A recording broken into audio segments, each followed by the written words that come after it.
Return of the Bird Tribes by Ken Carey.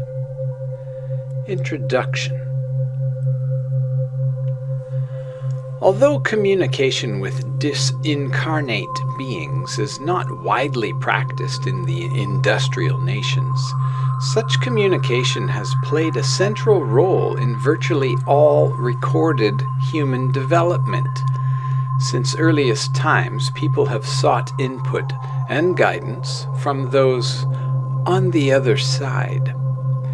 In ancient Greece and China, the oracles were consulted with regularity. Their advice was a common feature of daily life. From the Bering Strait to Tierra del Fuego, Native American tribes honored and revered the spirits of unseen ones. Both the Old and New Testaments contain passages dictated by beings without physical form. Human history, recent and ancient, provides countless instances of poets, saints, mystics, even statesmen and scientists who have experienced significant encounters with metaphysical beings of one sort or another.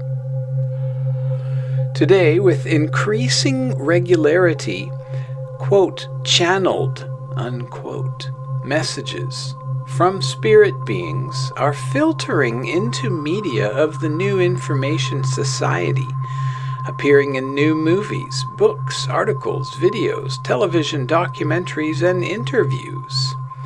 And the explosion of interest in channeling shows no sign of abating in the near future. While in general I see this new wave of metaphysical input as a positive development, discernment of the value or accuracy of any particular source remains vitally important. One should never allow outside input, physical or metaphysical, to replace one's own better judgment, or assume that such input has any more validity than one's own first-hand experience.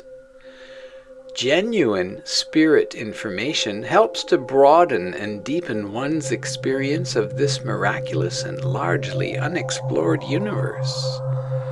It never asks that one's own experience be put aside in favor of another's belief or ideology. My own ability to access spirit world information did not develop until toward the end of a 7-year period, during which my family and I lived in close proximity to the earth, tending an orchard, milking a cow, growing and preserving most of our own food, and providing for as many of our needs as was practical. During these 7 years, which we humorously referred to as our media fast, we lived without television, radio, newspapers, or magazines. The news we received came from the earth, from the gentle passage of her seasons, and from the people around us. We had no electricity or plumbing. We hauled our water from a nearby spring, used kerosene lamps, cut firewood to supply our heating and cooking needs, and in general turned toward the rich fabric of our own remote rural environment to find a deeper understanding of ourselves and the natural world in which we lived. Though such a period of outward simplicity is certainly no prerequisite for developing spirit world sensitivity, those 7 years, from 1973 through 1979, were, for me, a great help in learning to distinguish among the many types of channeling that can occur. I found that in the de-emphasis of outer media, inner media would come more and more frequently to my attention. I was both intrigued and fascinated. I used my leisure to examine it. In time, I came to think of my body as a sort of biological radio that could be adjusted to receive different informational frequencies. I found that there were certain frequencies where insight of a profound and practical nature existed. Insight that could assist me in becoming a more loving and compassionate human being.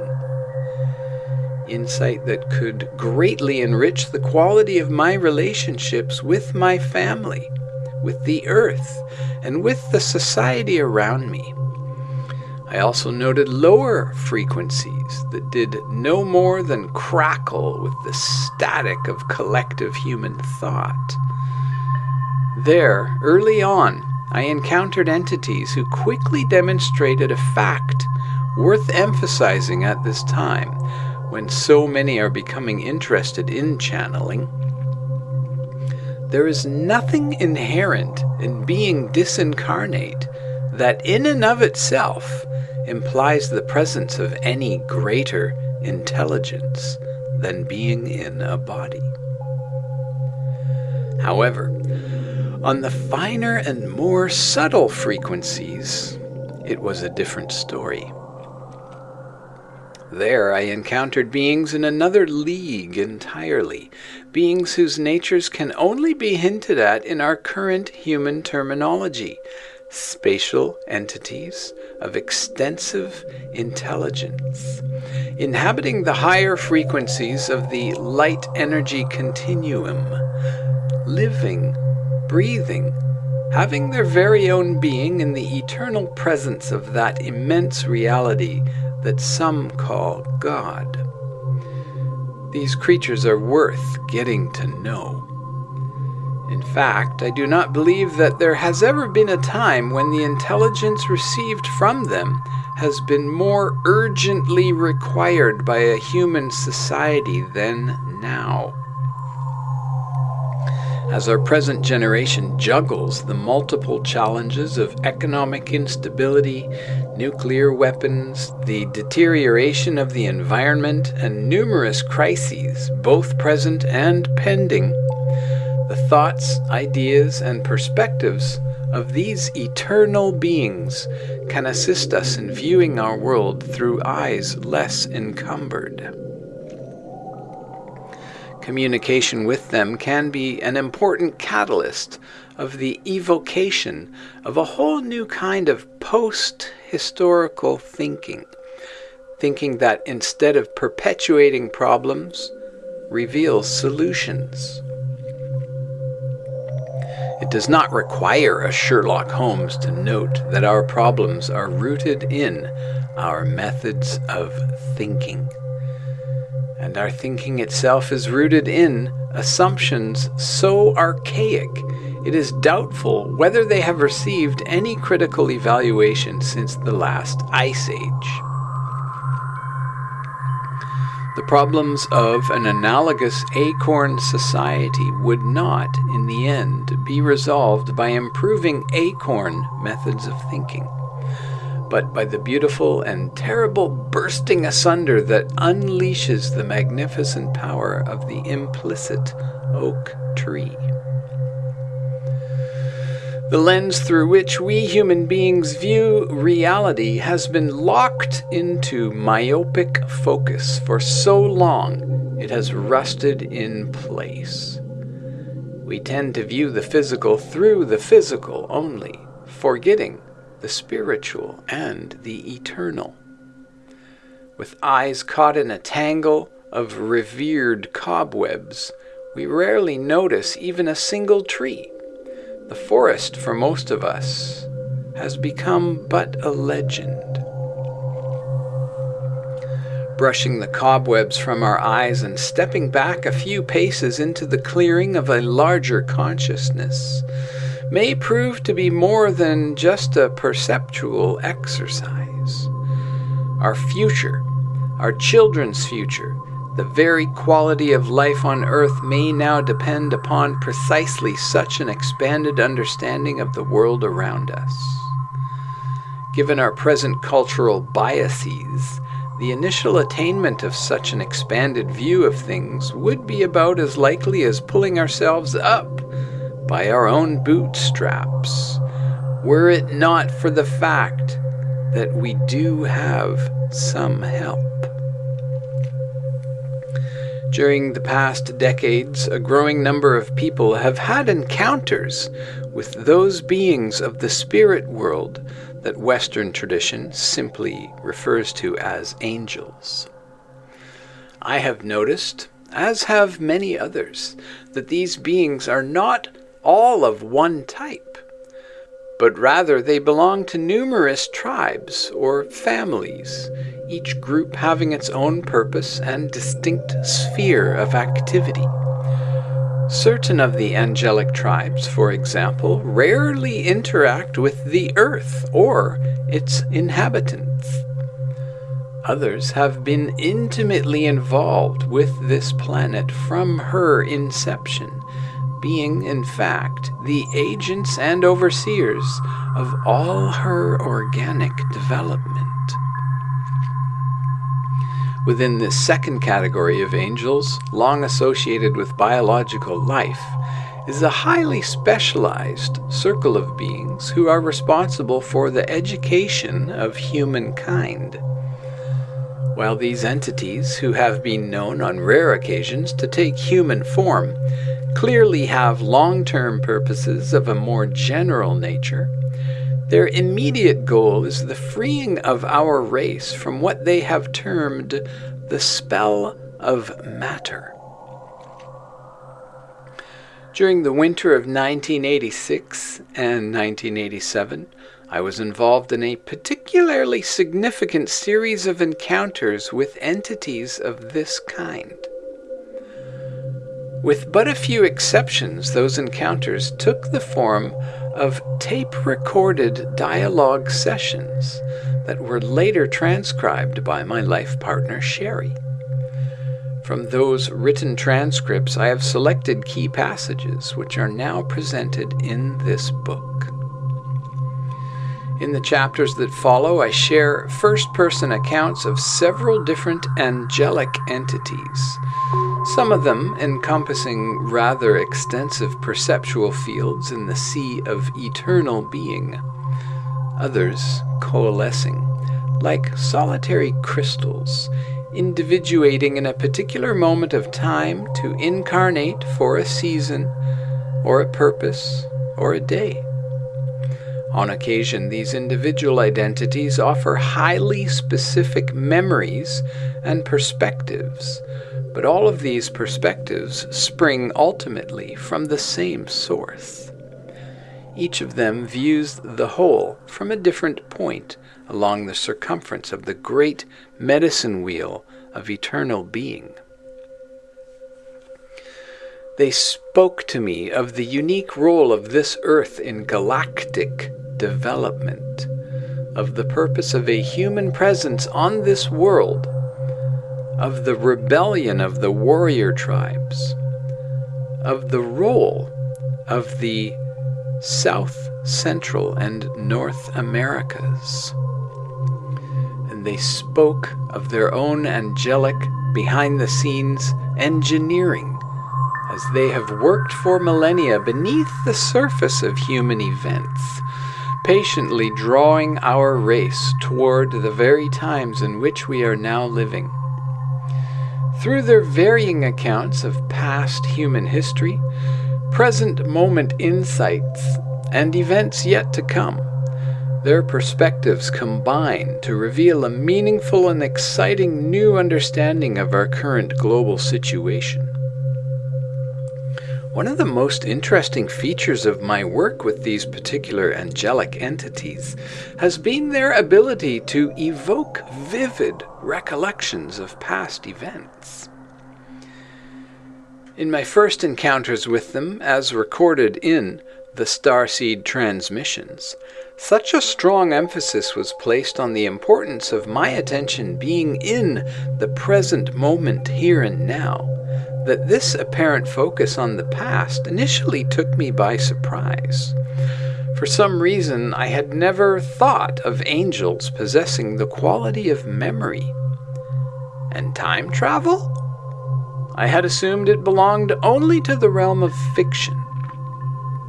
Yet, when I first relaxed into the electric presence of the great being who narrates the early chapters of this book, and began to blend with it in a shared field of luminous perception, I was struck with what first appeared as stark incongruity in the acceptance of the present moment nature of its timeless spirit. I found that I shared its understanding of the past. I could view events of long ago as if I were watching some extraordinarily lifelike hologram. Relaxation into the presence of this angelic awareness had brought me into contact with what appeared to be a sort of collective memory, a detailed living record of human knowledge and experience. For me, this was a first. After some initial hesitation, due primarily to amazement, I decided to take the plunge. I let go and opened myself fully to the experience of blending with the angel. I relaxed in deep inner communion with its powerful field of awareness. Together we became one with the being whose unfoldment has become this universe. After a time of resting in the presence of that immense love, we swam out, as it were, to experience certain of the dimensional manifestations of that love as they appeared on a particular afternoon of time now past, but strangely present in the moment of my viewing. Pictures began to take shape around me. At first they were blurred and indistinct, but gradually they came into focus. Incredulous, I watched as a dark-skinned figure in flaming headdress walked slowly over the crest of a hill, a sea of prairie grass waving gently around him in the sunlight of late afternoon. I felt as if I knew him, even as I knew the blue-coated soldiers toward whom he was slowly walking, arms extended outward in a gesture of peace. In my mind, a voice spoke. "Love, like energy," it said, "cannot be destroyed. Wherever love has found its way into dimensional expression, it leaves emotional alterations in the texture of the universe, traces like multicolored etchings in the ethers. Whenever two people have loved, wherever a human community has shared in the experience of love, whether it was yesterday or 10,000 years ago, that love is still present. It can still be experienced." The voice went on. "Events can be reconstructed from the impressions of love.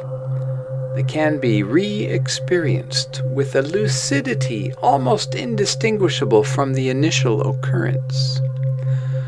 We open for you this window into an earlier moment that you might more fully appreciate the long centuries of preparation that have provided the context for your modern world. We have been sent to illuminate your understanding of the present human condition and to take you on a journey through significant moments of angelic and human exchange, that you might more fully sense the great momentum behind the power that is now breaking through into surface human events.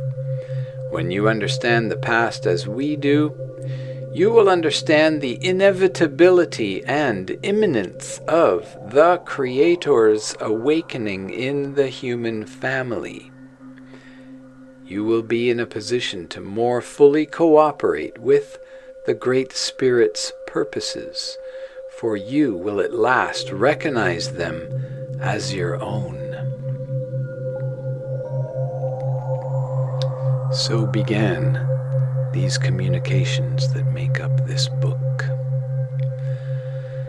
Like a song through my window they came, pure tones on the wind, currents of awareness from a less familiar part of the realm. I welcomed them. I had no struggle with this material, no strain. I made no effort to understand, to remember, to believe, or to disbelieve. When the communications were over, what belonged with me remained, and what did not was nowhere to be found. The purpose of these printed thoughts is to connect those who listen to them with the source from which they flow, and the home to which they call. Ken Carey, Greenwood Forest, February 1998.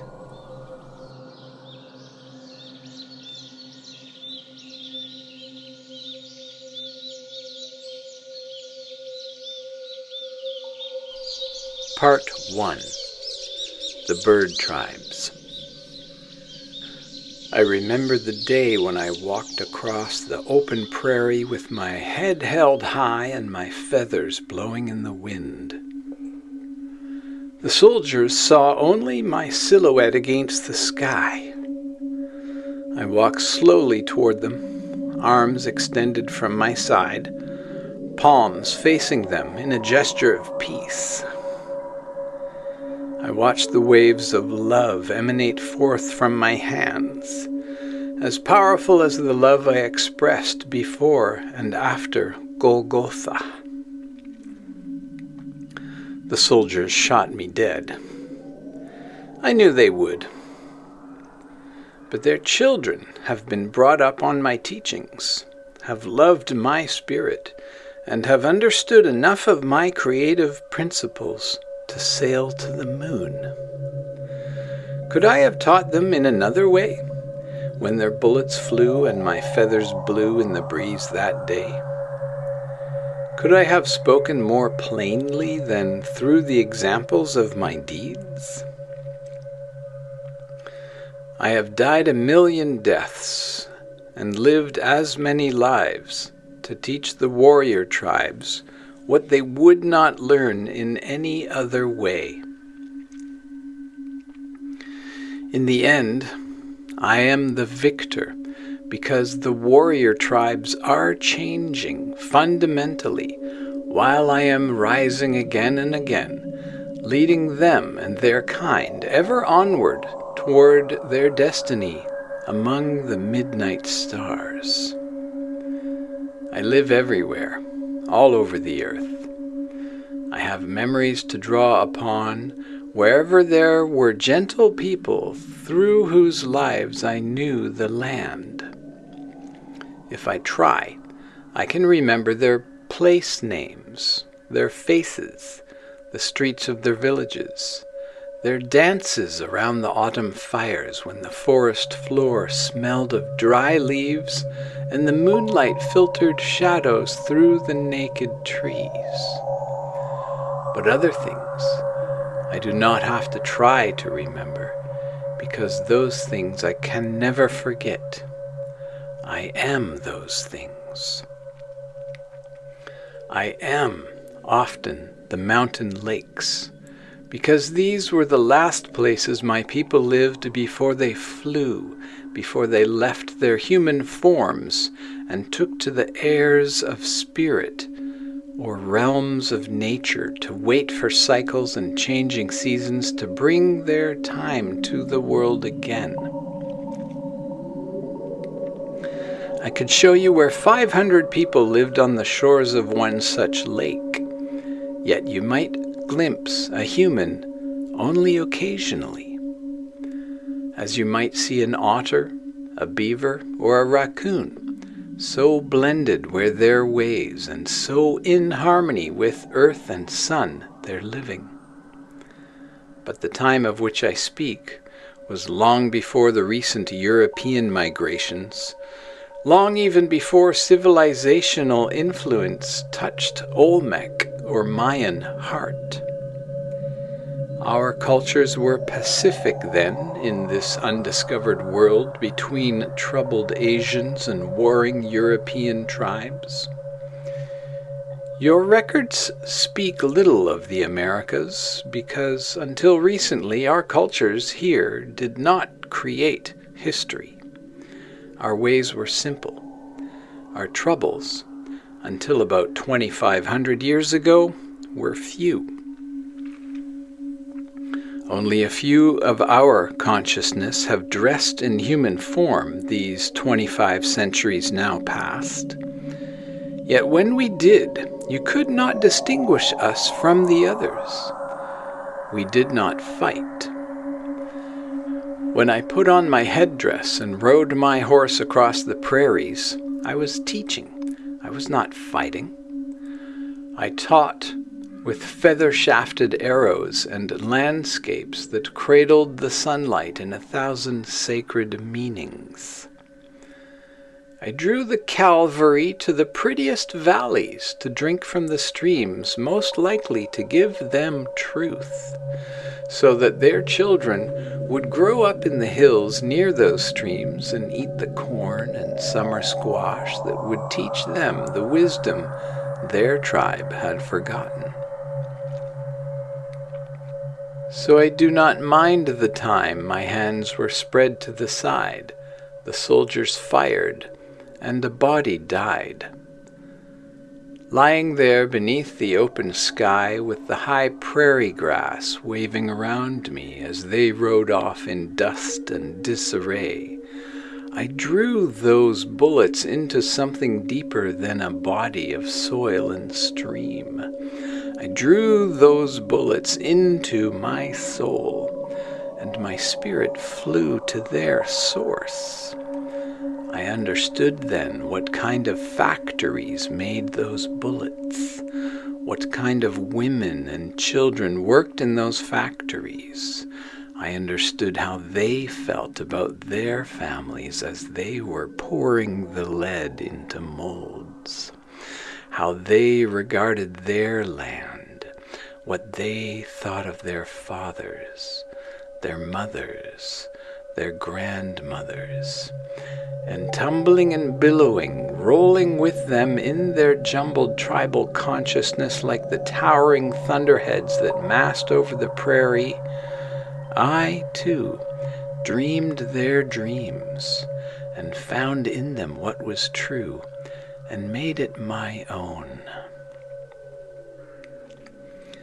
By digesting their metal words, I learned further of the teachings that would speak to the warrior heart.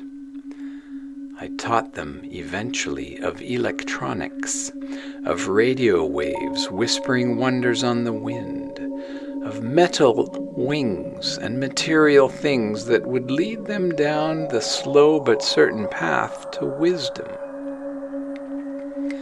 Again, as time after time before, I strengthened the educational influence that I have been weaving in, around and among their societies, while I drew them gently, ever onward, to their destiny. You thought that you could shoot the dwellers of the prairies and forests, and they would somehow disappear like a troublesome dream.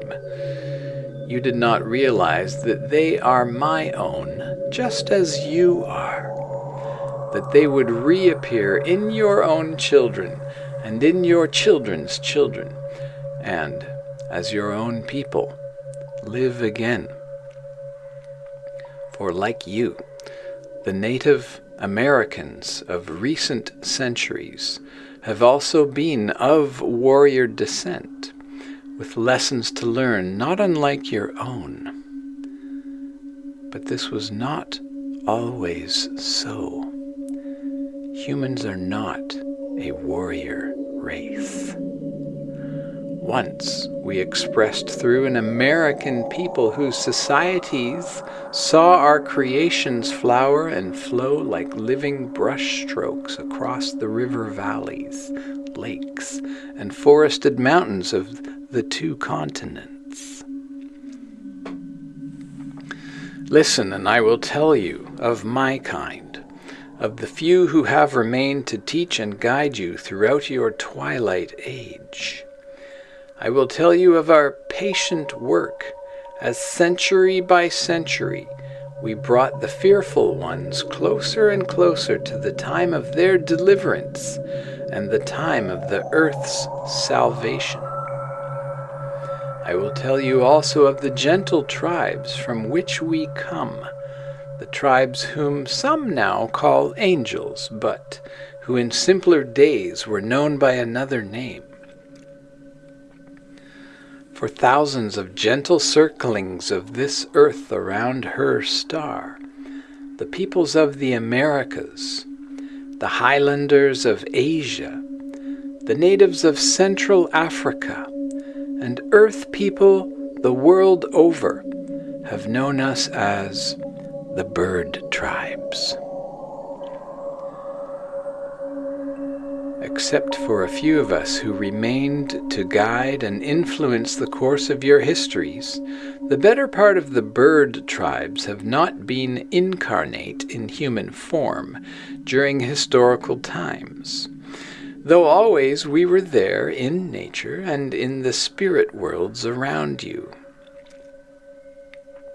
Some 25 centuries ago, most of us departed to wait for the return of your intelligence and the slow turning of the sacred cycles that would favor your awakening.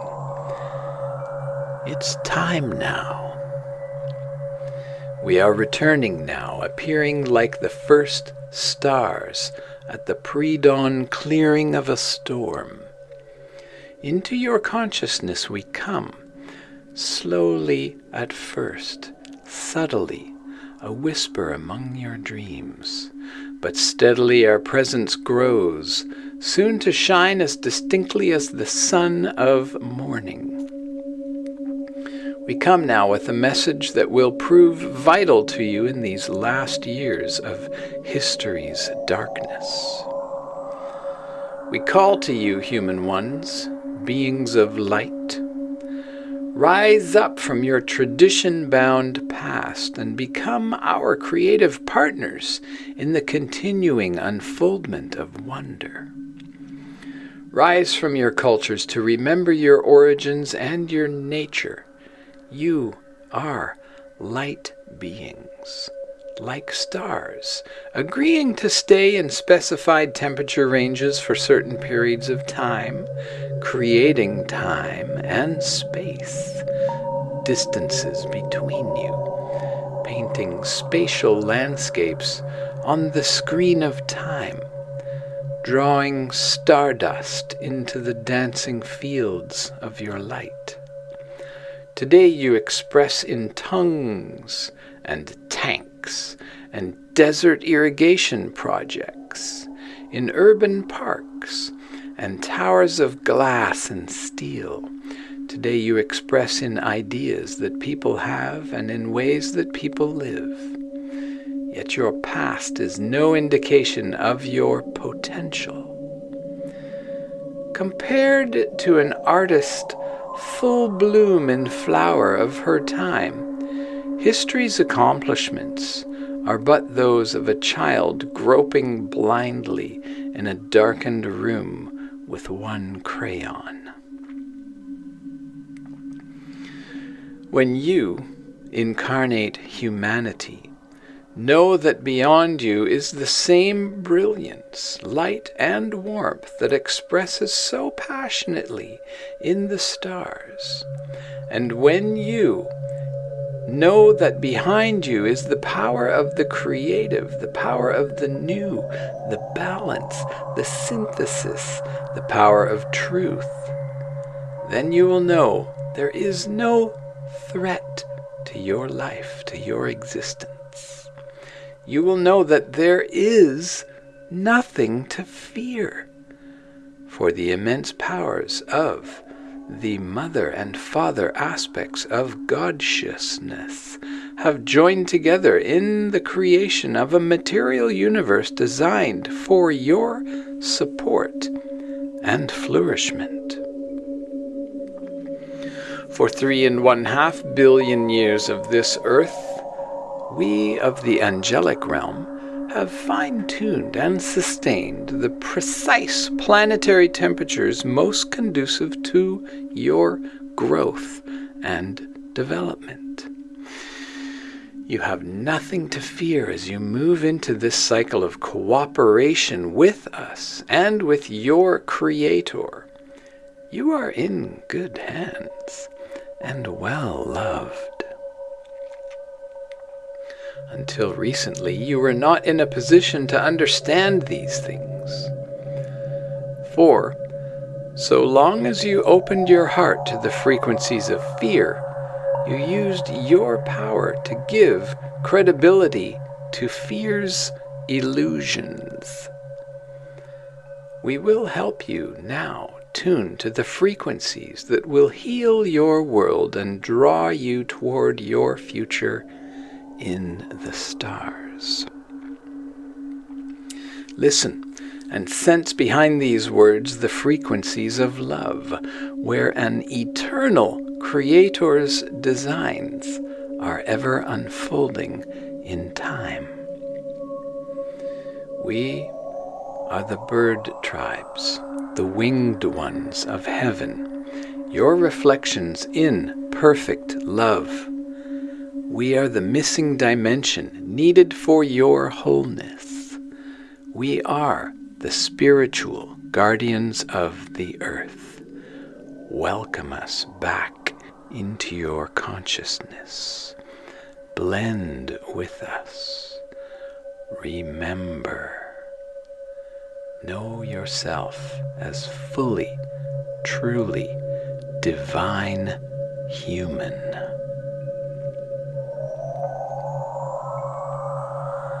The divinely sovereign, true human can tune to the voice of the river and give it expression. The true human in sovereign divinity can tune to the voice of the wind and speak the words that the wind cannot speak without human tongue. The true sacred human can blend with the essences of the forest, the spirits of the rain, the spirits of every creeping, crawling, living thing, and can represent them fairly and evoke from them the best that they can be. Each form of created life is energy manifesting in physical matter, ever-changing, ever-flowing into something always capable of more expression, more unfoldment, more revelation of spirit world potential. The true sacred human is designed to aid in the development of all life forms, drawing out of their ever-expanding capacities to provide always fuller revelations of that which lies in the heart of God-sciousness. The true human gives voice to all the essences of created things, but the first and central voice of the true human is the voice of the one Creator, Great Spirit, the voice that says, I appear in sea, in wind, in soil, in starlight. In the sun I appear. I appear in mountains and desert rain. I am the star and I am the stone. I am bird and fish, sky and sea. One and whole, eternally I come, differentiating multiplying, refracting like a ray of light through 10,000 water droplet prism pearls suspended in Earth's highest sphere. Shining I come to touch the surface of the rainbow and penetrate the matter of this world in splashing multicolored chorus of light, men and women, created to bring beauty, love, order, and grace to this sacred dance of atomic matter. Stardust, frozen starlight. You call it matter. It is the physical mother. It is an art form with which we have worked for 20 billion years. We have sculpted it into star systems, galaxies, and a universe of rainbow spectrum worlds. We are all the children of light. We have been given the task of creating dimensional realities. We draw order, structure, and beauty out of the vibrating music of starlight. From the redwood forest to the tiniest microbes, from the gentlest feathered bird to the most substantial ocean whale, our spirits manifest the Creator's designs in all the biological life on this planet. Yet, only human circuitry has the capacity to embody the full reality of who we are, of who that Creator is, of who, in truth, you are. Come, human children, the truth has always been here. Your prophets have always made it plain. Wherever you have let us land, wherever you have let our consciousness settle upon the waters of your awareness, the open waters of your human hearts, we have always come to inhabit your shores. We are the superior intelligence that you are looking for in the galaxies. We have been in your parks, in your treetops, in your gardens, in the cages of your living rooms. We are the bird tribes, and we are returning. We are here to teach you how to fly. Take us out of your cages of concept and archaic definition. Come, join us in the living treetops, where the winds of spirit blow wild and free. We are the bird tribes, and we love the flowing, fluid, gentle waters on our mother's eternal truths, as we love the stars that nourish and support these biological robes of dancing light. We will never be far from water or land, from light or sound, from the Father's fire or the Mother's gentle wisdom. For we are the bird tribes, entering this earth to swim beneath her waters as fishes of the sea, to walk on her land as the mammals and the humans of this age, and to fly through her heavens on the wings of love that created us, and creates us anew in each moment. Because we love these oceans, we love these lands. We love this planet with an eternal fire that takes all the myriad stars to reveal in the fullness of time, but only one star to say to this one world, I love you so much that I would give you all that I am, my fire, my love, my light, even to your ages of ice. I give you all that I am, until we grow the little children, until we conceive the offspring who will be equally a child of starlight's fiery love and an ocean world's gentle truth.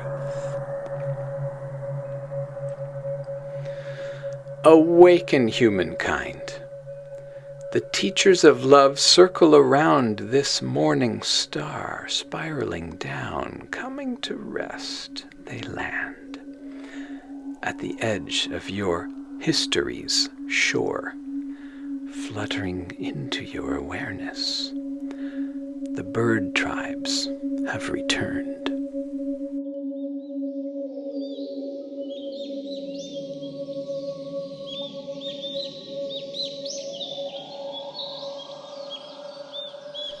Chapter 2, Carved in Stone. Remembered in African creation myths, honored by Australian Aborigines, recalled in the folk traditions of every Earth people, we are the bird tribes, the solar clan, the children of the stars. We are the source of all nativity, the way that Spirit creates, coming into form in this world and in all higher worlds. We are individuated. We are intelligent in spirit being form. We are the tangible influence of an all-powerful creator interfacing with a material world. Releasing our identities in the bursts of joy that translate them into light, we flew outward from our source stars, riding waves of light across the sea of space until we reached this perfect planet. Each of us came from a different star, yet our being is the source of every star, and in that being we are one. In the early days, our work was to catalyze biological activity in the oceans of this world and to oversee the growth and development of incarnate creatures. We did this both when clothed in physical form and when remaining luminous beings of pure light. Throughout all of the Earth's early ages, when it was necessary to clothe ourselves in physical form, we did so through a conscious process of materialization, a process that allowed us to draw into our luminous fields, in a very few moments, the atoms and molecules that would dress us in matter. The forms we assumed during those early ages were of human shape, though lighter and less substantial than the bodies you wear today. The drawback of materialization, however, was that it took much of our energy and attention to maintain the bodies in which we dressed. So, though we had the advantage of physical instruments through which to create, sustaining those instruments was both awkward and distracting. We wanted to devote more of our attention to our creative activities and less to sustaining the bodies through which we were creating. The solution, of course, was to create physical bodies that were self-sufficient, physical bodies that would have physical identities to care for them, which you call the ego, designed to work intimately with us, both as the maintainer of our human projections and in continuing our work of creation upon the physical plane. To these first biological humans, we communicated this message. We are your spirits. It is our presence here in this river valley that has called you up out of the soil. You are unfinished, incomplete. You are still not all that you can be.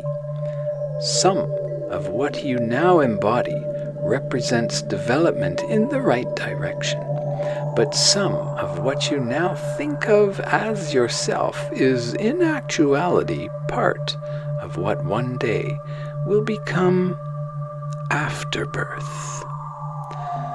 Let us help you sort this out in yourselves so that by emphasizing the value of your bodies as dwelling places for the great Creator Spirit, your minds and hearts will remain open to communion with us. In time, that communion will flow into blending, and both you and we will know ourselves as one upon the physical plane. In union, we will all know completion. One specific star of all the myriad stars you see twinkling in your night sky sends its spirit to Earth to incarnate in your individual human form. Your ego is designed to help that spirit, who lacks your familiarity with these cooler, heavy realms, to remain creatively incarnate here. Your ego helps you live. Until you have bonded with the star consciously, you remain unfinished. You do not yet know your own material or spiritual nature. But don't worry, you will in time. But if we are here to assist you now in peacefully experiencing this coming age, while your species multiplies and fills the earth, you must remember to honor the values of our spirits, just as we honor you and your own material values. In time, these distinctions will dissolve, and we will know ourselves as one. But for now, we must tread lightly, extending to one another patience and respect.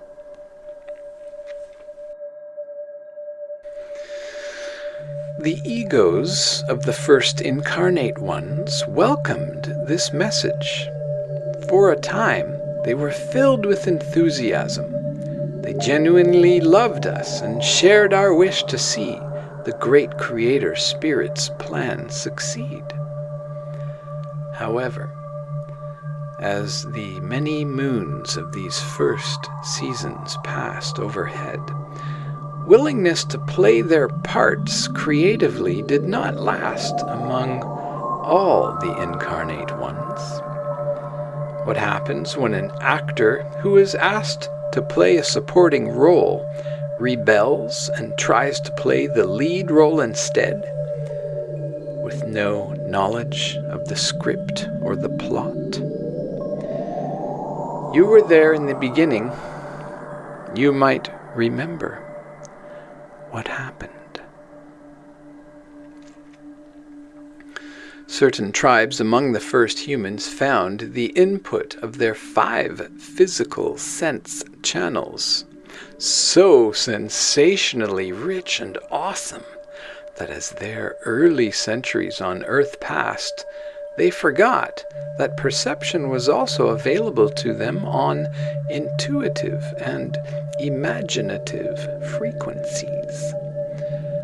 Such oversight was significant, for the imagination and the intuition were the inner communication devices designed to keep each angelic spirit in close and frequent communication with its human projection during the early stages of bonding.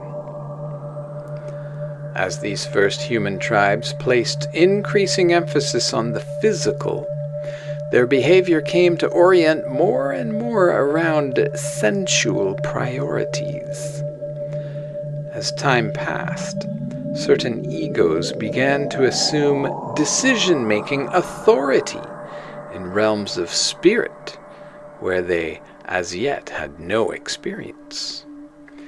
They began to place such a high value on caring for their bodies, they lost sight of the reason for having bodies at all.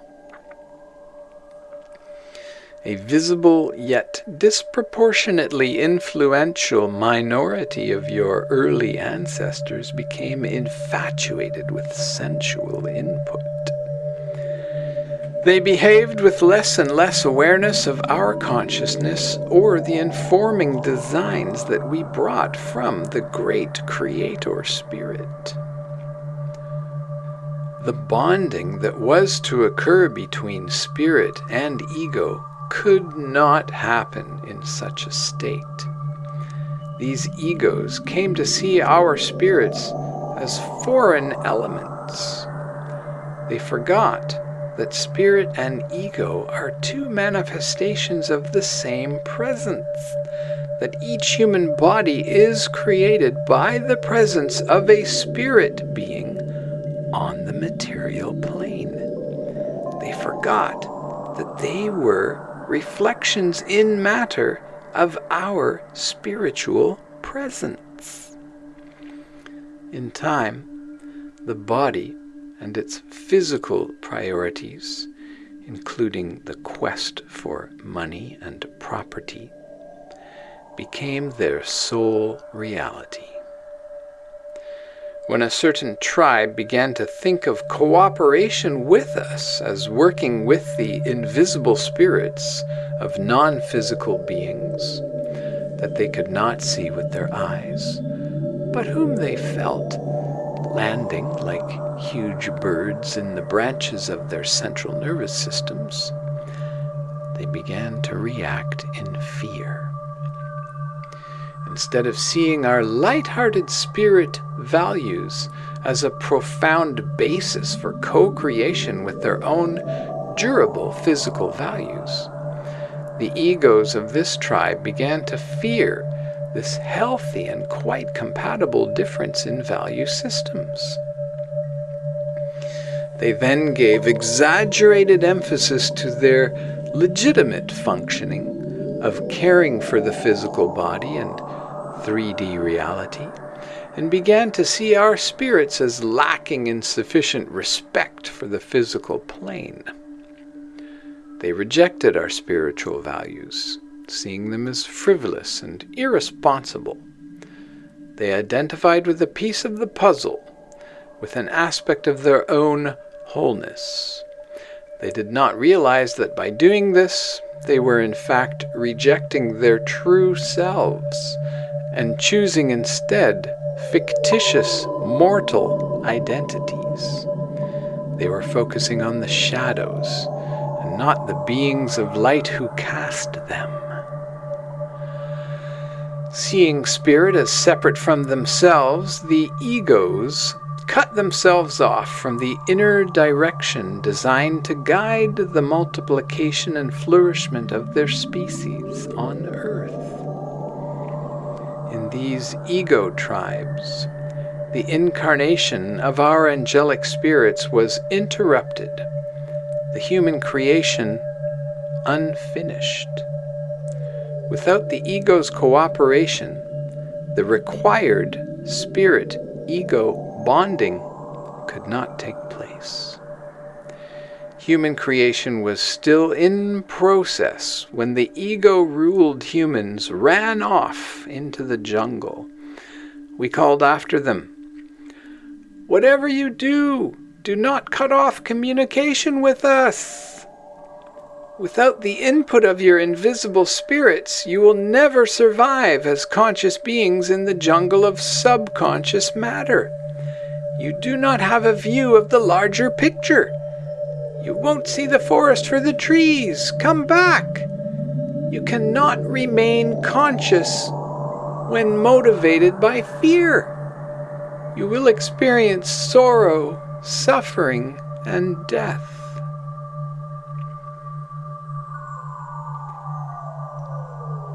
But the human ego tribes ignored our warning and departed into worlds of illusion.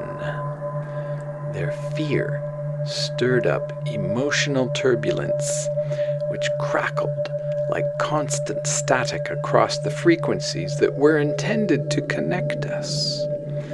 Further communication with them was impossible. We had to let them go. Their free will was an essential ingredient in the larger terrestrial gestation that was taking place, and we honored their free will choices. As millennia passed, fear-centered egos came to dominate all tribes of early humans. Warfare was initiated and constant. Love-centered egos declined greatly in number. Eventually, fear motivation supplanted love motivation as the dominant human deity, and the deity of fear would tolerate no other god. So it was that ego took the center stage of human religiosity. The implications proved greater than anyone had dreamed, and lesser. Human societies, initially woven together by the gentle currents of tribal affection, began to break up and attack each other. Like a beast issuing ignorance, the savagery of the caveman era was released upon the earth.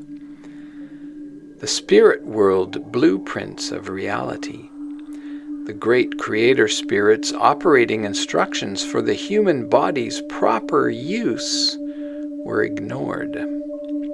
The earth's guidance system short-circuited. Our communication, designed to connect us with our creation, was now inoperative. We were left with no choice but to guide the rebellious tribes externally as best we could and trust that eventually they would learn, as they are now doing.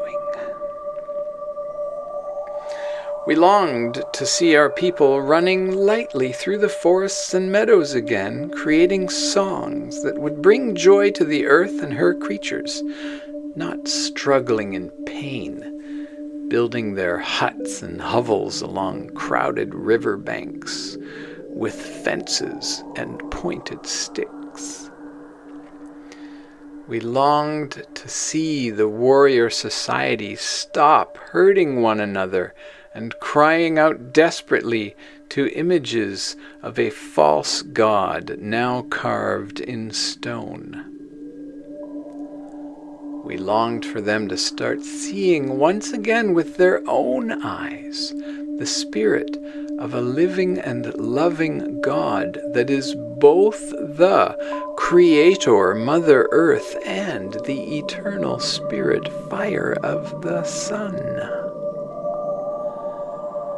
We longed to see them welcome us back to complete the design for the optimal development of our sacred world. But your ancestors were difficult, oh so difficult back then to reach. For when human beings cut off their conscious connection with the great Creator Spirit, they enter the twilight realms of the subconscious, where evolution, education, and precise attempts at justice prevail. However, the lords of karma meticulously rule these twilight worlds, like well-trained umpires policing every wrong and right, seeing that the books are always balanced by the end of every age. For the sake of saving as many of you as possible, closed systems, tribes, nations, sometimes whole continents, were isolated to preserve the rights of the inhabitants to choose their own forms of education and lifestyle. Tens of thousands of years passed, containing many epics, histories, and adventures. We of the angelic realms preserved the harmony in as many lands as we could. For thousands of years, we exercised a benevolent stewardship over the warrior races. Many traditions still recall our era of stewardship as the Age of the Gods. But as your ego-based ancestors multiplied, gradually the lineage of the bird tribes receded. Gracefully, we gave space for your cycle of learning to unfold. The few incarnate ones whose egos did still love and serve the spirits of God-sciousness, the beautiful, quiet, peaceful people, took to the hills, the mountains, or the islands of the world when the warrior tribes became too troublesome in their native lands. In some of these tribes, we were fully incarnate. In others, our guidance was sought, but we were seen still as external beings separate from themselves. The former we guided from within, the latter from without. With them, we retreated to the higher places and, if needed, to higher places still. Ultimately, the most gentle of the bird tribes flew to the heavens to wait, choosing not to incarnate. But even during the times when we were not able to incarnate in all, we were still educating, teaching, and, as you will see, influencing the course of human events.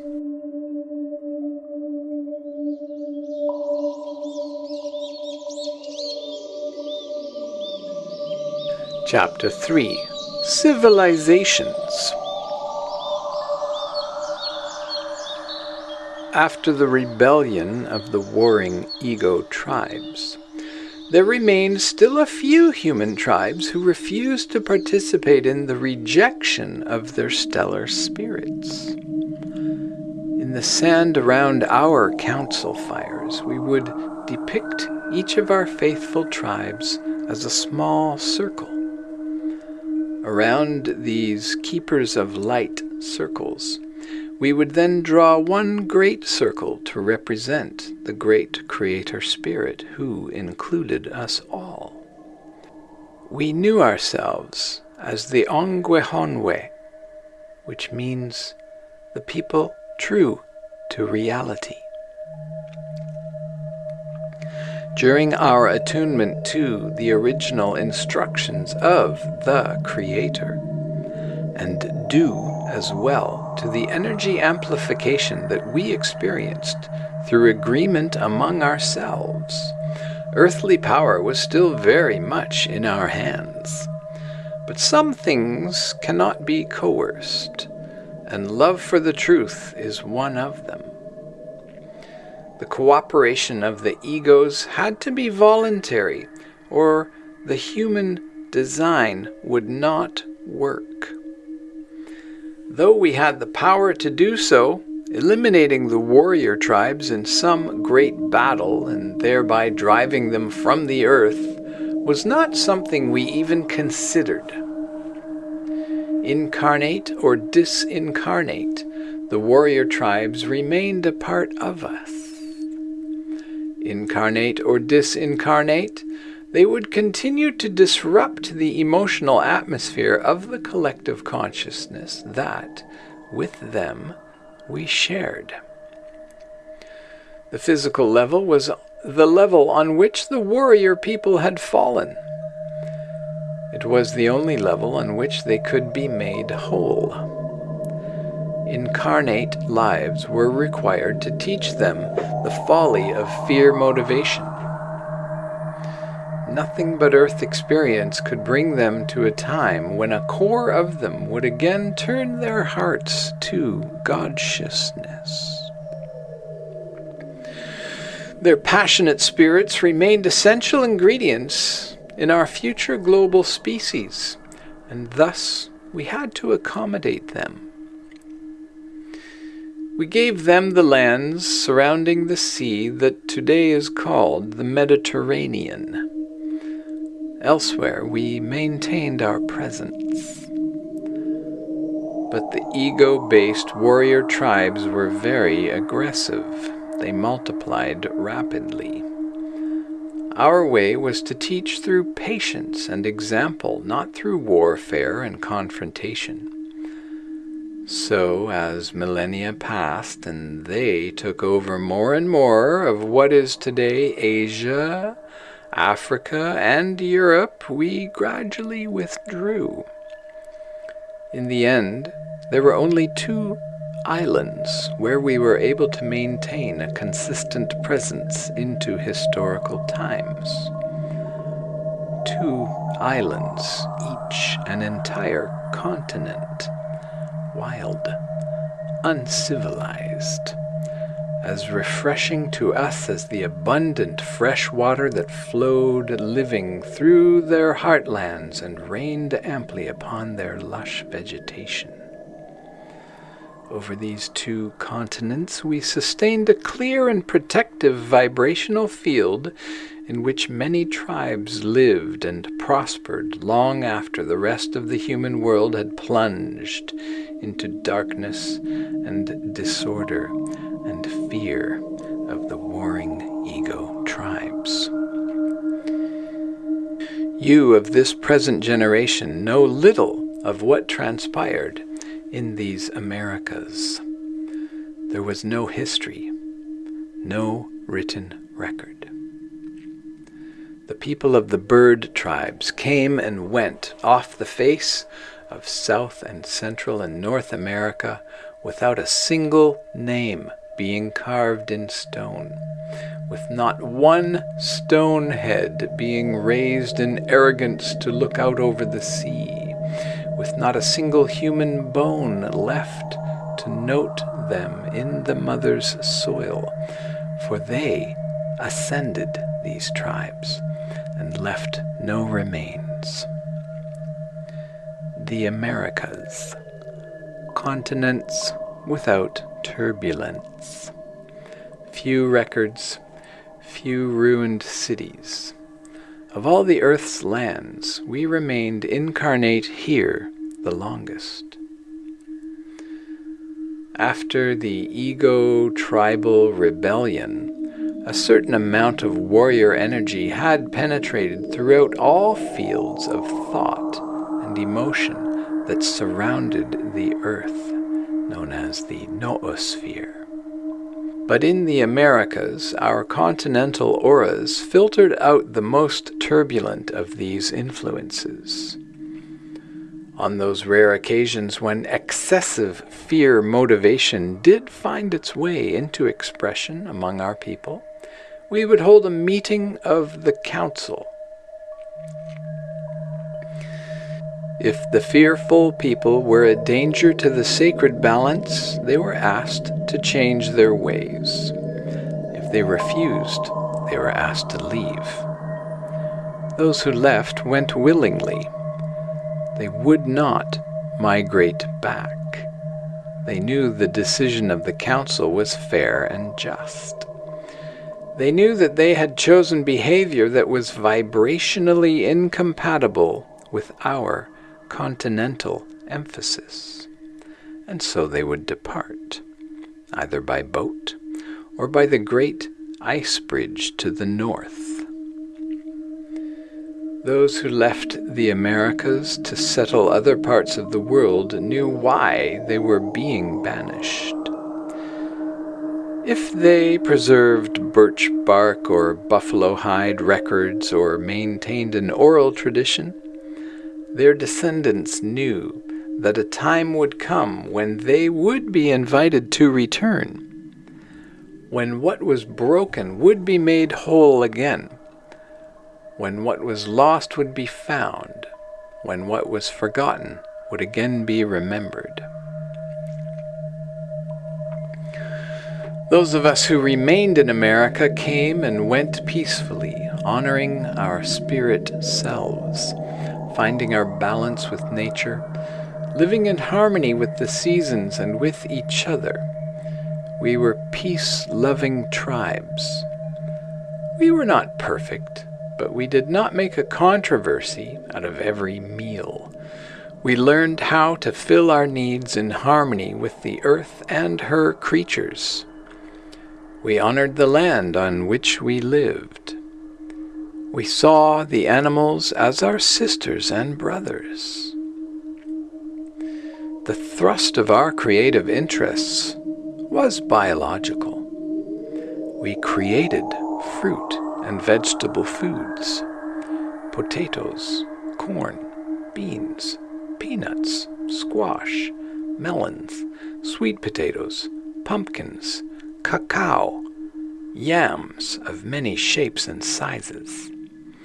We created new life forms to interpret sound and light in new ways, beautiful birds, intelligent creatures with whom we communed as fellow guests in the lodge of Mother Earth.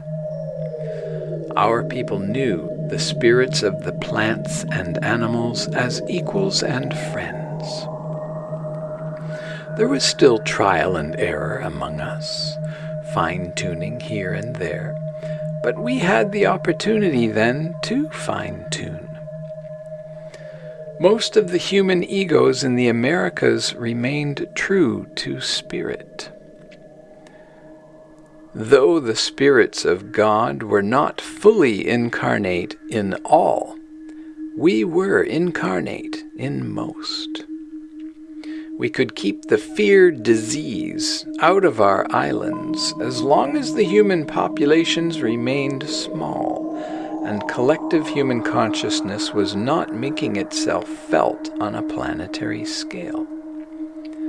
However, the disease of fear was a part of our collective field of being on the planet, and the human populations, attuned to fear, grew rapidly in the millennia following the rebellion. Their vibrational influence became stronger with each passing age. By about 2,500 years ago, humans had multiplied sufficiently to signal the distinct beginning of a global human consciousness. And, not surprisingly, the fearful influences were felt more often in our lands.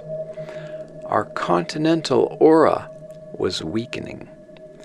The seeds of discontent began to sprout. I was one of a small group who took on the task of monitoring the growing influence of the warrior energy in the thought fields that surrounded the earth. When I saw the seeds of fear motivation begin to twist and warp the values of key Central and South American tribes, it verified what I had sensed. I knew the Europeans would soon be coming to American shores. I knew that we were approaching the cycle of purification and that soon, in less than 2 millennia, it would be a single human world. Our period of continental isolation was rapidly nearing an end. So I made a choice. I would go to the heart of the warrior stronghold. I would speak to them myself. My teachings would likely be rejected, I knew that. But I would leave planted among them the images and concepts that would soften and modify their pending invasion.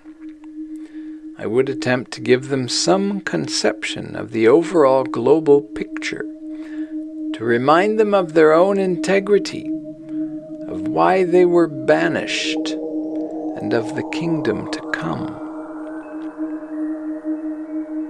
My challenge was to be in their world, but not of it, for I knew too much, technically, to be in their world at all. I knew that it existed only in their imaginations, a creation entirely based on fear. So I did the only thing I could to truly reach them. I took my spirit and caused it to forget, so that I might incarnate among them and grow up as a child in their culture, allowing my incarnate awareness to be tailored to their fictions, molded into a communication device that would speak their language. I was born, grew, and slumbered with them, and filtered my awareness through their dreams. I put on the clothing of their culture, so that when I communicated, my teachings would not be regarded as foreign, but would be accepted as the indigenous wisdom of their own Judeo-Roman society. I taught them, after I had awoken, of the power of the living God, which was ever and always available, that it was a power to which all could surrender their fear, a power that would infuse them with love and awaken them and make them whole. I showed them it was not an abstract, mystical, or etheric power, but a practical, biological reality living within them already, the power called love, life, and truth. I taught them that the life within them and around them contained profound intelligence and design.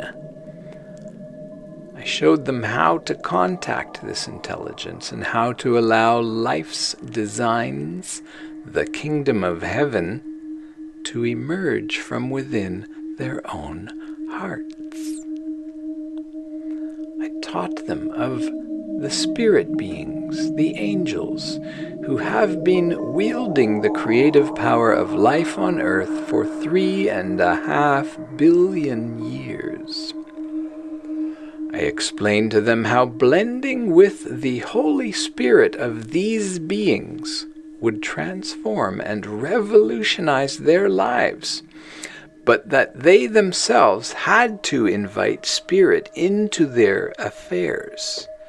For, without invitation, the bird tribes would not interfere with their freedom of choice and willpower.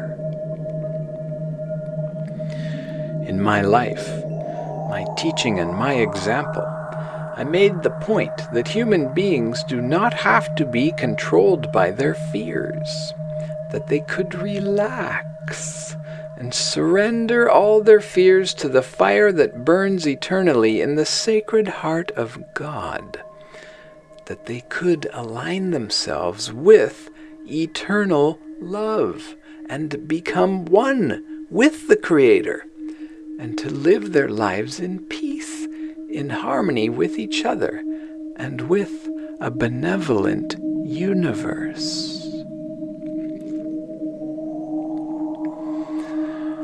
There was something I cared about more than anything else in the world.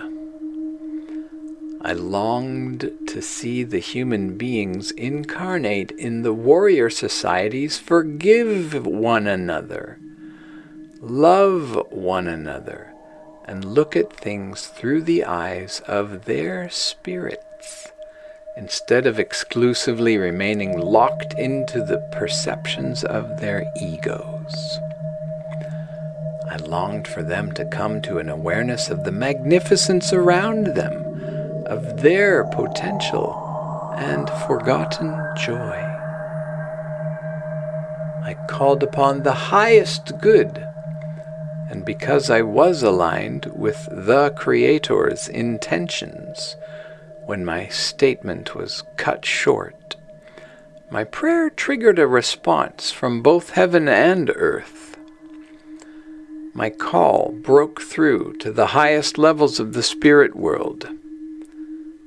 Others saw the potential that I had perceived, and because it was a matter close to the heart of the great Creator Spirit, a context for healing the most violent of the warrior tribes was, in that moment, conceived.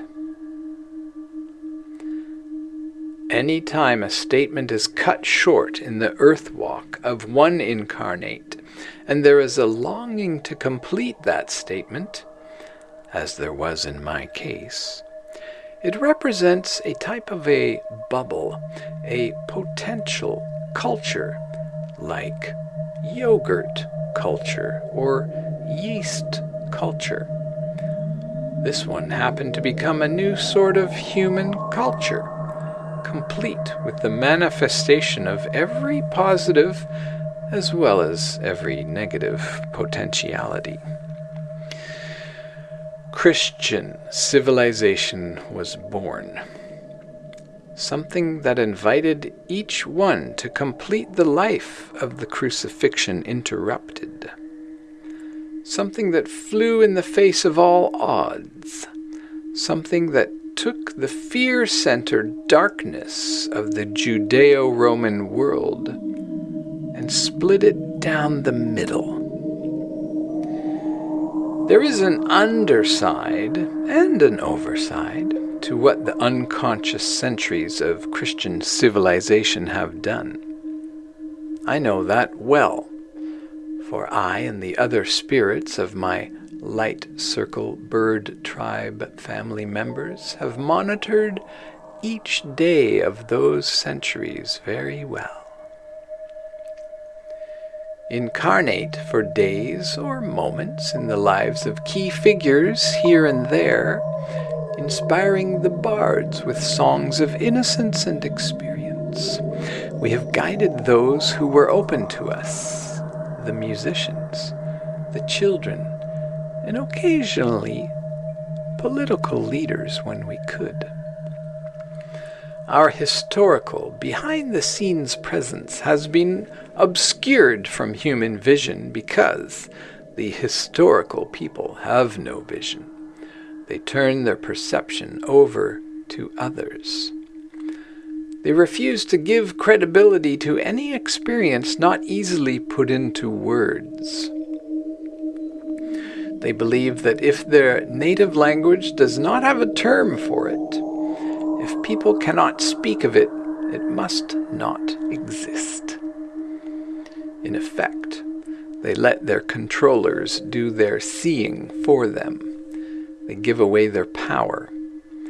They become unwitting prisoners of a popular, language-centered, ego-based, fear-based fiction.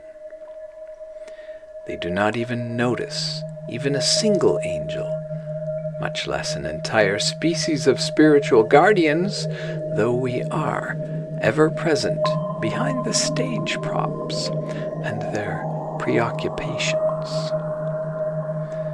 People paying more attention to what other people tell them than their own perception is the beginning and the ending of civilization. It is the beginning of a twisting, warping influence that ultimately produces a shift in human orientation from the internal guidance of the great Creator Spirit to external dominance of the ego. Civilization does not occur among healthy people. In healthy, non-historical societies, people are not overly concerned with other people's fantasies. They are certainly not manipulated through externally imposed descriptions of reality. In the Americas, civilization was a step backwards. However, for the warrior tribes, civilization was a step in the only direction. The domestication of animals and the growing of grains necessitated the development of values other than the values of the predatory hunt or annual raid on the neighboring village. So, to the warrior races, we taught certain arts. The civilizations we initiated in Japan, India, China, and elsewhere provided us with educational contexts in which we could introduce values that warrior societies would have never developed. Since their tightly woven linguistic preconceptions made it virtually impossible for us to communicate directly with the individual members of warrior societies, we did the next best thing. We communicated slowly but surely through guiding the long-term development of their collective values. We had been working with this slow but relatively certain form of angelic human communication for many long millennia before we sensed the time to introduce the more specific teachings that could only come from one of us who had actually incarnated among them. The ideas introduced at the beginning of the Christian era, though initially rejected, nevertheless lingered on in Western consciousness. Like leafy green ivy working gently but firmly on stone walls, these ideas have gradually taken hold and upset many of the traditional assumptions of the ego-based, fear-based warrior state.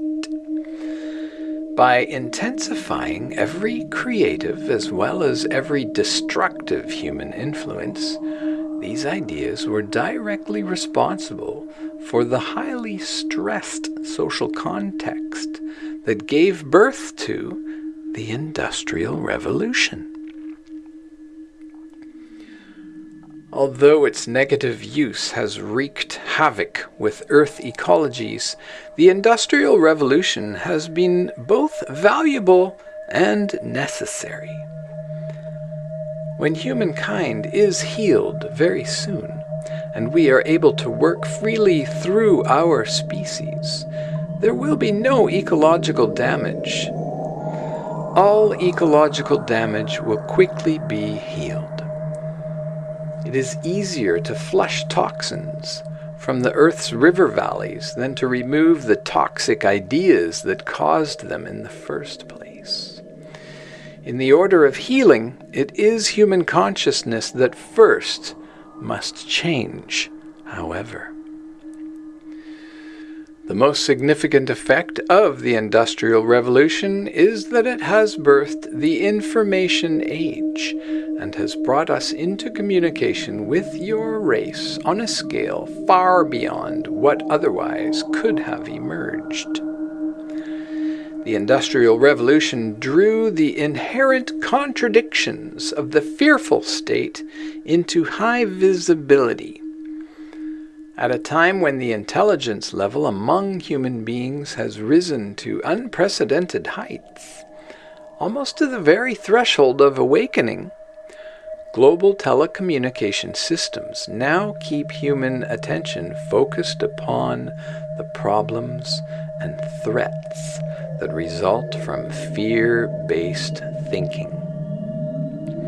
It will keep your attention focused on these problems until you solve them through the only act that can, a total departure from the fear-based, ego-based warrior paradigm. This departure from the old ways of history has begun long ago. Many people are now aware of us angelic bird tribes returning Our consciousness flows daily through the word processors and computers of thousands of creative thinkers.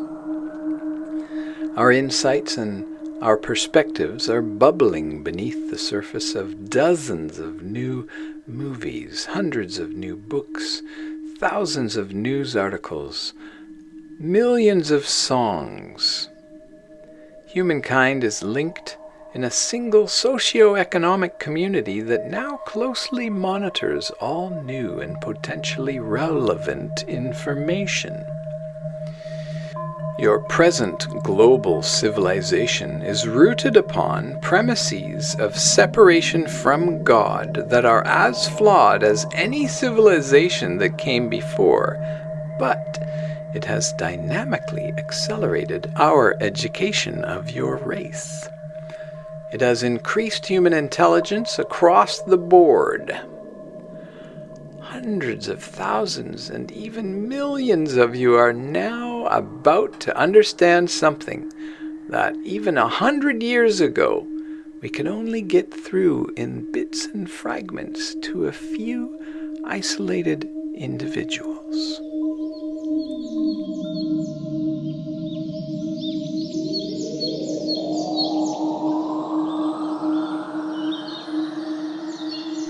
Chapter 4: Survival, Cooperation, and New Beings.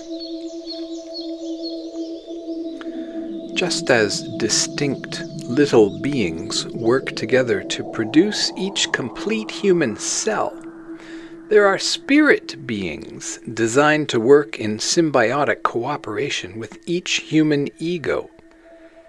There are many names for us.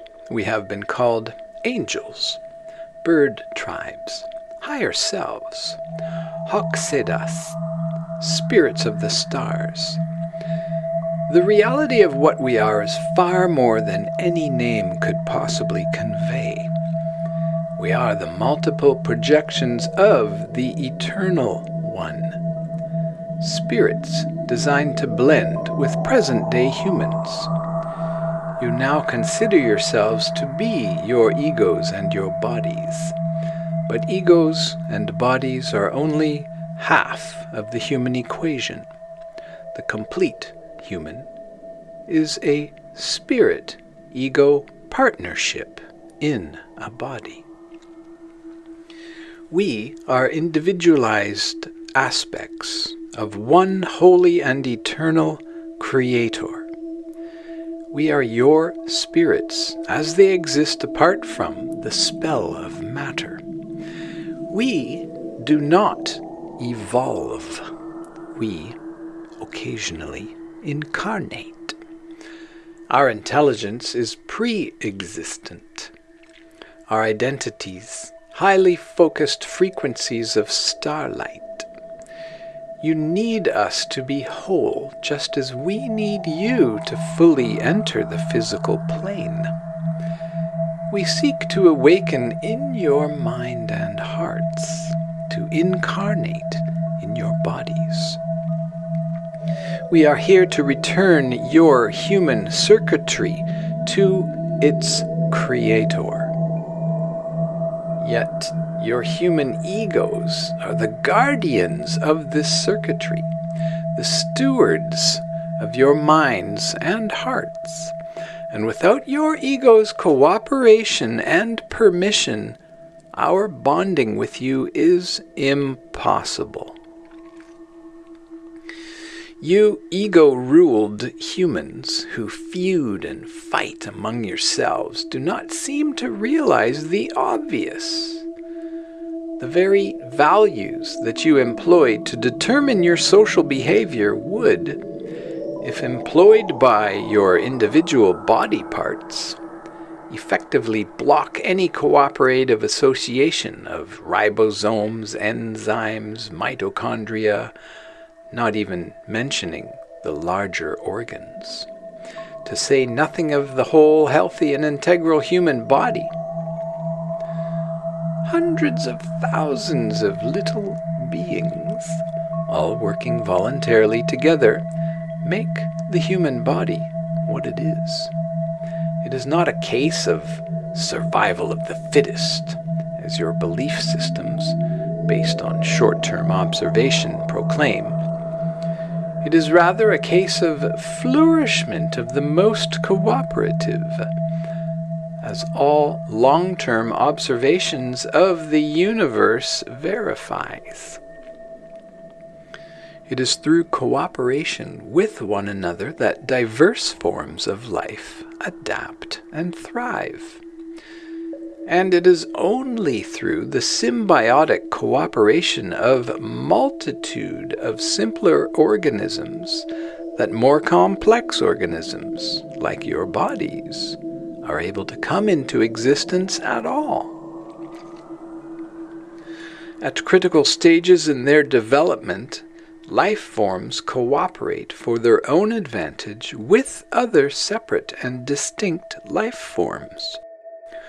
Over time, their cooperation results in union. A new organism comes into being. Again and again, this occurs in the formation of complex life forms. This is analogous to what is about to happen again in your early 21st century human world as you reach the optimal moment for the materially oriented, fear-based, ego-ruled human beings to be joined by their loving, spirit world counterparts. Your race is soon to experience widespread awakening, or as some will see it, the massive descent of beings from the stars. We are the dreams of the great Creator Spirit, the true dreams, the clear dreams, the pure dreams, never having ever been tainted by fear, never touched by any motivation other than the motivation to love. And yet, we are dreams, nevertheless. We are thoughts. We are disincarnate beings drifting formless through a universe that has placed the highest value on physical form, living in the consciousness of a creator whose desire is to embody you. Our spiritual intelligence is the missing dimension, the rejected aspect of your own wholeness. For thousands of years you have been afraid of us. Many of you are now learning that you have nothing to lose and everything to gain by re-establishing contact with your souls. It is only the ego that makes you fear. Your ego is here to look after your physical body, to make sure it gets enough to eat and drink and sleep, and make sure it does not walk over the edge of a cliff or damage itself in some other way. Your ego is crucial. It is the steward and potential master of all the material fears. It is an important and necessary component of your identity. However, your ego was never meant to provide you with your primary sense of self. In fact, in a healthy state, the ego is barely noticed at all. In a healthy state, the being behind all being, the self behind every self, the great creator spirit behind all of creation is experienced as your primary sense of self. Your ego does not have to be repressed or transcended for this to happen. It does not have to die. In fact, it cannot. It simply has to assume an appropriate relationship with the spirit that in truth you are, the soul that wants to incarnate and take up residence in your body, mind, heart system. Your ego is by nature a shadow. It does not have actual substance. It can either be a good, sharp, clear shadow, or it can try to be an independent entity. Yet logic shows there is no such thing as an independent shadow. Your ego may create such an illusion, but if you believe in it, you are troubled and fractured. When your ego stops trying to do everything all by itself and invites eternal spirit into your consciousness, your historical illusion evaporates like mist on a sunny morning. A polarity reversal takes place in the charge of your human envelope. The field of consciousness around you changes. Instead of your ego dominating your sense of identity and blocking your awareness of the great Creator Spirit, an eternal sense of self awakens within you. You know yourself as a holy hologram of the Creator. You know yourself as one of a family of God beings sharing God's being. You remember eternity. Everything is different. The world is perceived anew through the eyes of a universal awareness. Your ego becomes your secretary, and you commence the conscious creation of a new human reality.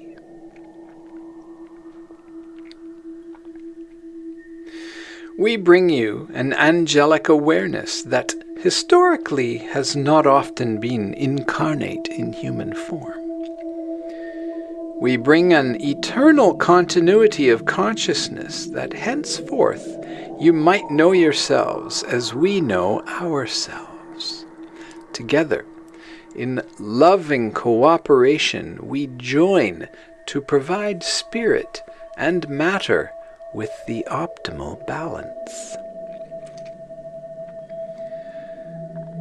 We angelic bird tribes are not here to dominate your ego, but to secure its agreement that between us we might work together, and ultimately, as the years of this transitional phase will pass, we will merge into a single biological, spiritual, and psychological entity.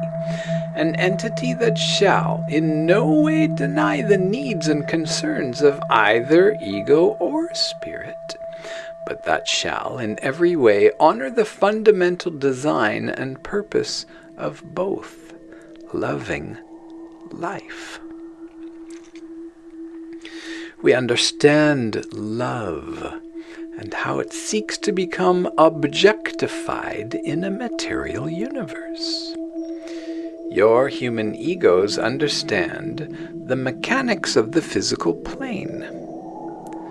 Together, we will form a single creative dyad, a new spiritual monad, an entry point into which the eternal Creator's universal creativity will pour, and from there flow out to thoroughly transform this world. We are coming now to help you make the shift from unconscious creature worlds of biology to conscious, co-creative spiritual biology. We are here to make this great time of change as gentle as possible. Our purpose is to blend with your race, to bring you into harmony with the Creator and with the earth, to create a new world that works for everyone, a world that allows for the optimal development of all creative potential based in love. Many human beings are already consciously blending with us and working on those frequencies. Wherever human hearts are willing to honor the spirit of love, we embody that person. We complete the human creation. During the age when fear was enthroned as a god at the source of human motivation, our incarnations rarely occurred. Most of us, your symbiotic counterparts, the missing pieces that are needed to make you fully human, flew to the gentler, non-physical realms of higher vibration, fluttering away as birds might fly, startled at the thrashing of some loud or ignorant creature, only now to return, to approach you again under more favorable conditions. But even during the darkest times, those of one particular light circle, my own, would fly close to you, whispering, influencing, inspiring, blending where we could. You have heard rumors of our presence, spiritual healers, love teachers, wise ones here and there in every culture. Listen now, you of this present world, to the tale of one who walked upon your plains.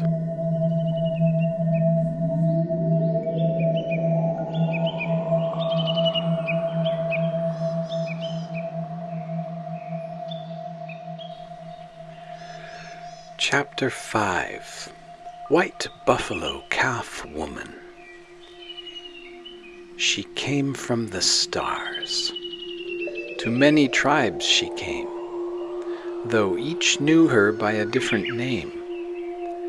You might see her now as two Sioux hunters first saw her, walking barefoot like a vision across the low rolling hills of the prairie. They had climbed to the top of one such hill looking for game, for some sign of movement on the broad rolling sea of grass. Far away they saw a dot upon the horizon. They watched it carefully. By the time it disappeared behind the hill before them, they were almost certain it was a human.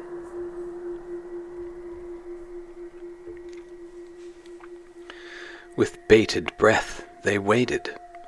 At last, upon the crest of the hill, a young woman appeared wearing a beautiful white buckskin dress, decorated with dark porcupine quills.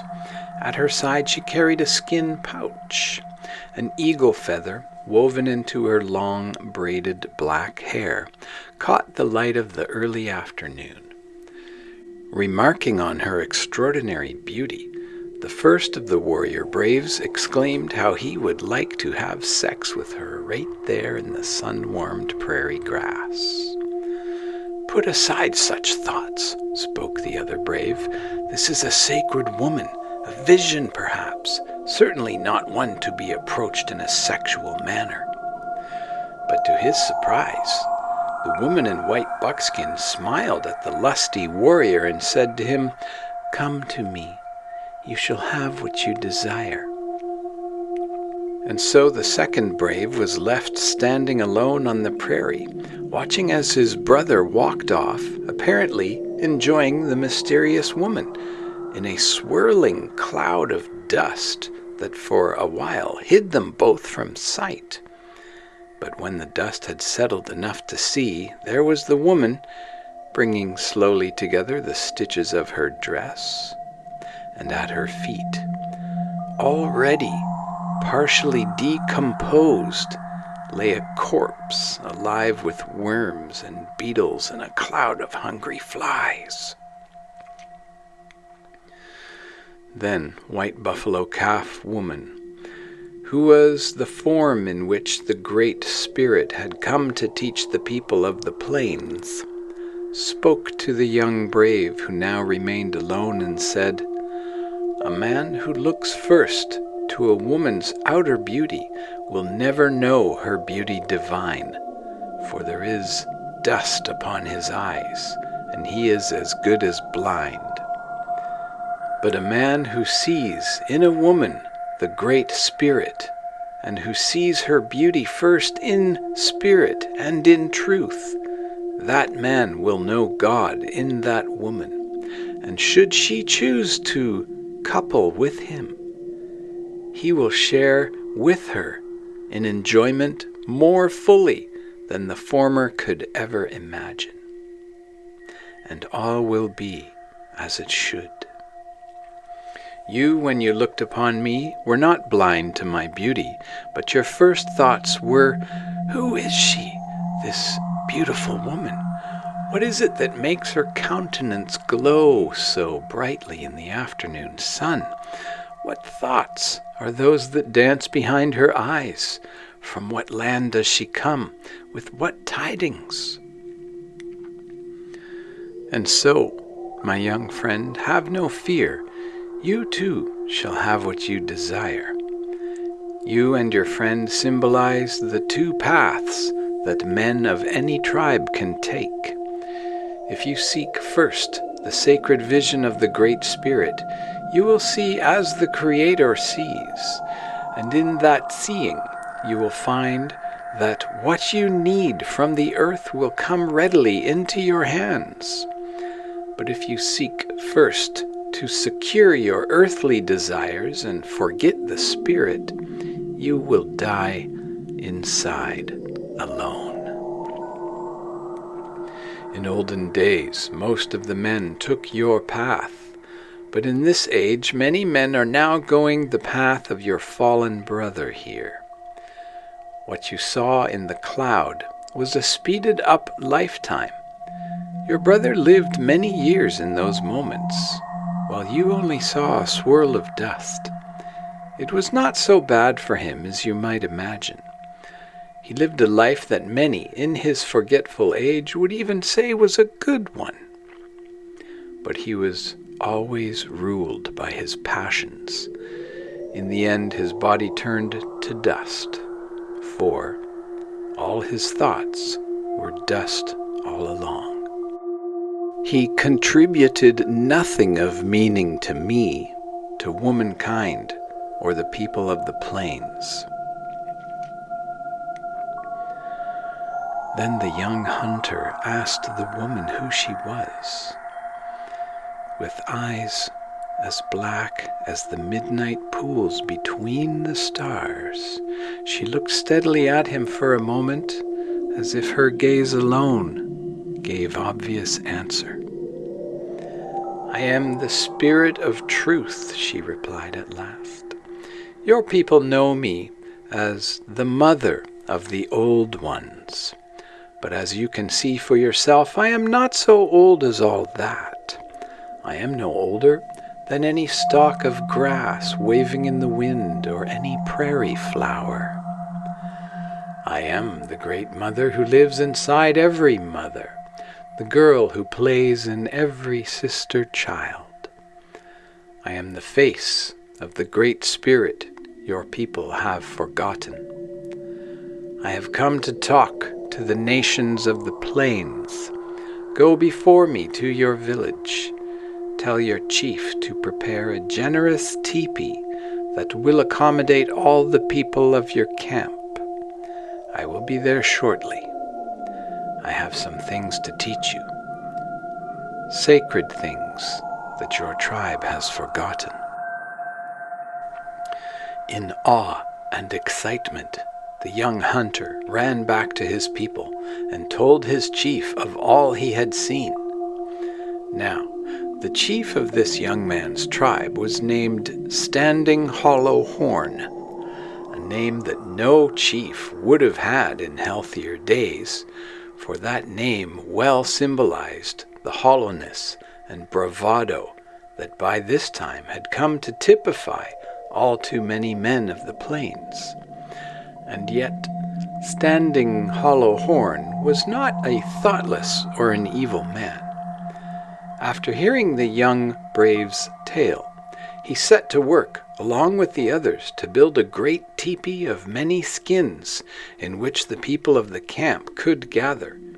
For the weather, that early in the spring, was often wild and stormy in the evenings, and Standing Hollow Horn would not have the people distracted from the teachings of one whom he suspected might well be the Mother of the Stars. When the people saw White Buffalo Calf Woman approaching them across the prairie, they were amazed. They were expecting one of much greater years, yet she appeared no older than a maiden, as graceful as the grasses that waved around her in the twilight. Her face glowed with a radiance that spoke of wildflowers, watercress, and the finest of herbs. As she walked through the center of the village, many a warrior had first thoughts like those of their fallen brother, but they had heard by now the story of his fate, and they practiced a discipline of thought that to some of them was brand new. Barefoot, as she walked always upon the earth in her travels, White Buffalo Calf Woman entered the teepee of many skins, her white buckskin dress radiating the presence of her spirit. Without speaking a word, she walked slowly in a circle around the fire that burned in the center of the teepee. As each of her sun-browned feet touched the sand, all who watched felt her prayerful reverence for the earth. 7 times, slowly and in silence, she walked around the fire. Few could look into her eyes. Those who dared saw pools of perfect, still blackness. So large were her pupils that those who looked into them could see the mirror of their own face and the reflected flickering of the council fire. And they felt that they were looking at themselves, seeing themselves as they truly were, not exaggerating their strengths or ignoring their failings, but as they were, naked and revealed.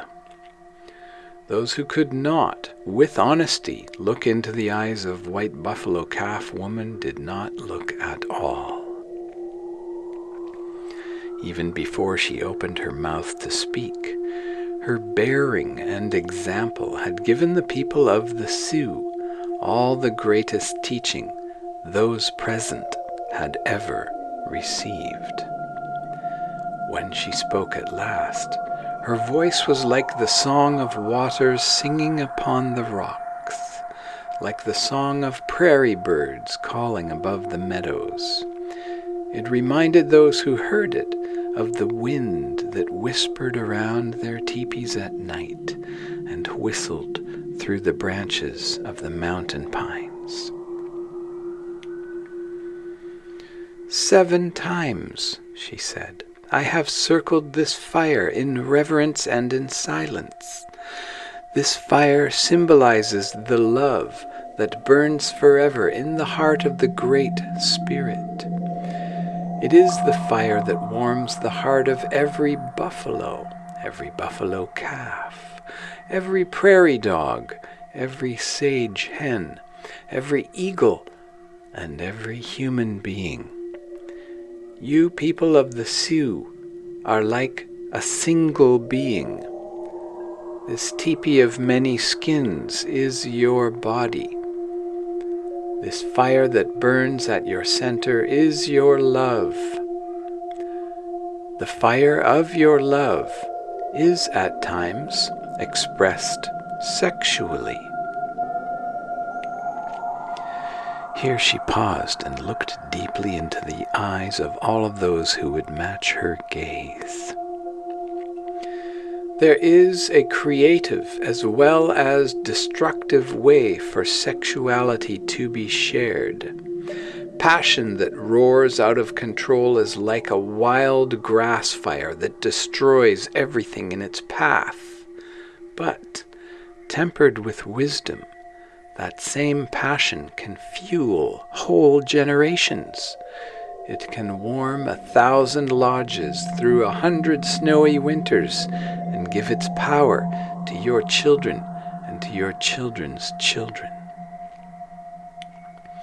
Those like the young man whose bones now lie beneath the prairie moonlight, those who think first of the sexual expression of this fire, and only second, if they think at all, of the spirit behind it, lock themselves into cycles of suffering and illusion, cycles that were unknown among our people a few short centuries ago, but which now are debilitating your nation, weakening your vitality, and draining away your power. Creation does not take place where there is a scattering and dissipation of energies.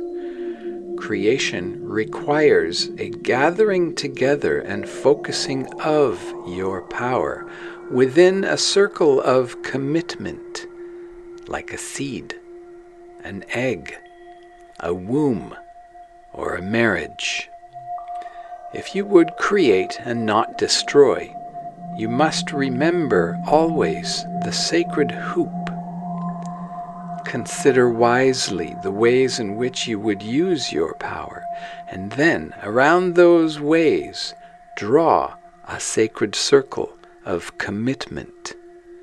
In the warm atmosphere of that circle, the power of love builds and builds like a storm above the wet summer prairie, until suddenly the circle can hold no more and explodes in the conception of new life. This fire is more powerful than any one of you, White Buffalo Calf Woman said, pointing, as she did, to the flames dancing in the teepee's center. And the 7 sacred circles I have walked around it represent the 7 worlds that it has created. You here live in all 7 of those worlds, but you are conscious of only one, the physical, the external.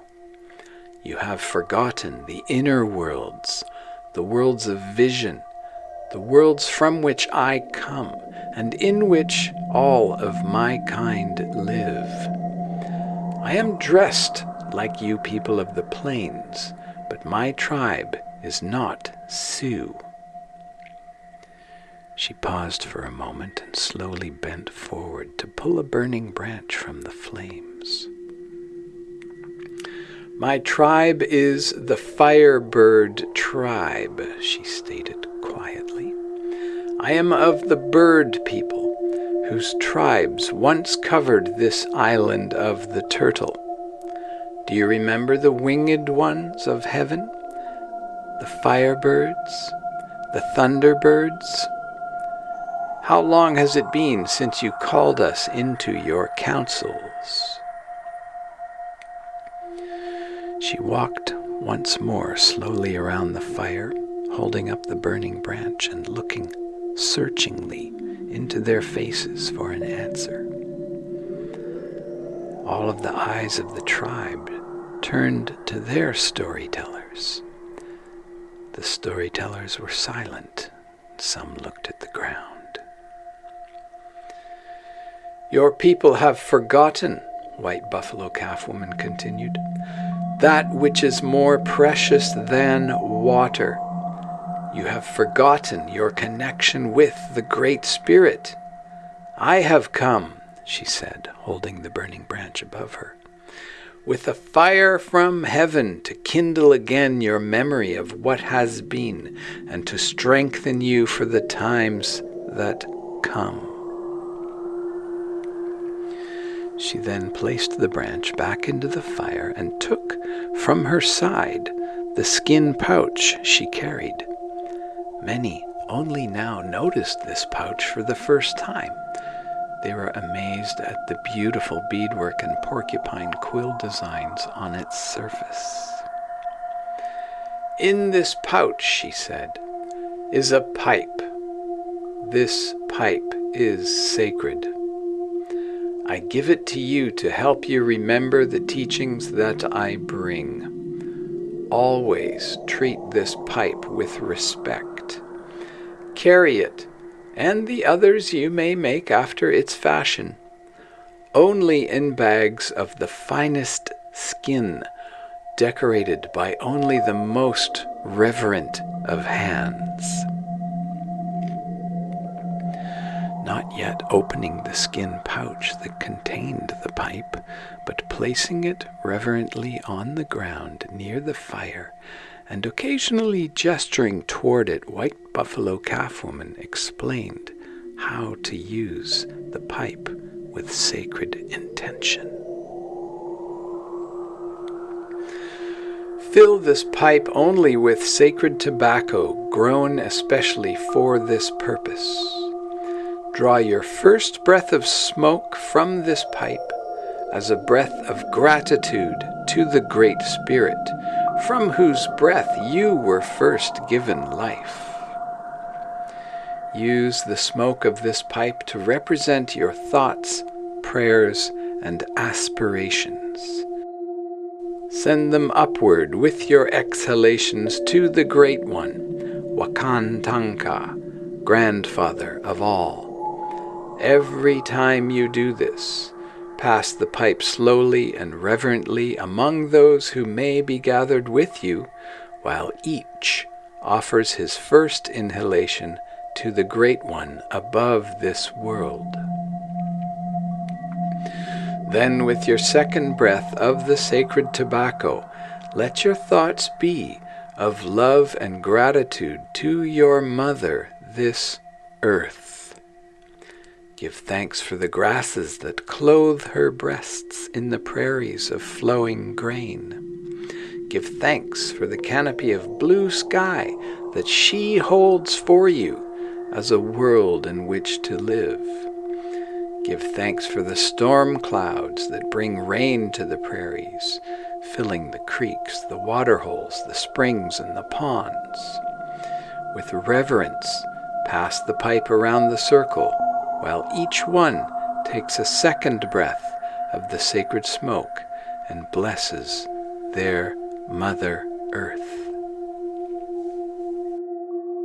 Let your third breath be for the four-footed and the feathered ones, for the buffalo and the prairie chickens, for the fishes in your rivers, and for all of the creatures of this good earth.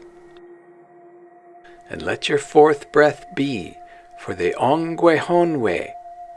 Let your prayer be that your tribe will always remain among them, and that one day the people who remain true to reality will include all the nations of the world. All this time she had not yet opened the pouch in which she held the pipe. Now she slowly untied the leather straps that bound it, and, lifting a corner, reached within to pull from the white skin pouch a pipe with a red stone bowl. The manner in which she raised this pipe for all to see spoke of such reverence that everyone within the great teepee grew still. Many, in that moment, found their hearts full. Tears glistened in many eyes.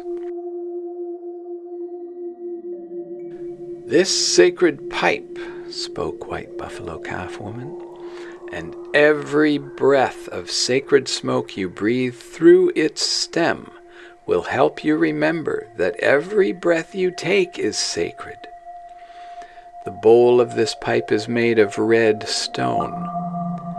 It is in the shape of a circle.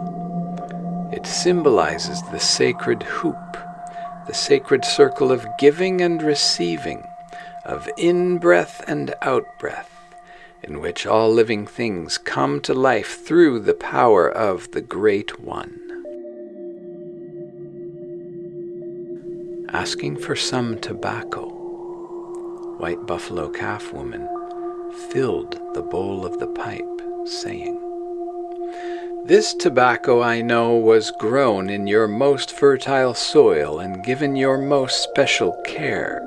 It symbolizes the plant world, the moss upon the stones, the flowers, the herbs, and the leaves of grass that cover the hillsides, lest your mother lie naked in the sun. You, my people of the Sioux, are here to care for the earth. Your life is lit from that same fire that burns in the heart of the Great Spirit, Wakan Tanka." In so saying, she stuck a small twig into the fire until it burned brightly.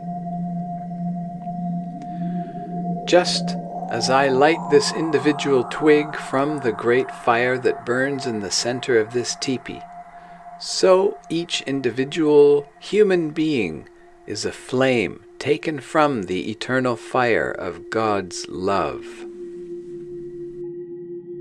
Slowly she moved the flaming twig away from the central fire and held it up for all to see.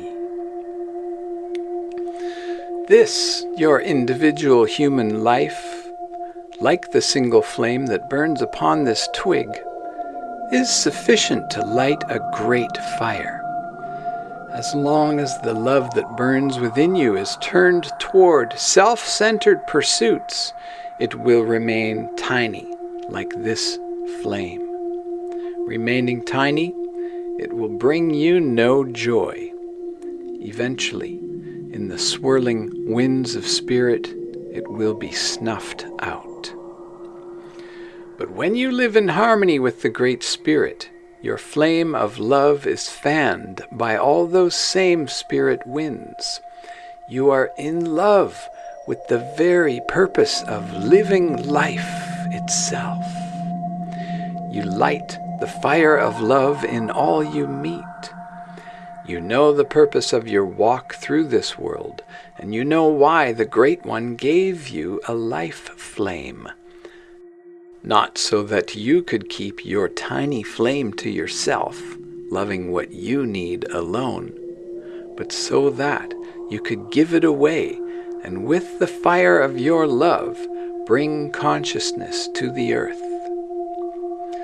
And so saying, she held the burning twig until the flame was just above the red bowl of the pipe. To the pipe's center, she touched the fire, inhaling softly through the stem until the tobacco glowed brightly. The first wafts of the sacred smoke drifted through the teepee. It was as if those present were seeing a pipe lit for the first time.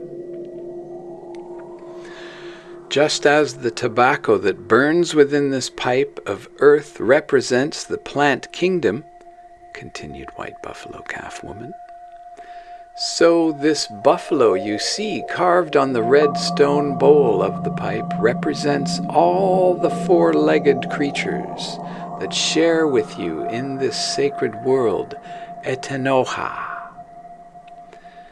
These 12 feathers hanging from the stem of this pipe have come from Galeshka, the spotted eagle. They are to remind you of the feathered races with whom you share the great circle of the sky, but they are also to remind you of your spirit selves, the bird tribes, the winged ones of heaven. As I now pass this pipe to you, and you give thanks to the Great Spirit with your first breath of tobacco, let these feathers remind you of the spirit beings who come from the stars to brighten your human lives. Let these 12 sacred feathers draw your thoughts up and away from the gravity of petty and jealous passions. Let your thoughts fly, like these feathers have once flown, on Wambly Galeshka, high above the world of the little self. Take the pipe.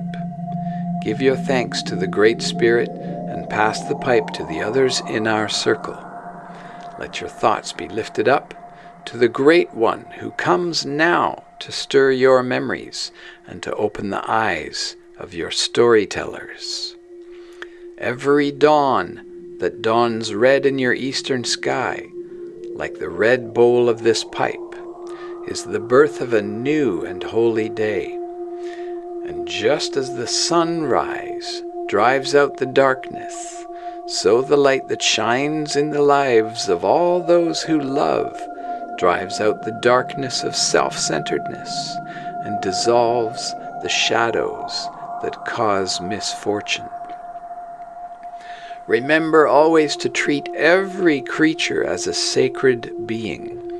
The people that live beyond the mountains, the winged ones of the air, the four-footed, the fishes that hide beneath the cool rocks in the silver streams and lakes. All of these are your sisters and your brothers. All are sacred parts in the body of the Great Spirit. Each one is holy, sacred, and divine. The most difficult part of this teaching may be to extend this respect and love to the people of your neighboring tribes. Remember, like you, they are sacred people, one and all, given a specific work to do in the great being of Wakan Tanka. Their work is not your work. Their tasks differ from yours, but the purpose you serve is the same. The sun that shines upon you does not see you as being different from anyone else. In peace, you must live side by side with those who are a different shade of the color red. For a people are coming soon who do not share the color of your skin, but who are white like the snow that falls in the winter months. With them will also come those of black skin, and those of yellow skin, and those of colors in between. Just as the colors blend together in a rainbow that arch across the prairie when a storm has passed, so too you must tell the white races, the black races, and the yellow races when they come, that though you are of red skin, you are first and foremost people of the Great Spirit, as one and all are too. Through peaceful blending with your neighboring tribes first, be an inspiration to the wandering peoples who will come to your land. Help lead all races into the harmony of the rainbow. And then, finally, the pipe was passed, and she was silent until all those present had taken their first smoke, the red bowl miraculously remaining full the whole time. She took her second inhalation, and a second time the pipe was passed in reverence for the earth, then a third for the four-footed and winged brothers and sisters. A fourth time the pipe was passed in reverence for the many tribes of humankind, those in the distant past, those living now, and those yet to be. After all gathered in the great teepee had completed their fourth smoke, White Buffalo Calf Woman raised the pipe reverently before her for all to see. Carry your own pipe with you always. Treat it as a sacred object. Honor all creatures and live your life in harmony with the sacred way of balance, of which every tree, every flower, and every new day speaks. There will be many seasons when your heart will feel clear and pure as a mountain spring stream, and you will know the peace and joy of the Great Spirit. But should ever your steps falter, now or in the more troubled times to come, if ever you feel that you have stepped aside from the path of the sacred way, if ever your heart should feel heavy within you, do not waste time in regret. I will give you a ceremony, she said, filling the pipe once more for the second time and relighting it from the sacred fire. I will give you a ceremony which each of you can do in the company of others, or alone, in your lodge, or out upon the prairie. Stop your thoughts. Find a rock upon which to sit. Asking for the Great Spirit's guidance as I have taught you, unwrap your pipe and let its red bowl remind you of the sacred road, the way of life, the red pathway of the sun. After you have smoked your smokes to the Great Spirit, to the earth, to the animals, and to the people who are true to reality, after you have given your thanks to the four directions, then take a fifth smoke, asking for the guidance of the great winged beings of the spirit world. Ask the particular winged being of the spirit world that is closest to you to help you see the wisest path forward. Ask that spirit to help you make the clearest choice, to help you know the steps you are to take upon the path that your deepest knowing would have you travel. In time, you will come to know that spirit being as your own higher self. For now, just rest in the still place where the deepest knowing makes its home. This will put you in touch with what you may have forgotten in the hurry of life. This will allow the fire that burns within you to speak to you in plain and unbroken terms. With this fifth smoke, the smoke that you offer to the invisible spirit that guides you personally, you will see that the spirit world is real, inhabited by wise and benevolent beings that watch over your trials and your hardships, but who are unable to offer you help or assistance until you ask them. With this fifth smoke, ask the spirit beings that surround you to come into your life. Tell them you want to help them and the Great Spirit in their work and ask them how you can do this. By helping the Great Spirit in His work, you will help yourself far more than if you were merely concerned with your own affairs. Human beings are not ever fully happy or healthy until they serve the purpose for which God created them.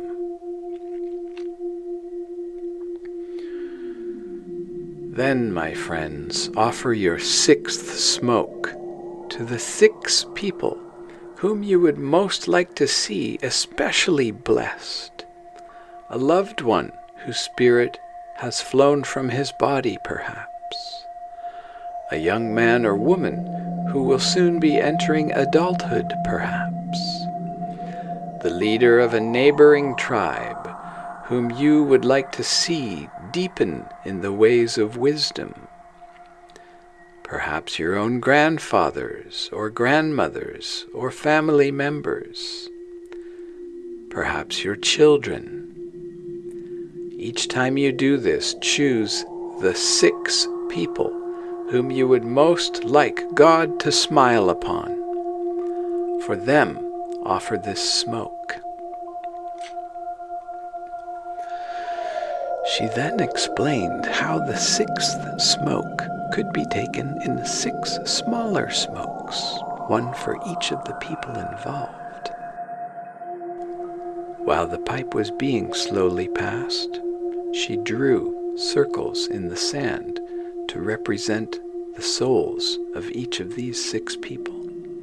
And then, around those circles, she drew one great circle to represent the blessing itself. When all present had completed their 6th smoke, White Buffalo Calf Woman turned slowly to look at each one in turn. All within the teepee grew very still. Even the outside breezes came to a rest, and atop the poles the teepee flaps hung motionless. The 7th smoke, she explained, must always be taken in silence, for it was offered to that great being from which every being was created. For that sacred mystery at the source of life, it was better, she said, to have no words. After the 7th smoke was completed, such a unity was felt by those present in the great teepee of many skins, it seemed in that moment as if there was only one of us present. In perfect stillness, the silence spread like warm water, dissolving the last traces of individuality and disharmony from the heart of the Sioux. For many moments, White Buffalo Calf Woman was silent. When she spoke again, she compared her teachings to a tree that would flower in their understanding as they took these things to heart and applied them in their daily living. She told the Sioux how their individual human lives were like the individual leaves of a tree, and how no tree has leaves so foolish as to fight amongst themselves. No people true to reality would ever be so blind, she said, as to let the individuals within their tribe contend with one another. Remember, there is no cause that justifies violence against another human being, save only in the last resort to protect yourself or family. For a long time, she continued, you will live beneath the sacred shade of this tree of understanding that I am planting in your consciousness this very evening. And in the generations immediately following yours, the people of the Sioux will be united again in the sacred circle.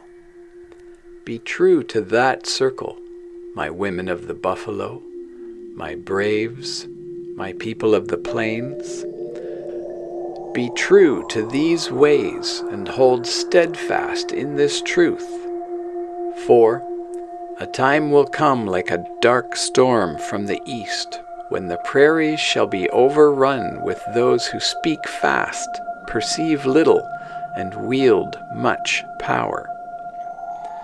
The sacred tree of understanding that you will carry within you during these next few generations will be cut down in that storm. The tree will only seem to die, however. The sacred hoop will wither until it is all but forgotten. A few will keep the light of this truth burning within their hearts, but the light will grow dim and become, even in those, but a tiny ember. but that ember will remain. Quietly, it will remain. All but forgotten, it will hold still a small glow in the hearts of the gentle ones who remember. Even when a strange and hurried nation covers these prairies, even when your Mother Earth is bought and sold and stolen as if she were no more than a handful of beads, even when roaring ships of magic stone fly with people in them across the skies, that burning ember will still hold its tiny glow. And know this, my people, a great fire can be ignited from a single glowing ember.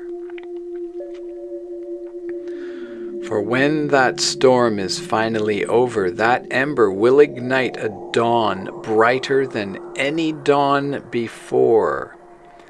A new tree will grow, more glorious than this tree I leave with you now. With that new dawn, I will return. Under the shade of that new tree, I will live with you, and with us will be gathered not only the tribes shaded red, but the white tribes from the north, and the black tribes from the south, and the yellow tribes from the east, and all the other tribes that exist. In harmony, the four races will live beneath the boughs of a new tree. The age that we will see together will be the best that has ever been. All that has been broken will be made whole.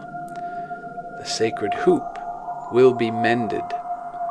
The game will be plentiful, and the spirits of all creatures will rejoice in the harmony of a new and perfect order. The Great Spirit, the very Thunderbird, will be active within the races, living, breathing, creating through the peoples of the earth. Peace will come then to the nations, for the original creators of life, the winged ones of heaven, will return.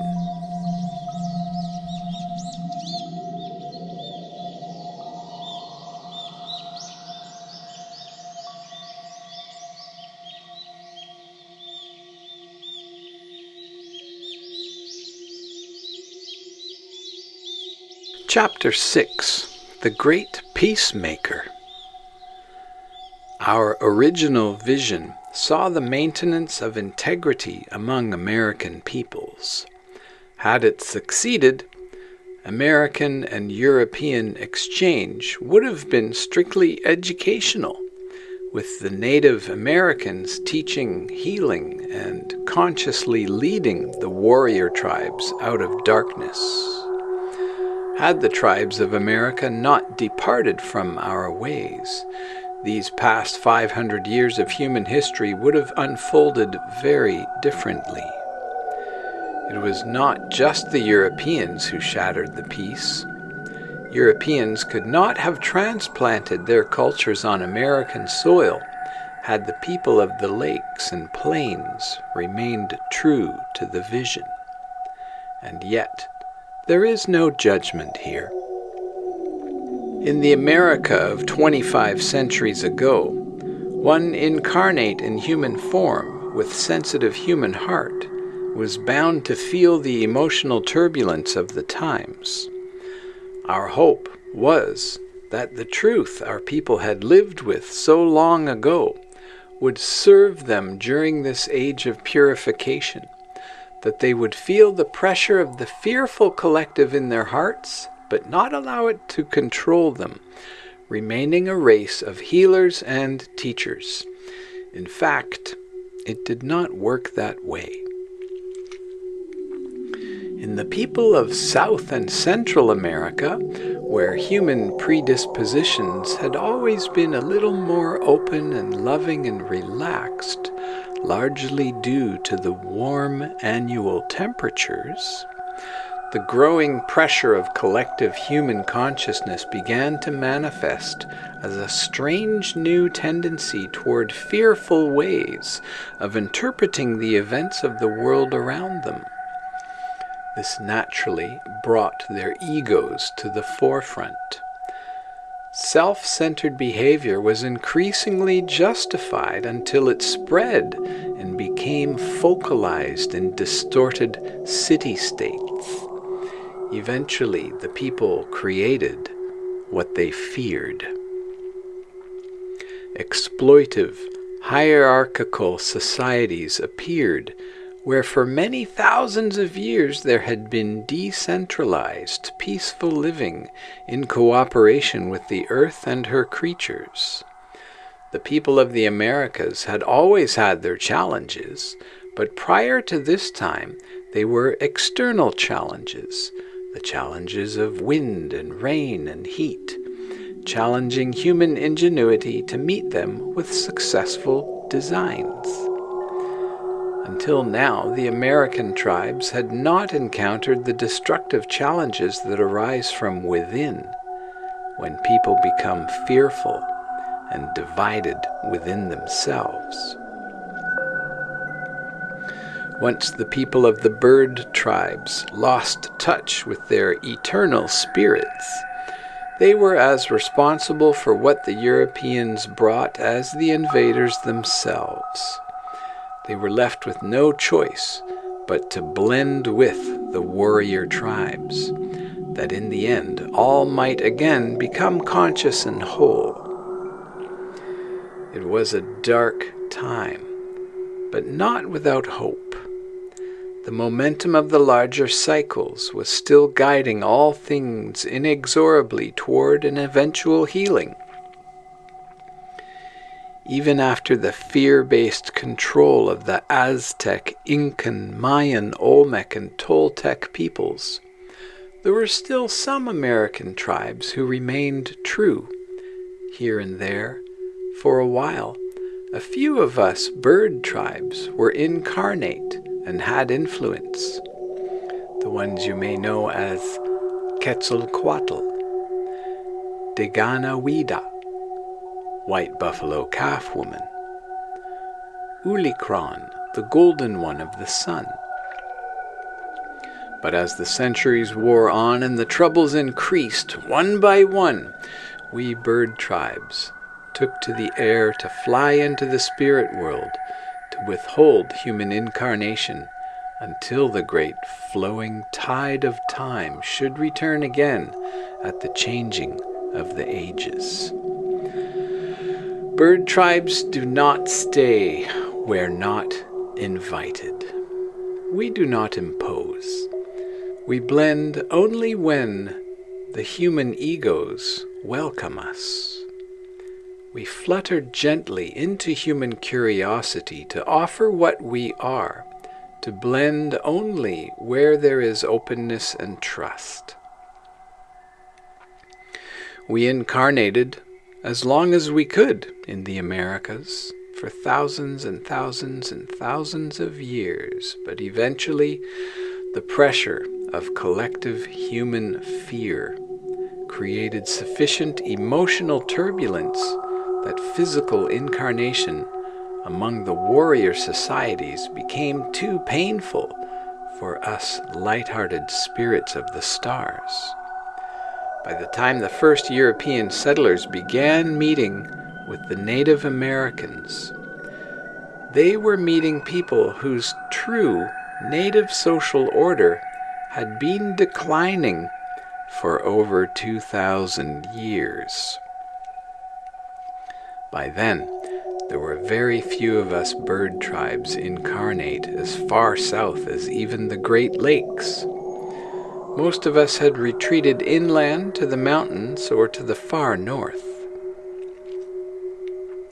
Toward the end, we left even the north without a trace, retreating, disincarnate to the spirit world. We knew that the great ever-rolling cycles would bring our time to the earth again, and most of us were content to wait. I, however, was one of the few who continued to put on the material dress of the physical body.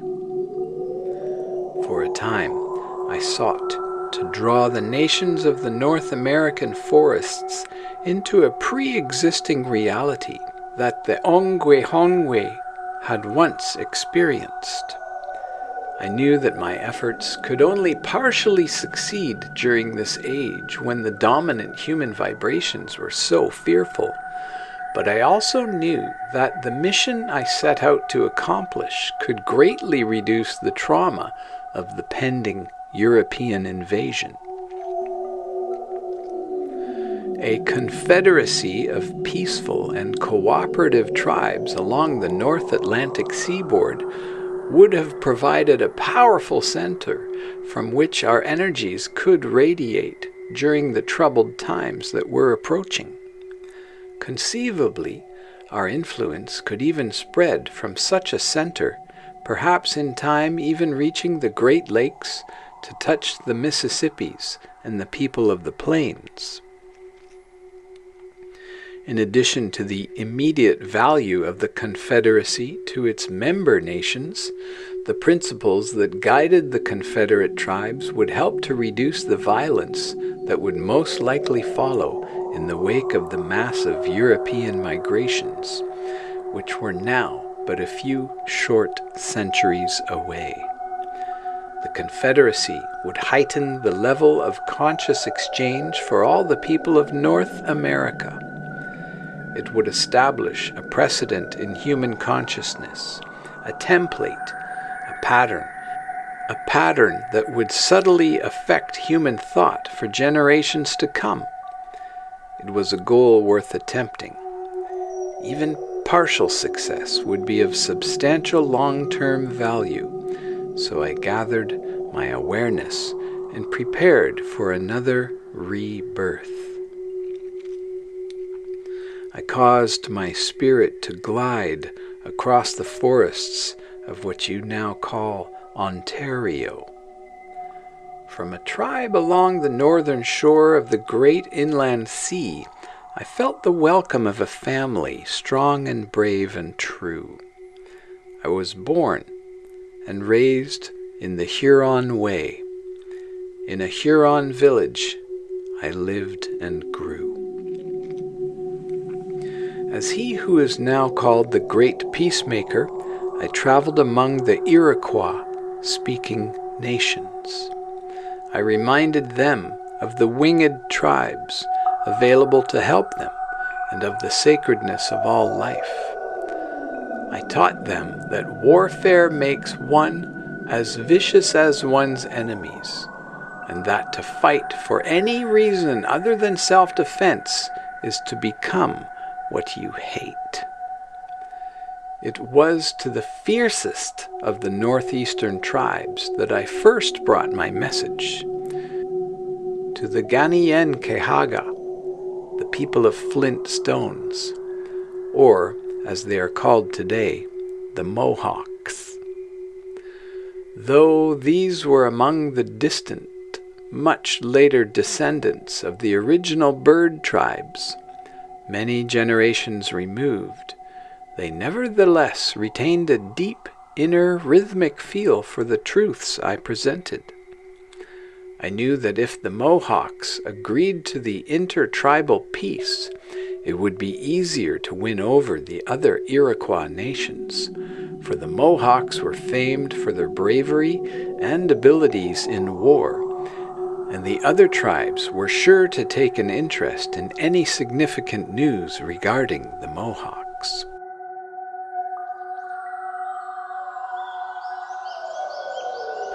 Chapter 7. Among the Ganienkehaga.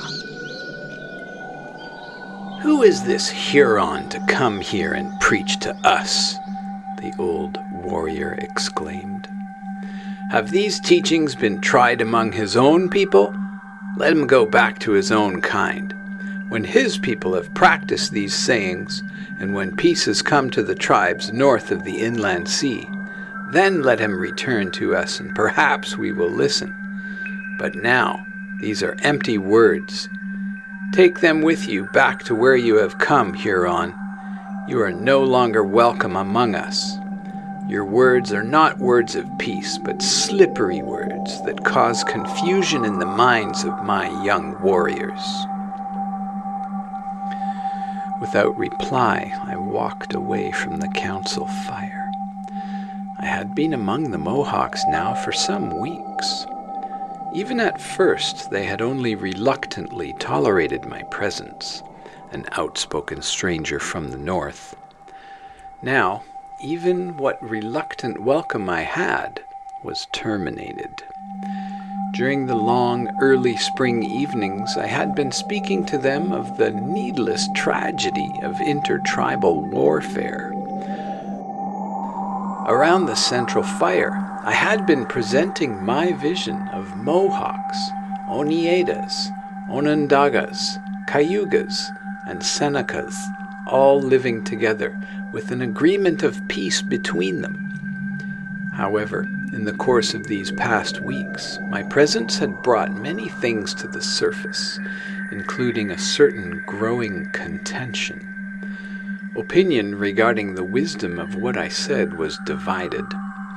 The minority, who believed there to be truth in what I was saying, came into heated conflict with older warriors who greeted my every word with suspicion. I might have still been granted more time to present my vision had there not been, among the Mohawks at that time, a bitter young visitor from a neighboring tribe, Hiawatha, an Onondagan, who, for no apparent reason, resented me from the first. Filled with hatred and quick to anger, he violently opposed every argument I ventured in support of a unified Confederacy. He pointed out to the Mohawks how my presence among them was itself a source of division and conflict. And while I spoke of peace, I was in fact bringing disharmony to the tribe, creating disagreement and confusion. Hiawatha, or Hiawatha as he was later known, maintained that this was both my purpose and my intention, that my words of peace were but a ruse. I slept alone that evening away from the main camp. The weather had warmed. The air hung heavy and expectant. I could smell the gathering rain. Late into the night, I gazed into the cloudy blackness above, pondering my next step. Only once did I get a fleeting glimpse of the stars. I awoke late, having reached no conclusions. By the time I had hiked several miles to an area where it was known that the deer abounded, the sky had filled with a confusion of dark clouds. The storm was imminent. Mid-afternoon found me hunting along the edge of a deep gorge. I was lying in the branches of a large, dying oak tree that had reached its branches out over the edge of a seasonal creek bed some 100 feet or more below. From my position in the overhanging tree, I could see nearly a mile in either direction, and thereby hoped to locate the current position of the white-tailed deer herd, whose trail had led me to this vicinity.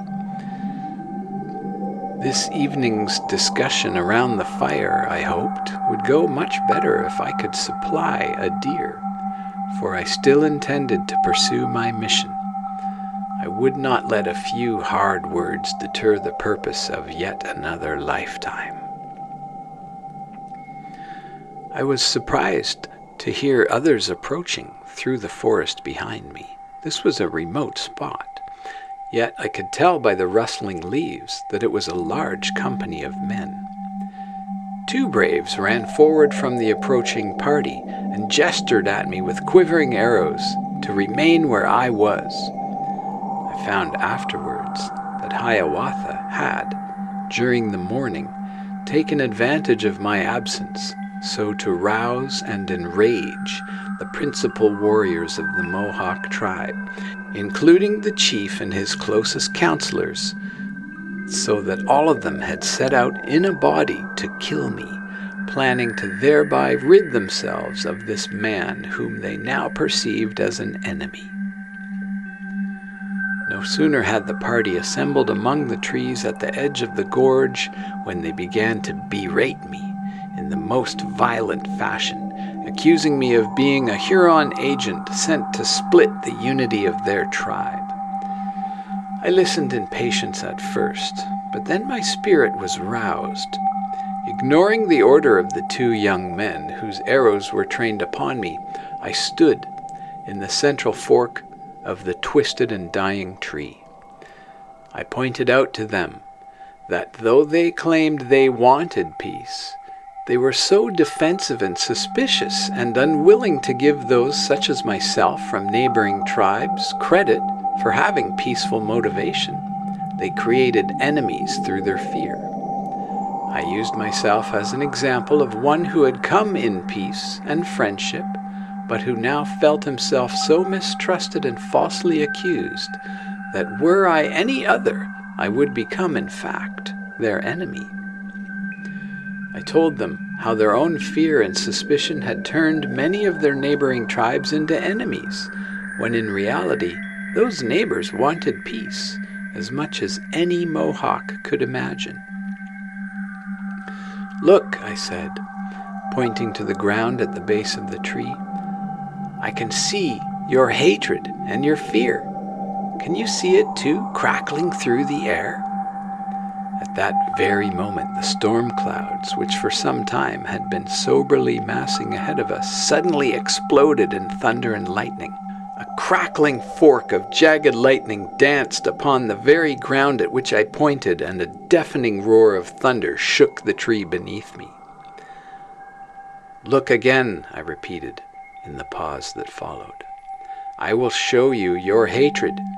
It flows from the group of you standing there at the trunk of this misshapen tree, rising up like fragments of dying, twisted branches into 10,000 twigs and brittle forks.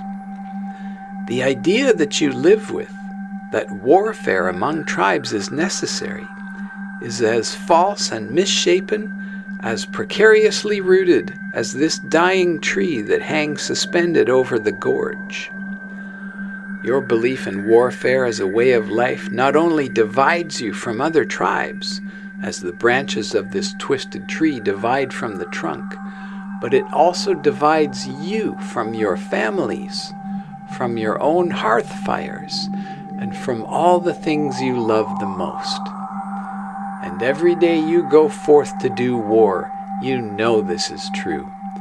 Do you increase your security through your belief in this monstrous lie? No! The idea itself divides you from each other, for it encourages values and forms of behavior that do not make for friendship among warriors, peace within villages, or happy songs around your sacred fires. This lie you believe in is like a dying tree, a tree that offers no comfort, no fuel, no shade, a tree that saps the strength and twists the values of all those who become entangled in its many devious branches. If you continue to live your lives among the roots of this deceitful tree of war, you, like young Hiawatha there, will find the ravages of war entering your very heart. Within your very soul will the battles rage as you are separated, as Hiawatha has been, from the inner peace that is the birthright of the real peoples. I am not a Mohawk, this you know, but neither am I the Huron you imagine now stands alone. I come from the tribe of the real people. I am Ongwehonwe. I represent the unseen ones, the winged ones of heaven the bird tribes. They are with me now.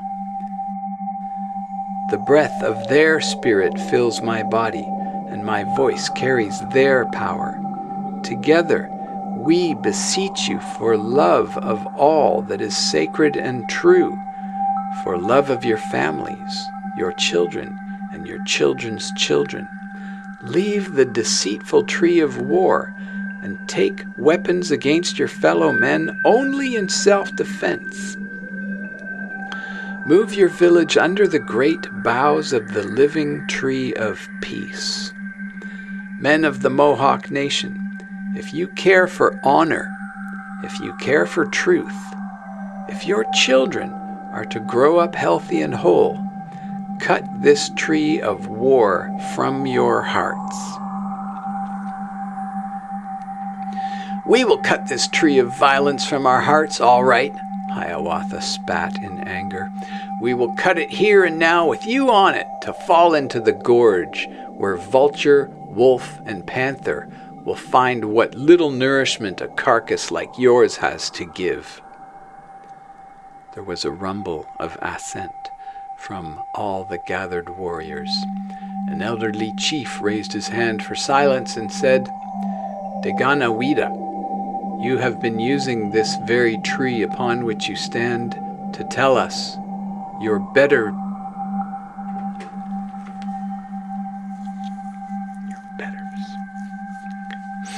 Deganawida, you have been using this very tree upon which you stand to tell us, your superiors, what we must do with our lives. We do not need you to direct us. We choose what we will keep in our lives. We choose also what we will cut away. I think this time young Hiawatha has spoken wisely. We will indeed cut this tree down, he said, his face darkening, that you and your divisive words might fall with it into the gorge below, where they will trouble our people no more. Sharply he commanded several braves to begin cutting down the tree. But with lightning movement, before they could even begin, I drew my tomahawk from my belt. Pointing with it to the darkening clouds above, I screamed a cry so savage and so terrible it seemed to some of the Mohawks that it was my command that caused the sky in that moment to open up and the rain begin to fall in angry torrents. And it was. No, warriors of the Mohawk Nation, I shouted through the fury of the wind-driven rain. It is I who have said the twisted tree of war must be cut from your lives, and so it is I who will cut away this tree and fall with it into the gorge. My act will give you a teaching that my words have not. No man should ever be afraid to cut falsehood from his life, even if it is the very thing upon which he is standing. Once he recognizes it, he should not fear to let it fall away. For to remain standing upon a lie, once it is known to be false, is to forswear future peace and joy. And there is no value to living if such as these are your roots. With savage fury I began to hack away at the trunk of the tree upon which I stood. The Mohawks were amazed. They watched in silence while the rain poured. With the passion of battle upon me, I worked my weapon ceaselessly, again and again in violent swings, each driving slash cutting deeper and deeper into the murky grain of the trunk below my feet. Nearly an hour passed, punctuated only by the falling rain and the sound of my tomahawk against the wood, as the braves beneath me stood shoulder to shoulder, talking quietly amongst themselves. I spoke no more, until only a small section of the trunk remained. I knew that one or two more blows would sever the tree. I stood then, for the first time since my fury was unleashed. This time, the faces I saw wore a different expression. This they respected. This they understood. Like all who are attuned to the Great Spirit, my timing was in perfect harmony with the natural world, for at the very moment I stood, the sun broke through the clouds, and a rainbow appeared in an arch of brilliance across the valley behind me. I pointed to the circle of the sun. I pointed to the circle of the horizon. I spoke of the many complete circles of nature, the circle of cycles of the moon, the circle of the stars in the night sky, the circle of the seasons, of ripening fruit on the vine, the circle of an honest and open eye. The truth is so beautiful, I said. The truth is like a circle. Yet the rainbow you see behind me is not a full circle, but a half circle. A half circle of 7 colored light tribes shining together in harmony. It appears today to remind the nations and the tribes of the Iroquois that we must complete the rainbow circle in our lives, through living in harmony with the earth and her creatures, through living in harmony with the laws of nature, and through living in peace with the other nations around us. Each of our tribes is like one of the colors you see before you in that rainbow. Watch it for a moment. Do you see where the other colors touch and divide? No, they all intermingle peacefully. This is the trade between tribes that live in peace. Where people honor the ways of the Great Spirit, new and more beautiful colors come into being. Through their exchange, there is plenty for all. This rainbow has been given to us as a sign to remind us that we must become tribes living in harmony together on the earth. The rainbow is a half circle that we must complete in our hearts. Except in cases of self-defense, there is no place for violence in a heart that honors the teaching of the Great Spirit. Remove such errors from your lives, as I now remove this tree from its false roots. And with that, I leapt into the air and landed with my full weight upon the overhanging branch. There was a tremendous crack as the twisted oak broke loose from the cliff and tumbled, with me clinging to its branches, end over end through empty space. The drop was over 100 feet, and the truth is, I had not before considered whether I should live or perish. The opportunity that had been presented to me to give that teaching was sufficient, I felt, to justify a lifetime. Whether I lived or died in that one body made no difference to me, for I knew that the people of the Mohawk would be more peaceful after what they had seen that day. However, I did hold tightly to the falling branches, feeling only gratitude for the perfect moment that held me in its heaven. As it happened, the falling tree landed in the upper branches of several closely growing trees in the gorge below. Though I was able to barely maintain my hold in the collision, my fall was nevertheless broken by a succession of other branches. In reality, it seemed to me these branches were the hands of the Great Spirit catching me in His love.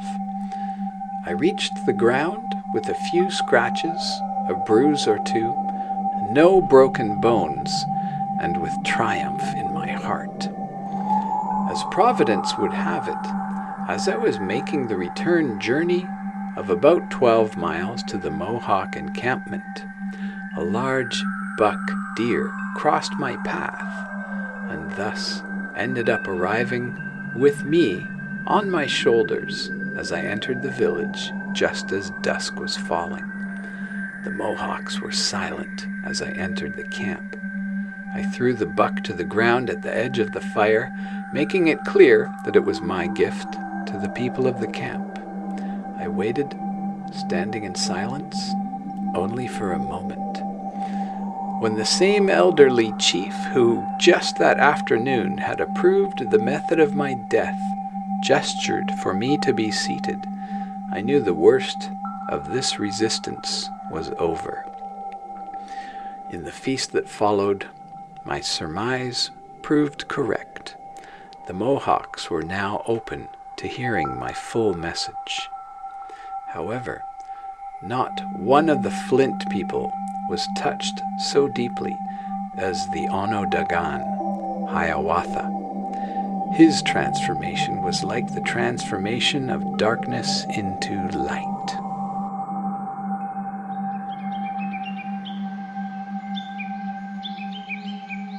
Chapter 8. Adadarhoh. I remained all of the new moon among the Mohawk nation. They had now accepted me as one of their own. As I had hoped, the Flint people proved the first to agree to join a confederacy of tribes, provided I could secure the willingness of the other Iroquois nations. Curiously, Hiawatha was more interested than any other person in my mission. Late into the evenings, long after the others had retired, he and I would remain to converse around the fire. As the weeks passed, we came to share a common vision. When the time arrived for my departure, Hiawatha asked if he could accompany me. He excused his former behavior by saying that he had fallen into a deep and black despair because his wife and children had been murdered by a monster-like human called Adadarhoh, who was a terror of the whole region in which he roamed like a wild beast. According to Hiawatha, Adadarhoh was not the many-headed serpent that some believed, but he was a man just as vile, a wicked sorcerer of twisted body and mind who ate human flesh and hunted men, women, and children as if they were animals. Though reports on the nature and appearance of Adadarhoh did not often agree, and Hiawatha himself had never seen him, tales of Adadarhoh, or Tadodaho, as some called him, had been told as far away as the shores of Lake Michigan. Not a warrior from any of the nations that inhabited the northeastern forests would dare journey into the dangerous vale where this twisted demon was believed to reside. Since my work with the Mohawks was for the time complete, and the region in which Adadarhoh roamed was in the general direction of the Senecas, whom I next intended to visit, Hiawatha and I set out together on the journey, planning on our way to pay the murderer a visit. The Mohawks thought it foolish to intentionally seek out Adadarhoh. Still, they respected us both and wished us well. They assumed that if we were not killed in the encounter, then we would surely kill Adadarhoh, for the presence of his evil was a menace to all the people thereabouts. However, there is a spark of the Great Spirit in every creature that draws a breath. Without mentioning the reputed snake-haired demon by name, I spoke with Hiawatha on the journey to Adadarhoh's area, of those times when strong and certain communication is able to accomplish more than the crudity of violence. When you simply destroy that which you cannot understand, I told him, it will come back to you again and again and again, each new form worse than the previous. But if once you can understand what motivates your enemy, you can often help him discover superior ways of accomplishing his deeper purposes. "But you will never get such as him to listen to you," exclaimed Hiawatha, knowing full well what I implied. "All he understands is the tomahawk. He is not a creature with whom you can speak logically. He understands only violence. That is the only language he knows, the language he speaks to every man, woman, and child that crosses his path. I would do away with him, Daganawida, not for revenge, for you have helped me soothe those self-defeating fires, but for love. I would kill Adadarhoh to free others from falling into the same fate that he wreaked so thoughtlessly upon my family." And so we talked during our journey toward the valley in which this monster lived, and we made a plan. I proposed that I feign some sickness or affliction and try to secure the help of this Adadarhoh murderer, while Hiawatha watched us from a distance, his bow strung and ready to fire. My contention was that if this man had even the smallest spark of goodness in him, he would come to my aid and give me a basis for further communication. If not, if he turned on me, I would let Hiawatha have his way. What happened proved better than either of us could have imagined. As I lay calling for help from behind a fallen tree, not far from the coals of Adadarhoh's last camp, the dreaded curse of the region came limping toward me with only the vile look of murder on his face. He approached cautiously at first, but when he saw me lying on the ground, pleading for a drink of water, he relaxed his manner. He looked carefully at the craftsmanship of my buckskin vest and leggings, which were, thanks to the Mohawks, newly made and of the very finest quality. Then, without a moment's hesitation, he raised his tomahawk for the kill.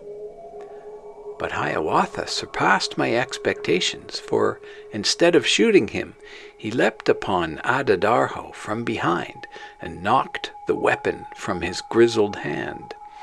In the same moment I rolled out of the way and threw Adadarhoh off balance, then dove upon him, pinned him to the ground, and held him twisting, writhing, and spitting curses. In less time than it takes to tell it, Hiawatha, a true marvel in action, quickly bound both his feet and hands. Before he knew what had come upon him, Adadarhoh sat at our mercy, disarmed, propped against the base of a tree. In a taut bow, Hiawatha held an arrow trained upon his heart. It was then for the first time that we truly saw this man whom all the tribes despised. His body was crooked and twisted, deformed from some hideous disease, yet his muscles, though somewhat grotesque, were nevertheless enormous. He exuded a strength in no way diminished, but somehow increased by his deformity. Though Hiawatha might have felt both emotions, there was evident not of a trace of either anger or compassion as he spoke. "Adadarhoh," he said, speaking slowly and clearly, so that the word quivered with power not unlike the power of his taut bow. "Listen well, for I have you where your life is no longer your own." And then in grim detail, Hiawatha gave account of the discovery of his own murdered family. Throughout Hiawatha's narrative, Adadarhoh's countenance remained hard and set. He was no doubt certain that at the end of this lecture he would feel the arrow penetrate his heart. But when Hiawatha finished recounting the events that had happened to his most loved ones, he suddenly threw his bow off into the bushes, disgusted with violence and all its spiteful forms. Holding the arrow in both of his hands, he confronted the deformed man tied to the base of the tree. With every muscle in his body tight, he held the arrow only inches away from that hateful face. And then Hiawatha did a wonderful thing. He looked Adadarhoh in the eye and said, "I will forgive you and spare your life, but I ask that you do one thing for me in return. Listen to my friend, Ganienkehaga. Consider what he has to say." And with that, he snapped the arrow in half and lay its broken pieces upon the ground in front of the astonished Adadarhoh. Hiawatha turned to me and then asked me to speak. But my heart was too full. I shook my head and motioned for him to continue. And then, for the first time, from the lips of another, I heard my own teachings. Once again, Hiawatha amazed me. He spoke beautifully, poetically, eloquently of the brotherhood of all creatures, 4-footed, 2-footed, winged, and fish. He spoke of the sacredness of human life, the joys of human friendship, the benefits that come to those who live together in peace and harmony and cooperation. With eloquence far greater than I had ever achieved, and with a passion I recognized as springing from the same source of my own, Hiawatha spoke to that twisted, ruined man. And when he spoke of the benefits of a peaceful heart, I could feel peace flowing out from Hiawatha's own heart in great soothing waves. I believe he could have moved even the stones to sing when he told of the joy that fills the peaceful heart of those who love the Great Spirit and live in accordance with nature's laws. At first, Adadarhoh listened in disbelief, looking for some kind of a trap. But Hiawatha read his thoughts and seemed to address his questions and doubts even before they were spoken. As I watched, I realized that Hiawatha was a master at discerning the subtle meanings behind the slight twitches in Adadarhoh's face and the occasional movement of his eyes. As Hiawatha told the story of my falling into the gorge, the face of Adadarhoh began to change. A dim comprehension grew behind his expression. For the first time, Adadarhoh spoke. His words were broken and halting. His face wore a puzzled look. He questioned Hiawatha regarding the location of the tree, for it had been a landmark thereabouts to those who hunted in the region, and apparently Adadarhoh had at least once stalked from its branches as well. When he began to grasp the facts that this tree had fallen with me in it into the gorge, and that I had cut it off myself in order to communicate something important to the Mohawks, and that I had survived the fall, and that the entire Mohawk nation now regarded me as a sacred being, Adadarhoh looked in my direction with new respect. In his broken manner of speaking, he questioned me about my tumble into the gorge and the details of my survival. He was amazed that anyone could have survived such a fall. His speech was not always easy to understand. He used a word that neither of us were familiar with, but that we gradually understood to be his term for justice. Apparently, even in the system of his confused and twisted values, Adadarhoh had some dim comprehension of right and wrong. last we realized that he was speaking of the justice of my surviving such a fall because of the strength and nobility of my intentions. Then he gestured to himself and said plainly, and this time we understood, that, in justice, one with a heart as wretched as his own should not be permitted to live. He repented for the wickedness of his life and begged that Hiawatha should kill him right then and there.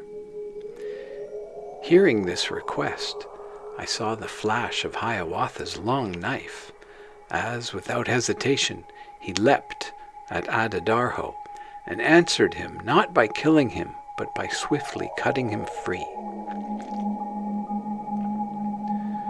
During the stunned silence that followed, as the three of us stood together in equal freedom, the expressions that passed over the bewildered face of the astonished Adadarhoh were awesome to behold.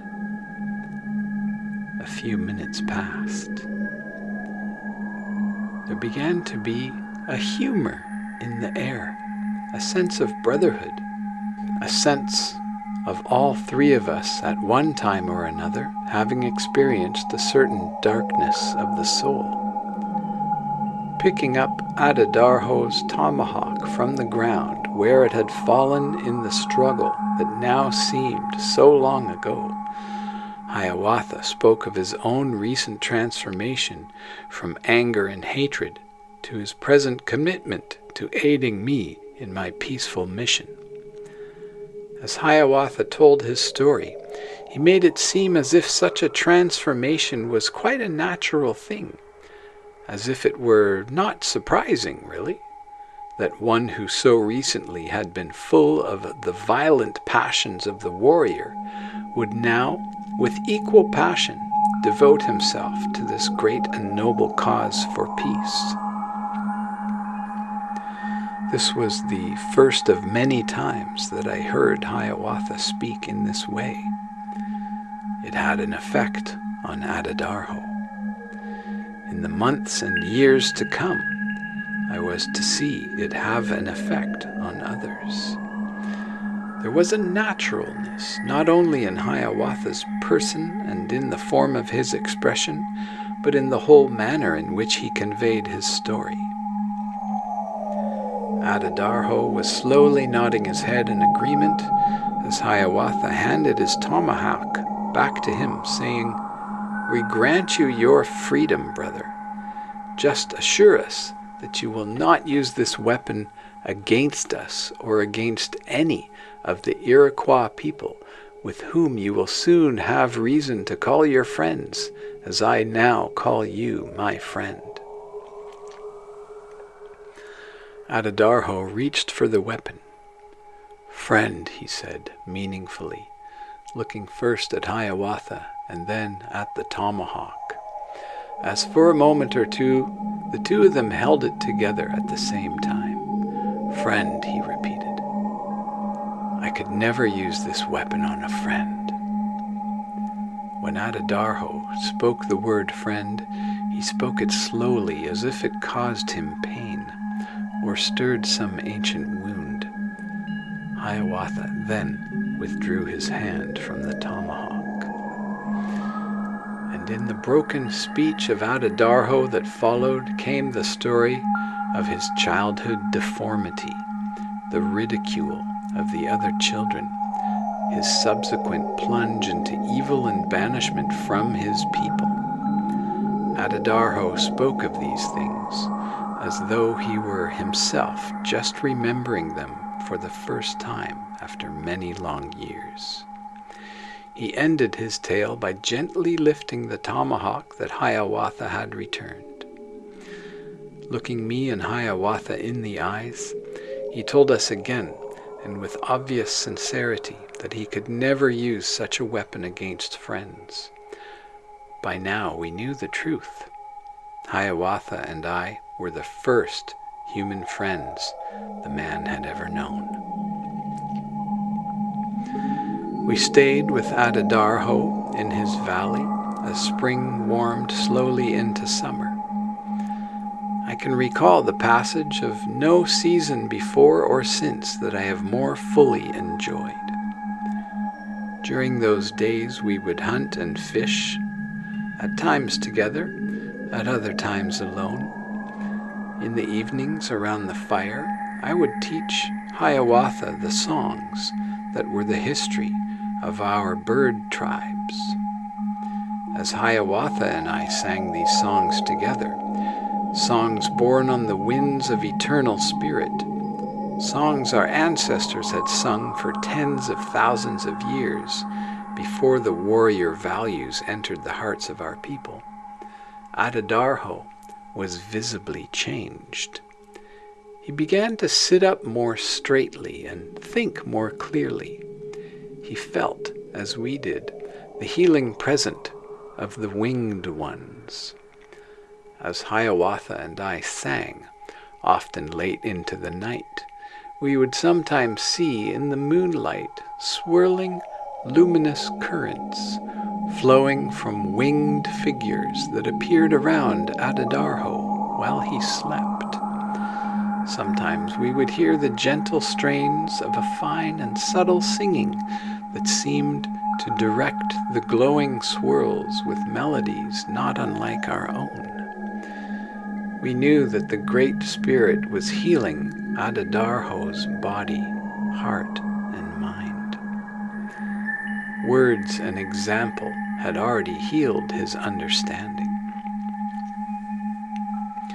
He did indeed, as it turned out, have an affinity for serpents, as one evening Hiawatha and I returned from a hunting excursion to discover his body virtually covered with writhing black snakes, no less than 8 of the friendly creatures entwined in his shoulder-length tangle of hair. It was an awesome sight to see them straightening their bodies in surprise at our approach, flickering their tongues and staring at us with tiny, intent eyes.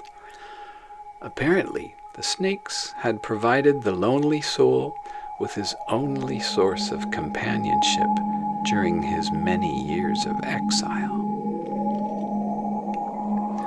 When it was time for us to leave Adadarhoh to continue our journey to the summer encampment of the people of the Standing Stones, who by now had heard of our coming and were expecting us, Adadarhoh was a new man.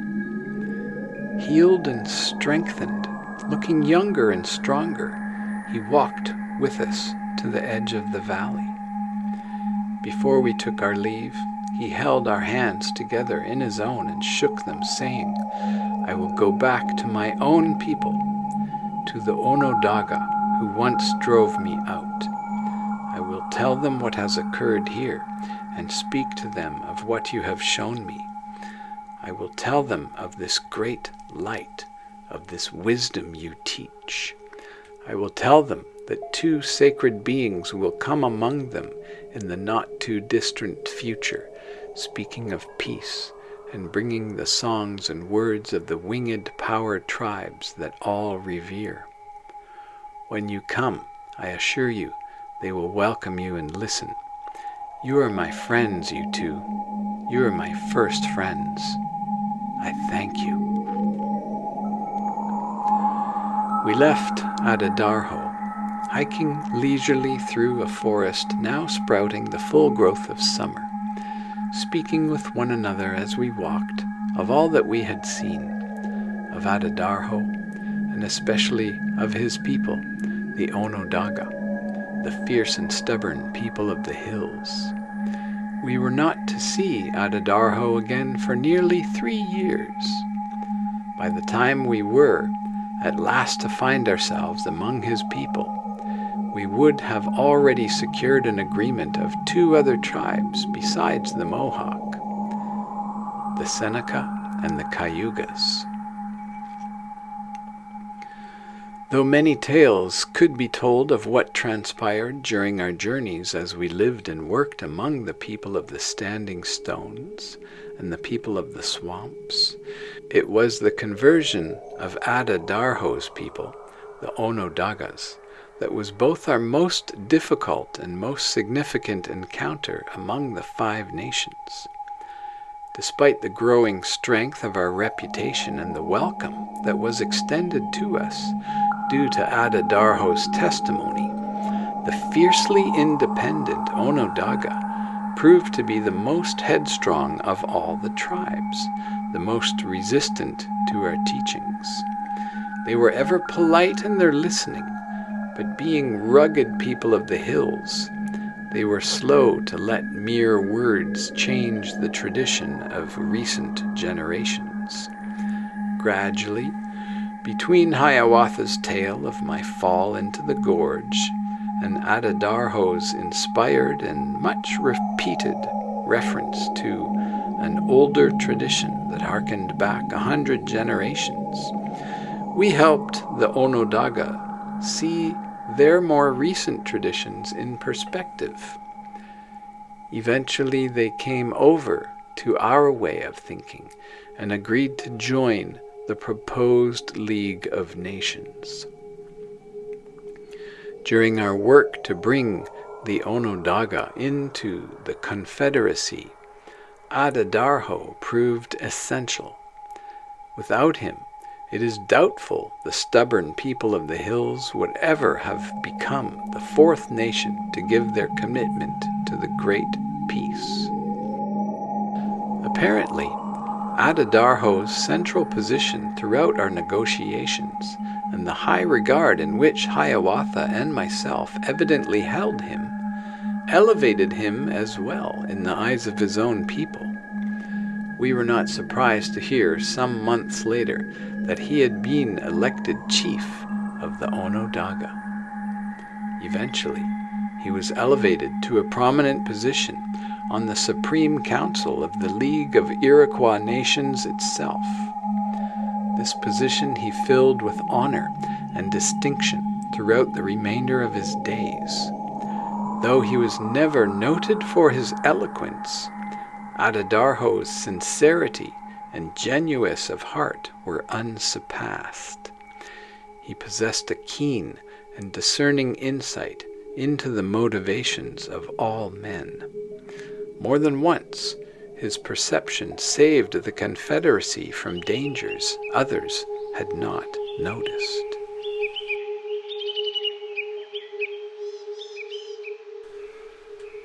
Chapter 9. Tree of Peace. The vision that first came to me one starlit evening some 5 winters ago was now rapidly becoming reality. During the past year, the Seneca had become the 5th nation to agree to the peace treaty. A gathering of the principal representatives of the Iroquois tribes had now been called to formally establish the League.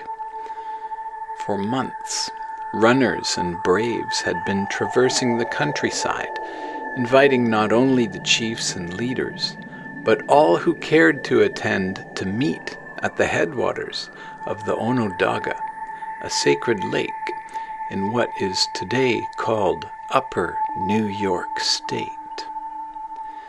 They were told to gather around the largest tree that could be found 4 days before the full moon, when the geese fly south.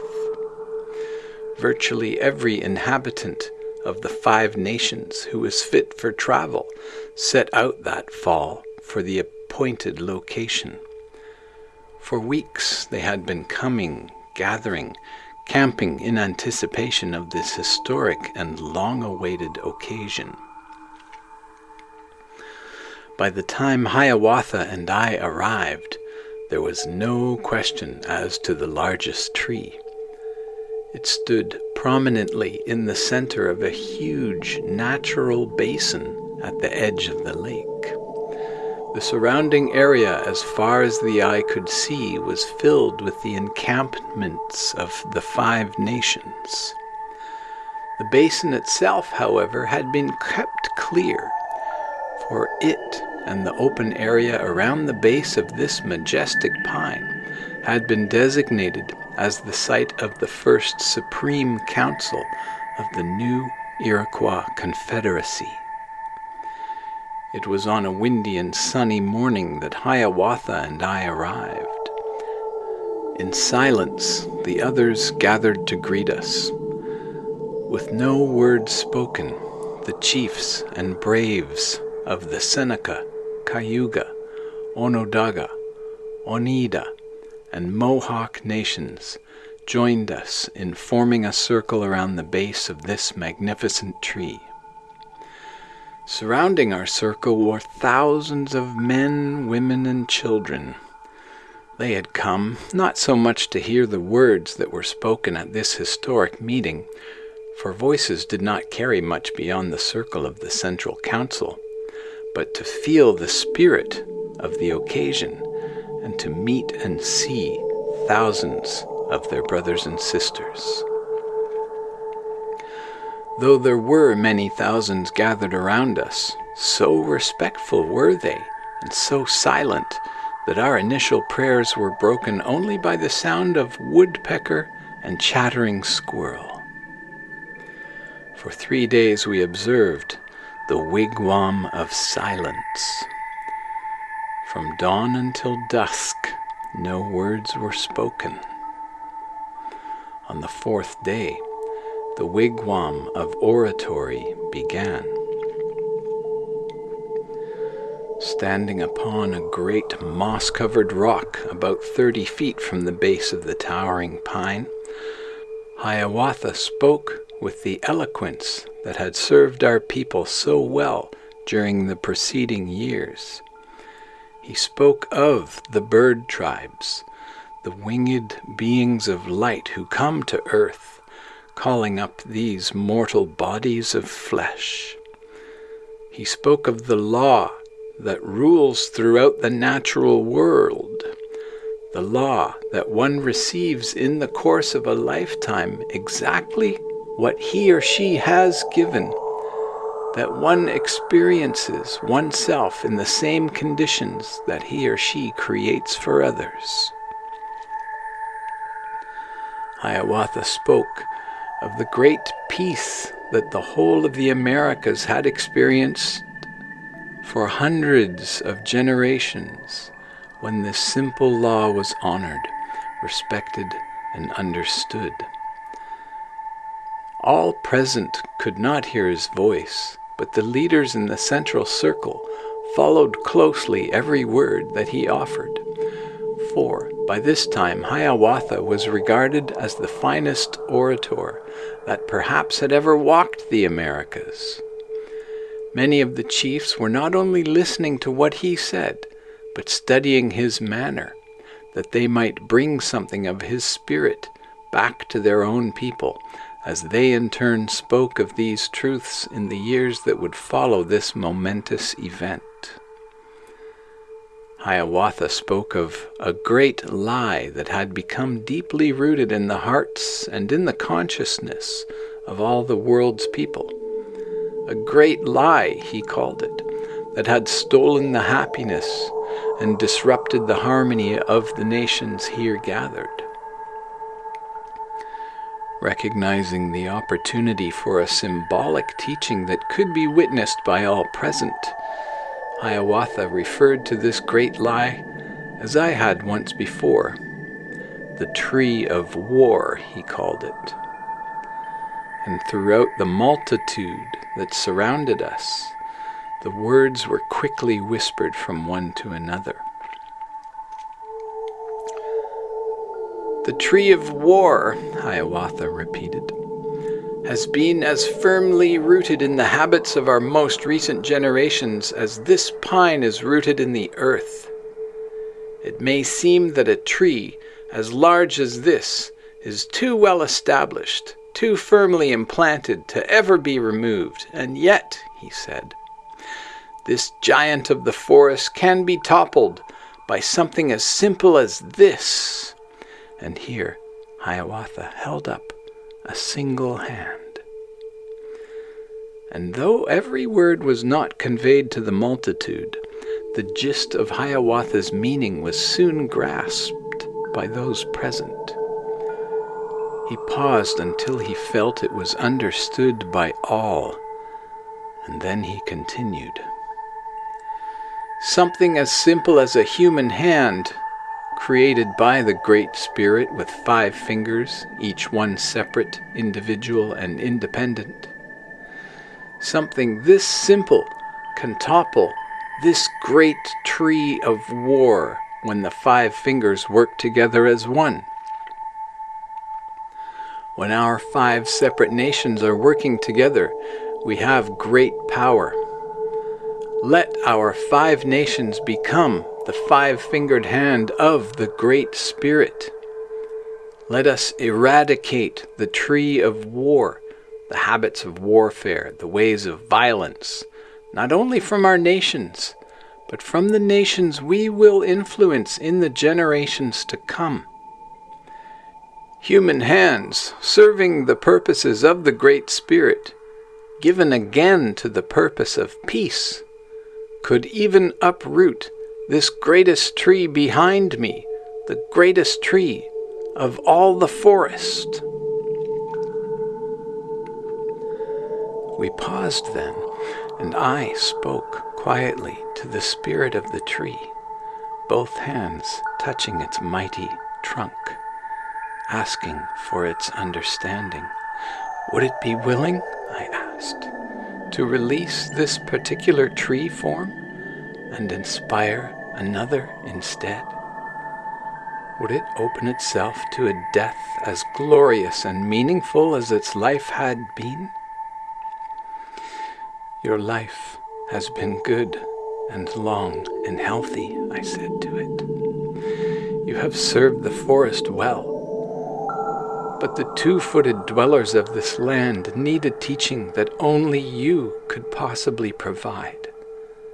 They need this teaching that they too might serve the forest and its creatures as you have served. For the sacred cause of peace between the human nations, would you be willing, O Grandfather Pine, to open yourself to a death that will inspire all human races for generations to come, to be remembered in song and legend as long as there are people in this world?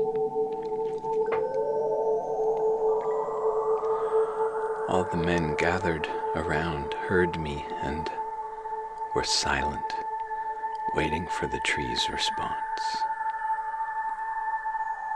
Slowly, gradually, we all felt the emotional language of the tree speaking to our hearts. Yes, the spirit of the tree replied. I have long known that this summer was to be my last, that this time was near to release this tree form for another. Such a death will be my honor. I have been waiting for you, Deganawida. Proceed. Then Hiawatha invited those members of the 5 tribes to bend down and, using only their hands, to begin digging into the ground, into the forest soil beneath the needles and moss. All joined and began digging a trench around the base of this tree that Hiawatha likened to the well-rooted tree of war.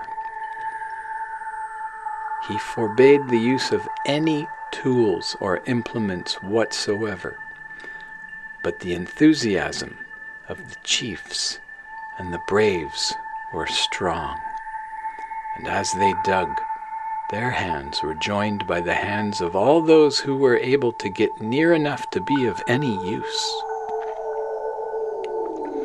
Soon a deep trench appeared around the base of the tree. It was not long before the ancient branches rippled slightly as a light shiver ran through the tree from the ground upward, signifying the departure of his Great Spirit. The first beginning creaks of instability were faintly audible around its base. Hiawatha held up his hand and called a stop to the digging. He invited me to step from among the circle. I walked through the trench that surrounded the tree and climbed until I stood beside the mighty trunk. "Working together," I said, holding up my hand, fingers spread for all to see. "Working together as the fingers of one hand, our 5 nations have great power. For behind us then is the power of the Great Spirit. When we align ourselves with the purposes of heaven and act in common accord, we have all the natural forces working with us, supporting us, helping us.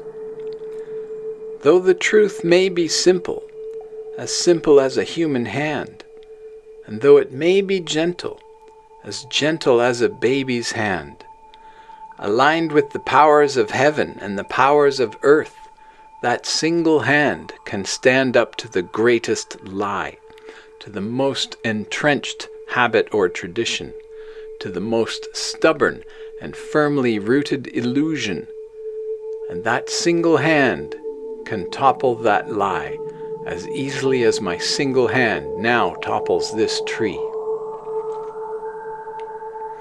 During the time I had been speaking, many claimed they saw, flying above the tree, the great winged beings of light who bring the Creator's power to the earth. As I placed my single hand upon the tree, many claimed to have heard the rustling of their wings. But even those who did not see or hear these things felt the rush of wind that joined my human strength as the great tree, with a rumbling, cracking eruption, ripped itself from its roots in the earth and fell, slowly crashing to the forest floor. The intensity and solemnity of the occasion were so powerful, not a single person's head turned away. Not one human heart in fear skipped a beat. Such a deep atmosphere of trust filled the assembled multitude. No one was injured in the fall of the tree. Some said they saw it caught by the hands of these angels and gently lowered to the ground. There were also those who said, in the after years, that I had toppled the tree of my own accord. But so it is that stories grow. So it is that legends are made. Neither Hiawatha nor I lost any time in making the fullest use of the symbolism. The fallen pine had left a deep cavity so large that a subterranean current of muddy water could be seen moving sluggishly in its depth. We invited all present to throw into that gaping cavity all weapons that had ever shed human blood or in any way been used in war. During the rest of that day, as the sun slowly sank into the west, warriors followed the example of their chiefs, and soon the cavity was filled with the great assortment of weapons that would never again be used against human beings. When the sun rose the next day, all hands joined together in throwing the rich forest soil over the cavity that now contained the discarded implements. Soon there was a great mound. When the weapons of war were buried beneath nearly 6 feet of earth, Hiawatha climbed to the top of the mound and spoke once again.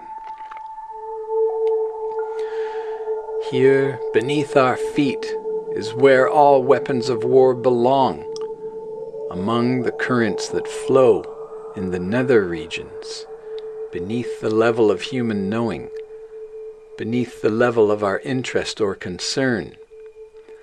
Let us bury these weapons of conflict and release the hatred and mistrust that produced them. They do nothing for our people but cause suffering. They do not serve the needs of those who use them half so well as commerce, communication, brotherhood, and cooperation. Let us bury these weapons from sight, never to be even considered again. And in their place, let us plant a new tree, a tree of peace and understanding. With a well-proportioned young white pine that I had carefully selected and prepared, I climbed to the top of the mound and joined Hiawatha. As I held the tree, Hiawatha knelt and scooped out a place for it in the freshly turned soil. When the place was prepared, I knelt beside him. Together, with all four of our hands on the trunk of this tiny, perfect new tree, we planted the tree of great peace, the tree that, in centuries to follow, became the most well-known tree east of the Mississippi, the tree of the great long leaves.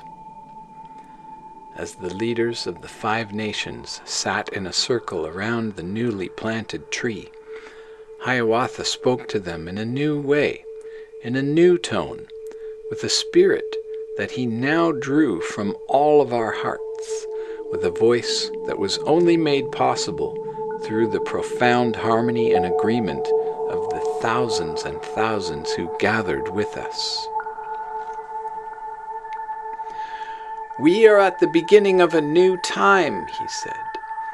"A time when the violent tendencies of human beings on islands far from the shores of this lake, far from this forest, far from any land that we know, will grow and become ever more violent.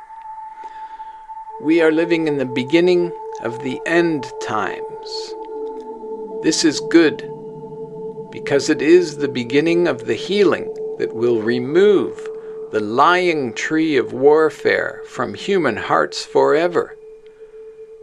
But just as the darkest hour of the night is just before the dawn of the new day, so things will get much worse before they get better. We are living in the beginning of times when the lies that turn hearts from the path of peace will whisper more vigorously in human thoughts than ever before.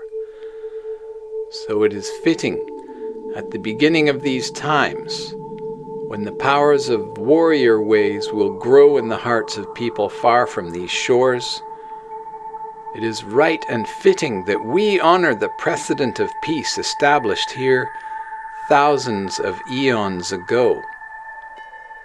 We are living in the land where people from all parts of the world will one day come to be healed. It is appropriate that today we plant the tree of the peaceful way. This tree we have planted here will grow and flourish. In our own understanding, in our children's, and in our children's children's children's, for 12 more generations this tree shall be strong, and during these generations much better ways will come to all the people who live beneath its teachings. The truths of this tree of peace will flower, not only in the Iroquois hearts, but in the hearts of tribes and nations from around the world. But the violent storm will come. A pale-skinned people will come from the east. They will be more numerous than all the game from here to the hunting ground of the Dakotas. And in this storm of their arrival, which will last for 5 long centuries, the tree of the great long leaves will be utterly demolished. Not one twig or needle may remain to be found. Men will even have forgotten where it stood or that it even existed. A time of sorrow, far worse than any we have ever known, will fill all of our lands. The number of our people will become few. Our songs will be all but forgotten, our dances but distant memories. Yet, just when the grandmothers and the grandfathers begin to lose hope, just when the last storytellers have almost forgotten, suddenly it will be seen that in the very storm that uprooted the tree of the great long leaves, its cones were carried to the 4 directions, its seeds scattered by the far winds. In the hilly country, it will have quietly taken deep root, but it will grow unnoticed at first. The white race from the north will bring with them a powerful black people from the south. And in time, from the direction of the setting sun, they will be joined by a yellow people. These 3 races will come from the 3 directions to meet us here on these very hunting grounds. Our children will mingle with their children, and when the storm of war is finally past, the ways of peace and cooperation will flower among the people of the world and spread to every land. And all of the Great Spirit's children will live together in peace, love, and harmony.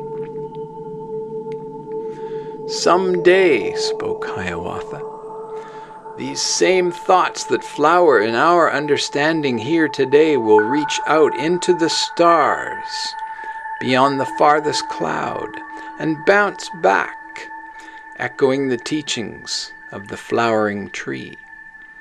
And all the nations of the world will hear these thoughts of peace and be amazed. They will know then the thoughts of God. The songs of the winged ones shall be sung again in the villages of the earth, and the people of the 4 races shall, after that, live as one, even as the many leaves of this tree live as one. And there shall be no more war, no sickness, and no lies. I give this prophecy to tell your children and your children's children's children to repeat around your teepee fires in the generations to come. When the great storm of war comes, and it seems that the truth is for a time extinguished, hold fast, my brave ones. Remain true, my chiefs. Be steady, all you healers and children of the Great Spirit. For from this beginning that we make here today will come eventually, when the storm of 5 centuries is past, a new world where the peaceful ones will rule. And in that world, the barbarous custom of warfare shall have so far receded, even the storytellers will eventually forget it even existed. Today, we make a sacred covenant with the peoples of our 5 nations. We make an agreement to honor the ways of love, the ways of justice, the ways of truth, and the ways of peace. We are not a separate people. Each one of us here in this multitude is a single leaf on the Great Spirit tree. When we go within ourselves to to touch the river of life that runs at the heart of our innermost being. Each one of us touches the same life that flows within our sisters and brothers, even as the same sap flows through all the leaves of a tree. Your life is God's life. The Great Spirit is not just outside you, but within you as well. Listen to the Great Spirit. Feel it within you. In your innermost thoughts, you will hear teachings superior to any that I or Deganawida will ever share with the words from our mouths. Hiawatha paused here and bent his head forward while those present considered this truth. After a moment, he looked up and continued, speaking louder now, so that his voice carried even to the distant rim of the basin. Just as you do not see the leaves on any healthy tree in the forest contending among themselves or fighting with one another, so neither is there any need for people to contend or fight in anything but friendly competition. When the Great Spirit is known within, in communities where truth and honesty are honored, people live in harmony with one another. They experience their own life and the life of the Creator as one. They know that our people are like the leaves and our tribes are like the branches of a wondrous tree of peace and life. They know that the life of the two-footed and the four-footed and the winged ones and the fish, the life of the plants and the rivers and the seas, the life even of our very sun, moon, and stars grows also from that great tree. All comes from one single trunk of being, the eternal being that we know as the Great Spirit. In this way, the Great Spirit lives within all things, within every plant and animal, every tree, and every one of us on earth. As Hiawatha spoke these words, he moved about the mound, making descriptive gestures, drawing pictures in the air, pointing at times to the newly planted tree, evoking all the passion of his former warrior spirit. He channeled an enormous energy into conveying those gathered not just from an idea or a concept, but as much as he was able, an actual experience of the awareness that he himself knew in those moments. One could sense the chiefs as they felt it, understood it, and experienced it, each in turn. From time to time, one of them would stand up, and with a spirit nearly as beautiful as Hiawatha's, share a word or two of the great truth as it pertained to him and his people.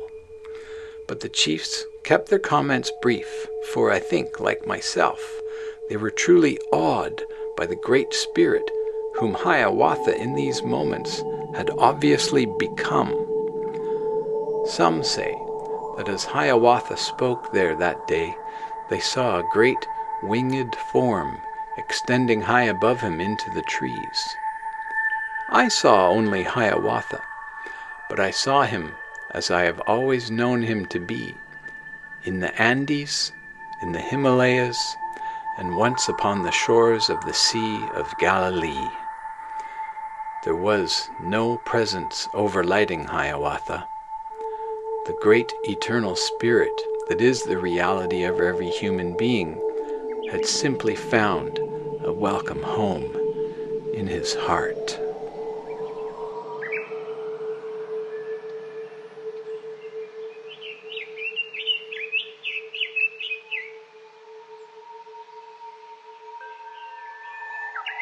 Chapter 10. We establish the Confederacy.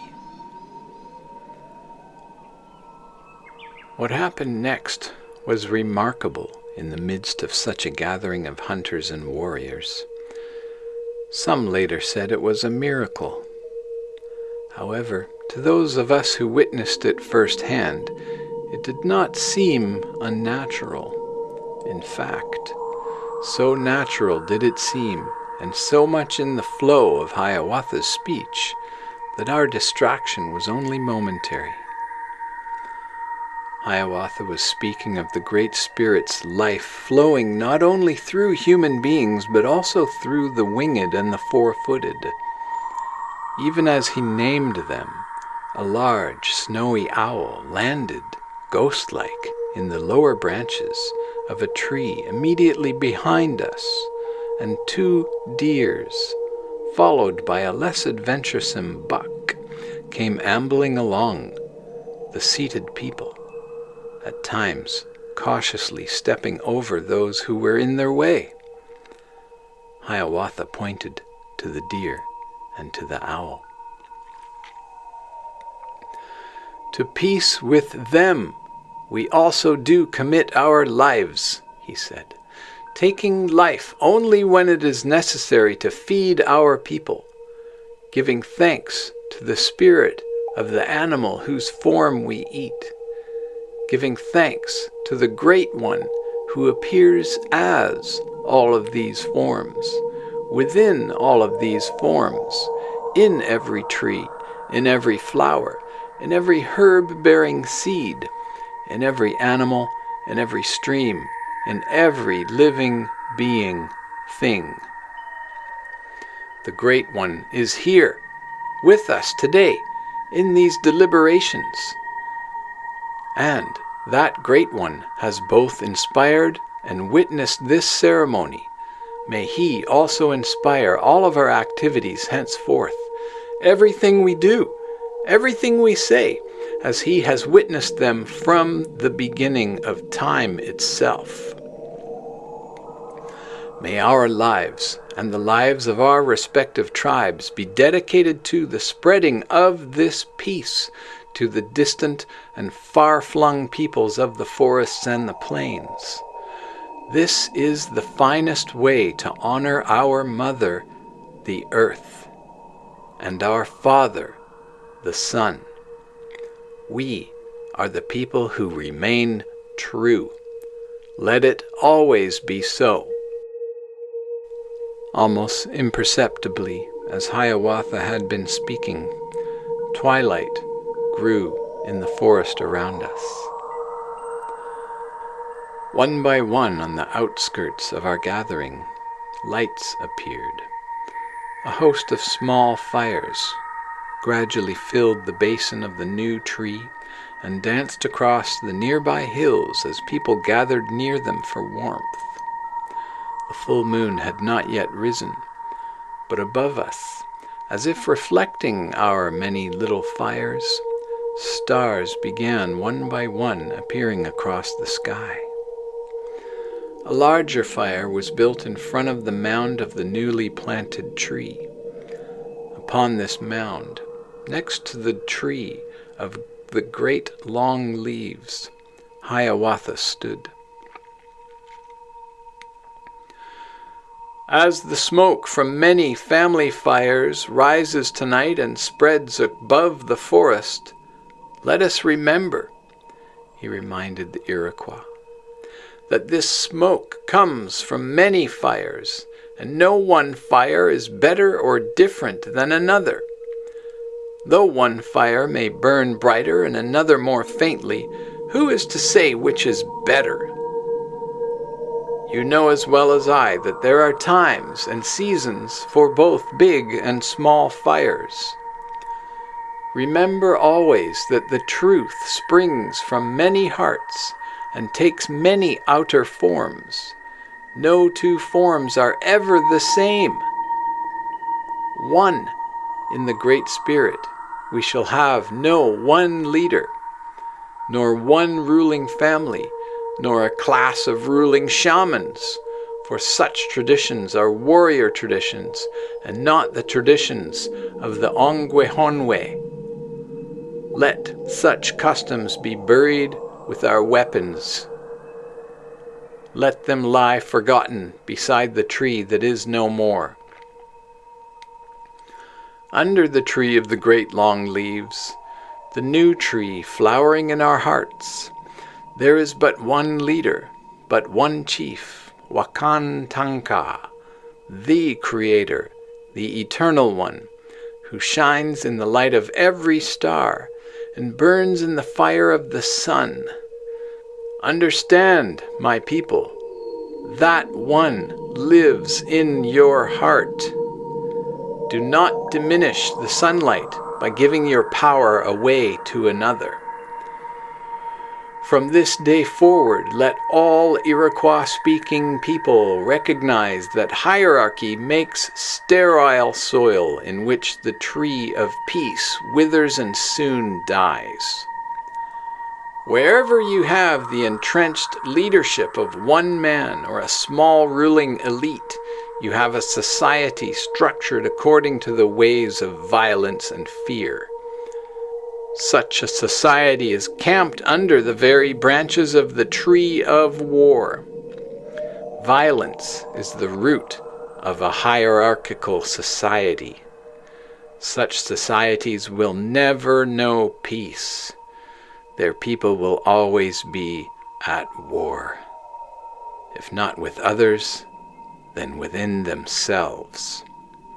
There is no hierarchy in the eyes of God. Such foolishness is known only among men. Let no man be a leader for a lifetime, for I say to you, if any man has been a leader too long, he has clearly failed. The leader that wields the power and the magic of the Great One is leader only for a particular purpose, a particular moment, leader only for a season or a project or a journey. Not one of the geese I hear passing above is so foolish as to try to fly forever in the front of his flock. His wings would quickly tire and he would surely fail. A spirit of such disorder would have nowhere to look for followers, except perhaps in the nether regions. And Hiawatha stamped his foot on the ground, where these weapons and their ways are better left forgotten. Let none of you think of yourselves as pupils, disciples, or students of either myself or Deganawida. For one who thinks of himself as a student never becomes greater than his teacher. And one who thinks of herself as a follower shall never excel her leader. Every one of you is capable of accomplishing all that we have accomplished here, and considerably more. What we have brought about during these last 5 years is but a small thing compared to what you will accomplish in the times to come. Look not to us to guide your feet upon the path of peace, but look within yourselves and know the Great Spirit that is the source of our path, the source of our words, and the origin of the deepest peace within. Let this Spirit guide you, and you will never go astray. Though it may be fitting for a time, for a season, that the two of us are an inspiration to you, understand that in another season you will be inspiration to others, and they in turn to others and others still.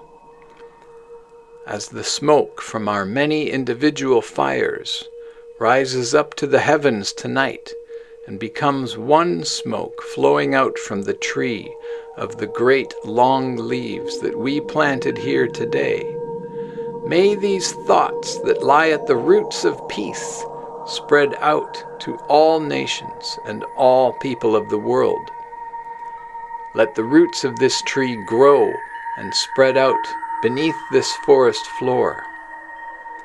"I see them," Hiawatha said, pointing to the ground in front of them. "Growing even now, the great white roots of peace."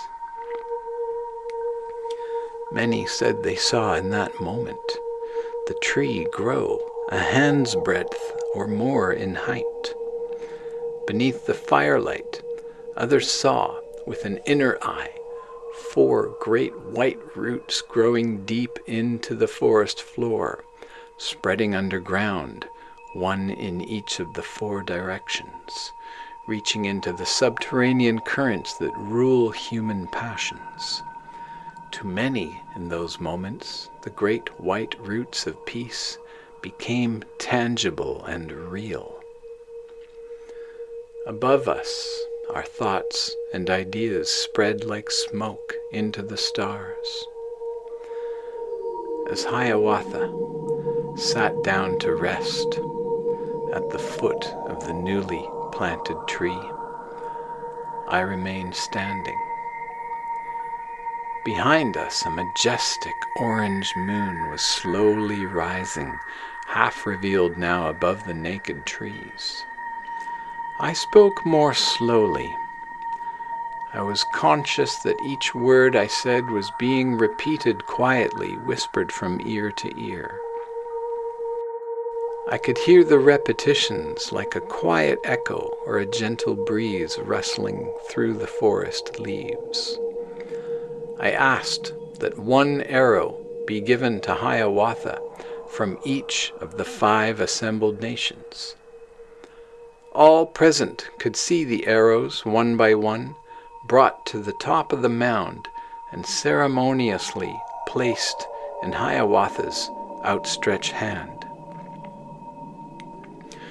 "Today," I said, pausing for the echo to take it to the farthest trees, "we have combined our individual power into one great power, the power of the Iroquois Confederacy.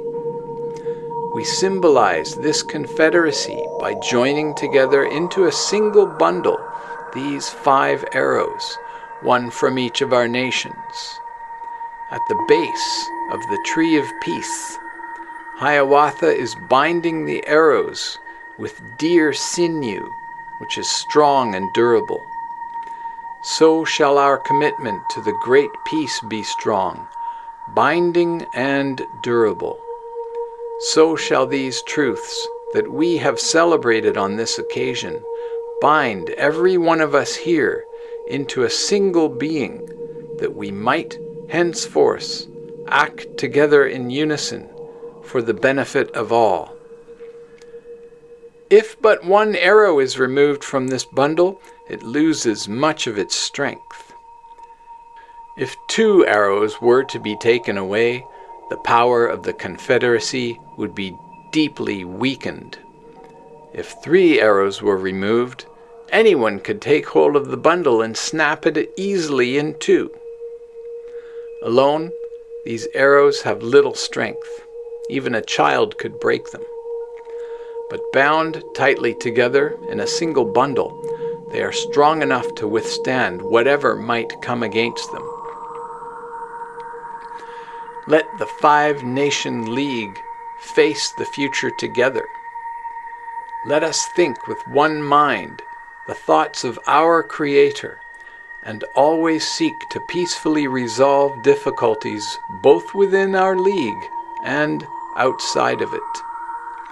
Let us feel as one, with one heart, the compassion of the Great Spirit, and strive always to avoid bloodshed. Should any one of us face evil from without, let us all turn and face that evil together, acting in unison with the strength of a single body. From this we shall derive great power, for from this day forward we shall stand or fall united as one great nation. We will leave this bundle of arrows beneath the tree of great long leaves to remind us always of our union. Stepping down from the mound, I invited all those who could stand and form with me and Hiawatha a circle around the tree of peace. By holding firmly to one another's shoulders, I said, we form a circle so strong that none could break through it. Let us live our lives in this circle of commitment to the great peace. Let there always be friendship, honesty, and brotherhood between us. Let our children and our grandchildren grow up and live their lives in this circle of peace and security. Let nothing break or shake our commitment to the principles we have recognized through this sacred union. Always remember that each one of us in this circle is of equal standing and of equal power. With friendship and communication, with patience and understanding, there is nothing that we cannot, in time, agree upon. Do not let the white panther of discord come leaping and snarling into our agreement. For those who are quarrelsome and who repeatedly stir up trouble will be driven from the league like dead leaves driven from a tree in a windstorm. And those who are expelled from the 5 Nations League will not be invited to return. But, my brothers, I said, my sisters of the forest, let us hope that we will have no need for such expulsive measures. For the Great Spirit has provided us with all we need to recover our senses, should ever we fall into the confusion of blinded passion. Should any one of you ever feel angry or confused, resentful or afraid, climb to the top of the highest tree that you can find and look toward the Maker of this world for your relief. Call to the spirit-winged bird tribes and wait for the answer to come. Let the thickness of your skin be as thick as the bark of a great tree, so that the barbs and taunts of others do not alter your balance or affect your center. Do not disgrace yourself by being known as one who is quick to anger, but let patience, tolerance, and thoughtful wisdom characterize your life. Still, do not think badly of yourself if you do become angry or confused.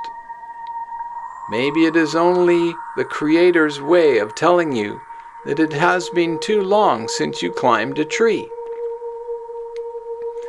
These passions are something that we all must face in the course of a walk upon the earth. But remember, we face nothing alone anymore, for this circle has joined us forever. You shall have no trouble that is not also my trouble, nor any joy that is not also my own. I say this from my heart, and there are 1,000 others with us here tonight who in their hearts say the same thing. If 1,000 say this to you tonight, how many more will say it to you in the years to come? Remember that help is always at hand. You have friends in the higher worlds who will come whenever you call, and you have friends in this world that will do the same. From the highest tree, call out to the truth of your spirit and know that always, always, help will come. And then, amidst a rousing chorus of agreement, the circle disbanded under the bright light of the moon, and I resumed my place beside Hiawatha on the top of the mound. If any man or nation, I continued, shall desire peace within his heart, let that man or let that nation trace the great white roots of peace to their single source in the being of the one great eternal Spirit, whose presence lives within each beating heart. Let them take shelter beneath the long leaves of the flowering tree of peace. Let them live their lives in the shelter of these truths. For those who abide by these ways and principles will be upheld and cared for. Their families will prosper and become a blessing to their tribe, to the four-footed, to the winged, and to the people of every nation they encounter. Let it be known around your council fires that leadership is necessary to tribal undertakings, for it draws together the power and the unity of the people. But henceforth, let your leadership be determined with the cycles of the seasons. Let the turnover among your chiefs and principals be as the turnover of fall leaves into the new leaves of spring. Since it is the custom of the Iroquois nations to have warriors and braves as the chiefs and leaders, and since this custom will not change until after the great white storm has subsided, let it be the women, then, of your tribe, who, in the moon when the first snow flies, gather, to determine by a process of equal vote who are to be your principal chiefs and leaders for the coming season. At this, there was an audible ripple of surprise passing over the people. The concept of voting was not new in itself. Fundamentally, that is how chiefs and leaders have always been determined. However, in the past, tribal voting sessions had always been informal affairs, dominated by the most vocal of the men. The women had always played indirect roles by helping to form the opinions of their brothers and sisters, their husbands and fathers. But it was not often that any but the strongest and most outspoken women influenced the process directly. To give women not only a role, but the central role in a more formalized and ritualistic process of annual voting was a totally new concept. It was welcomed in a spirit of goodwill that soon settled into reverent deliberation. The next few days were spent finalizing the structure of the new League of Iroquois Nations. The Confederacy was divided into three bodies: the Mohawks, the keepers of the eastern door, joined with the Seneca, the keepers of the western door, to form one of these bodies. The Oneida joined with the Cayuga to form another, in the middle, both politically and geographically, were the Onondaga, the keepers of the central fire. If the two tribes of one body agreed with the two tribes of the other on any one decision, it was referred to the keepers of the central fire. If the Onondaga did not agree with the proposed action, it was referred back to the four-tribe council for further deliberation. If the four tribes still agreed on the matter, it became official policy. On those occasions when there was a lack of agreement between the Mohawk and Seneca side of the council fire, or the Oneida Cayuga side of the council fire, the matter was then referred to the fire keepers for the final decision. In the end, there was always to be agreement. During all deliberations, open debate was encouraged among all 50 of the tribal leaders, or sachems, 10 of whom were elected to represent the people of each of the 5 founding tribal fingers. However, once a decision became the official policy of the League, the sachems made it a matter of strict honor to put aside their personal viewpoints and fully support the final decision.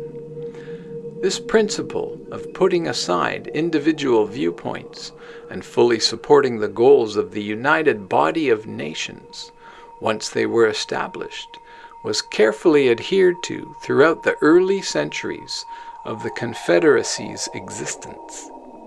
It was a sacred and respected component of the great law of peace.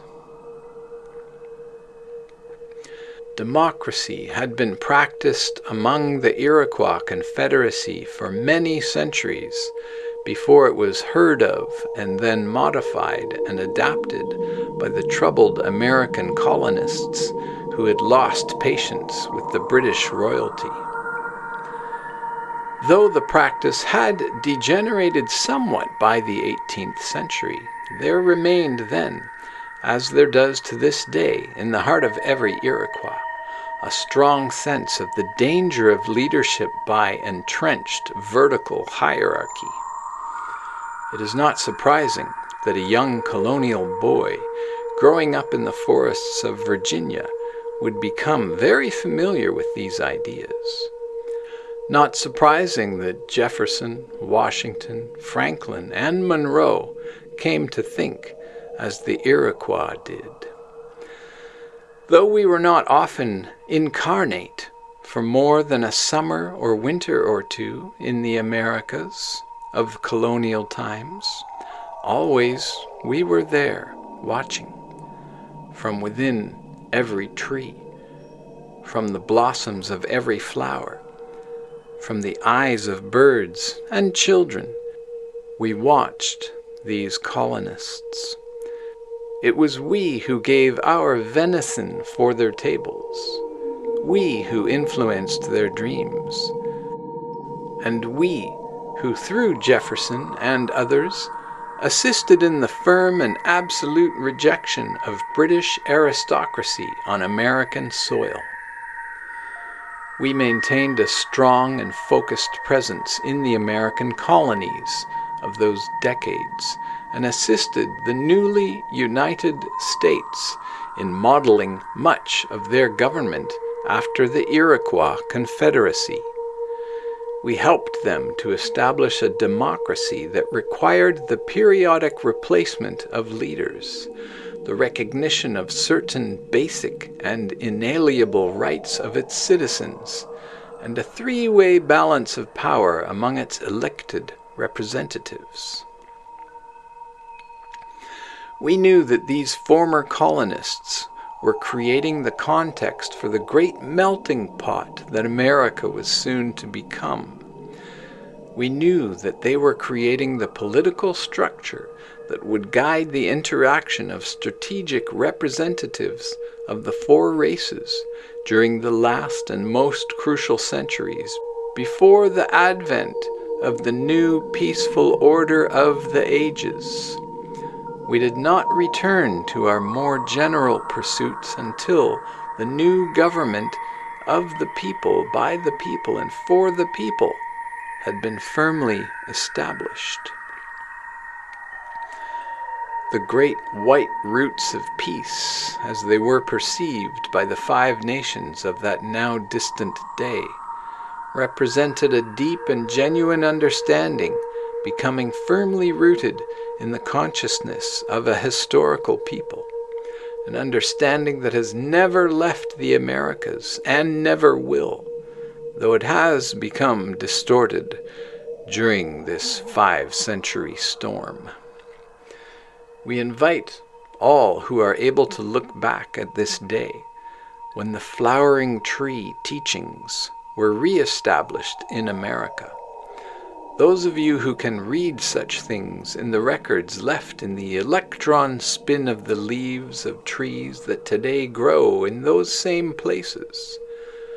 Those of you who can cast your minds back to read the records of this autumn gathering on the Onondaga's shore, you sensitive people, you poets and artists and children, we invite you to explore these times that we of the spirit world can only hint at in the short pages of this book.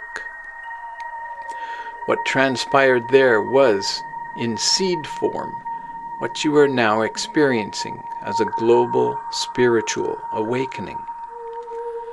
The winds of consciousness that blow through those at the leading edge of the human thought in the late 20th century are the same winds that rippled the leaves upon the trees around Hiawatha as he spoke. The same winds that drew the smoke from the many little fires of that autumn council and brought them together in a single ascending spiral that to this day continues to bless the heavens of human awareness. The account that we offer in the leaves of this book gives but a pencil sketch of the events that occurred. Our words are but little symbols, etchings, rough outlines. The reality behind them lives and breathes. You will find it in your heart. It is for you to bring that reality to the world of today. The smoke that rose from those fires that once burned on the hills of Upper New York State at the founding of the Iroquois League continues to rise today. It is rising in the awareness of the decision makers in the United Nations, centered not far from where the tree of great peace was first planted. It is rising as new ideas, new concepts, new insights into the nature of peace, rising in countries around the world whose boundaries are slowly melting, whose aristocrats are, one by one, stepping down and coming to sit quietly in the company of peers, among circles of friends, equals beneath the boughs of a new tree flowering. Many smell the smoke of our fires. Thought fires they are, kindled in love, burning for you, calling you home to sit by the fire with us.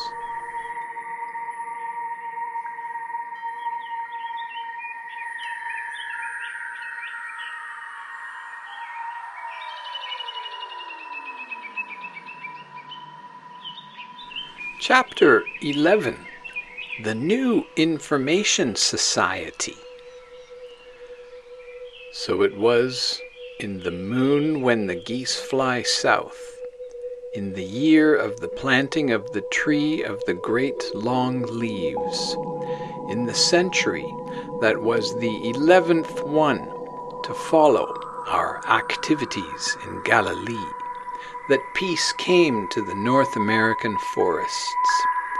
In time, Tuscarora joined the Confederacy, completing the body of 6 nations as it is historically remembered. As the years passed, dozens of other tribes and nations came to enjoy the peace that spread out from this powerful alliance, influencing tribes as far away as the Osage and the Omaha. The Iroquois League did much to spread the wisdom of the sacred hoop and the peace that follows it, just as surely as summer follows spring. For nearly 3 centuries, the religion of the circle was honored again among the Iroquois and among the many tribes with whom they traded. The teachings of the flowering tree of peace came to influence those who dwelt in the great central valley of the Mississippi, the Ohio River Valley, the Montreal and the Tennessee River valleys, and all of the forests in between. The deities of sky, sun, moon, and rainbow were appreciated and celebrated. Weapons were few. From Lake Onondaga, peaceful trade spread for hundreds of miles to the north, south, east, and west. beautiful artwork was created: jewelry, pottery, paintings of exquisite and insightful design. Great mounds of earth in the shape of animals and birds were uncovered and once again became centers of spiritual unity and harmony among the nations. Ceremonies among circles of stone reminded people that life itself was the greatest of all ceremonies.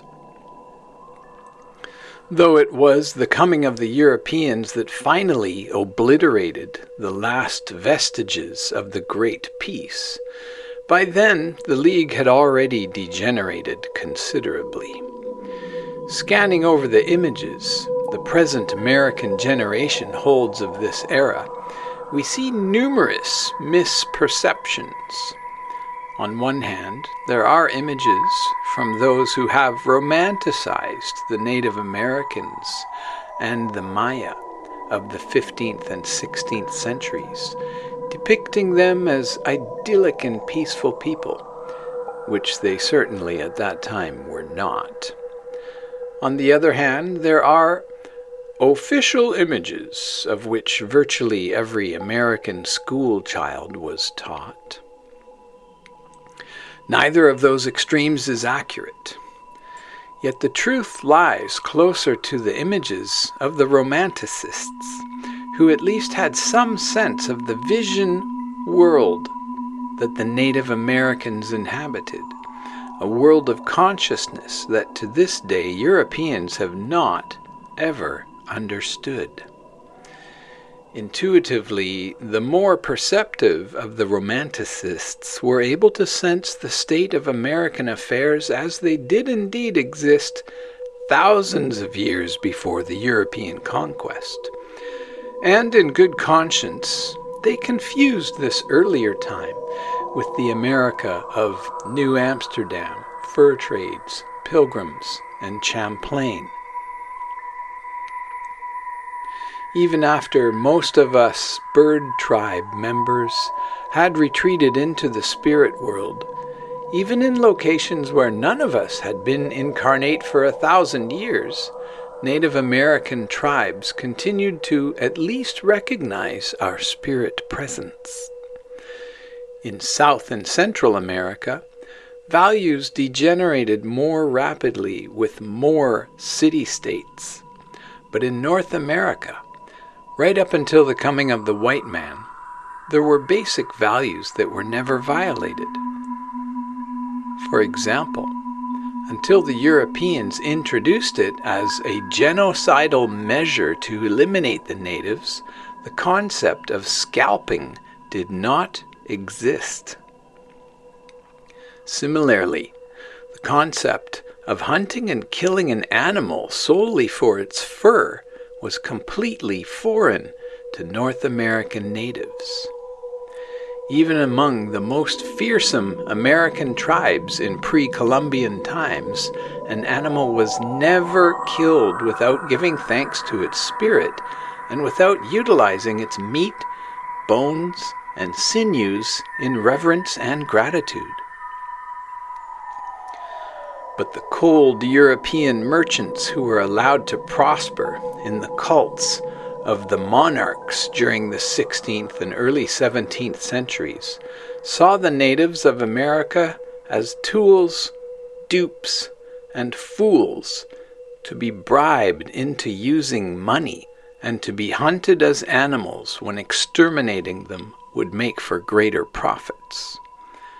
When these European merchants had their academians write the history books, they made no mention of the visionary world or nobler characteristics of Native American people. Instead, they made much of the doings of the more unscrupulous natives, depicting all Native Americans as savages and heathen. But this was to be expected. It was, after all, still the Dark Ages. Only the very worst, or the very finest, of America's native children continued with their walks upon the earth. The gentler spirits had long before chosen to withhold incarnation until these current times. By the middle of the 17th century, even natives of warrior inclination began to do the same.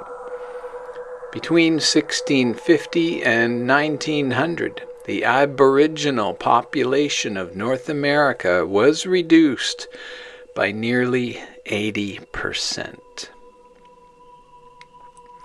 Neither Hiawatha nor Ganienkehaga could turn back the tide of history. Even the Iroquois League could not hold back the inevitable mingling of the four races that was destined to precede our bird tribes returning to the earth. But just as for Europeans, the teaching of Yeshua helped to diminish the violence of the past 2 millennia, so did our activities at the founding of the Iroquois League and the founding of the present American system of government, potentially, help to diminish the violence of these more recent centuries. You remember these years of Anno Domini as violent times, but the fact that you remember them at all and have preserved records and delicate artifacts is evidence that they were a vast improvement over the darkness that preceded them. And you thank God for the people and ideas that helped to make these centuries much better than the worst they could have been. Thank also the deities of the sky, sun, moon, and stars. Thank the deities that live within the trees, that bubble forth in the springs that give you your water to drink, that ripen the wheat, the corn, the potatoes in the field. For all of these deities, ignored though they have been, have continued to exercise a benevolent influence and have helped to lighten for you the trauma of these past centuries. Speaking in whispers here and there, as gentle voices in your dreams, as soothing images from the trees outside your window as you drift at night into sleep. In a myriad of unnoticed ways, they have come to you and taken the edge off your aggressiveness. Thank all these nature spirits. They have forestalled many sorrows. Honor and revere them. They are the servants of God. Though these are the same deities as the Tuatha De Danann, honored on the shores of Killarney, and the same deities that the Druids thanked with their first cup of water at every bubbling forest spring. And although they are the same beings as the African Bushmen and the Australian Aborigines call upon today, these are not pagan gods. They are helpful spirits, essential energies, none of which lacks consciousness. They are specific ways that God has chosen to serve you in this material world. Every time you give reverence to any one of these, you honor your Creator.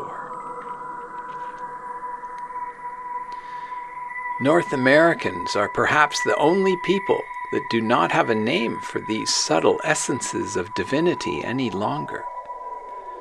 Forming the great pantheon of wonder, vibrating and scintillating like the colors of the rainbow, these spirits unite in a single great spirit, the same cosmic Christ consciousness, the same Wakan Tanka, the same eternal starfire love, the spark everywhere honored as the Creator. Just as there is no conflict in reality between the elemental forces of the earth and the whisperings of the solar wind, just as there is no conflict between ocean and shore, between male and female, between moonlight and sunlight, between noontime and midnight. Neither is there any conflict between monotheism of the European traditions and the pantheism of earth peoples the world over. Let the distortions and abuses of both traditions fall away like the shadow ego that they are. In this new world of light, see God in all things.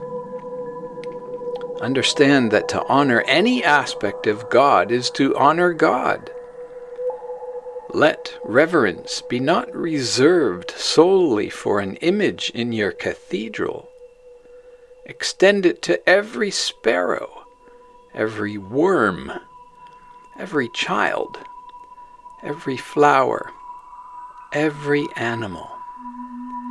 Give your love and respect to every pebble sparkling on every beach. Honor the Spirit of God, not in the abstract, but in your sisters, in your brothers, and in your own heart. Give freely of your reverence. Give it to the deer of the forest, to the eagle who winds her way through the mountain passes, to the beaver who loves every moment of his life.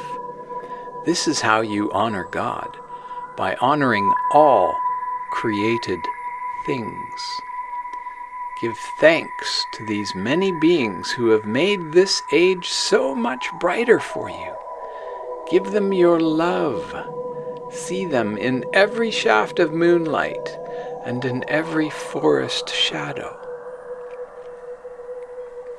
When you know the Christ whose body all the earth reveals, when God's light lives within you, when your individuality has humbly offered all that it is to the service of your universality, and you know yourself as one with the great being whose representative on earth that you are, then you will see a pantheon of deities indeed, each of them singing to you of the joy, the wonder, the beauty, and the blessed glory of the one prime creator, mother, father, source, God-sciousness. Living inside the dream of the one, in tune with the one, sing your individuality in harmony with the others of your nation, as your nation sings in harmony with the other nations that in this world are forming an organ of consciousness of the one. You are the way that God becomes human, the way that God tends the sacred garden of this good earth. You are the way God interacts with the universe of creation. This world is your creation. You have created it, that as this human family you might come to enjoy time through the substance of biology. It is odd for us, bird tribes, now to address you in this way. We, that part of yourself that stayed awake while you are sleeping, when you drew this species out of your dreams, for you incarnate humans of this age slumber yet in your image of our children. Yet we know we awaken you best through speaking to you as our source. How can the parent speak to the child, knowing that soon the child will become a god? How can we, who have guided your sleepwalking steps for thousands of years, and saved you time and time again from tottering over the cliffs of ignorance, How can we now shift perspective and perceive you as we did when the world was young and your spirit gave us birth? How? With pleasure, with joy, and with song, forever ascending in the upward spiraling fires of our eternal love for you.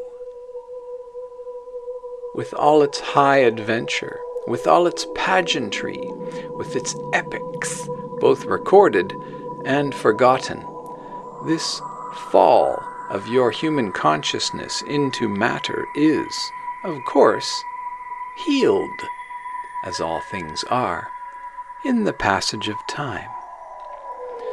Intelligence once implanted, though it can be misdirected for an epoch or an age, nevertheless remains intelligence at its source and cannot, no, it cannot possibly fail to learn and blossom.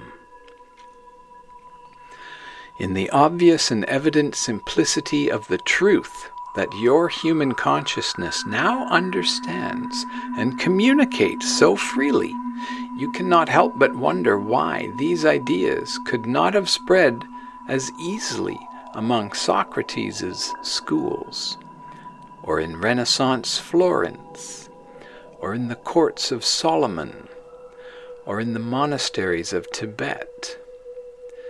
For a fleeting moment or two, as the dawn streaks blue and the brilliant horizon rises, you wonder, why did the truth not flower when Columba cried on Iona's shore? Why did the lightning between Francis of Assisi and Pope Innocent III illuminate only the Vatican, and there but for an hour? Why did it fail to ignite a fire that would brighten the world? You wonder why King Arthur, in the end, could not hold the Round Table, and why the finest Nordic generation yielded to the hypnosis that taught them as much as the Japanese. You were there then, in the tea gardens of the Emperor, when it was truly a sun god who sought to fill the minds and hearts of men.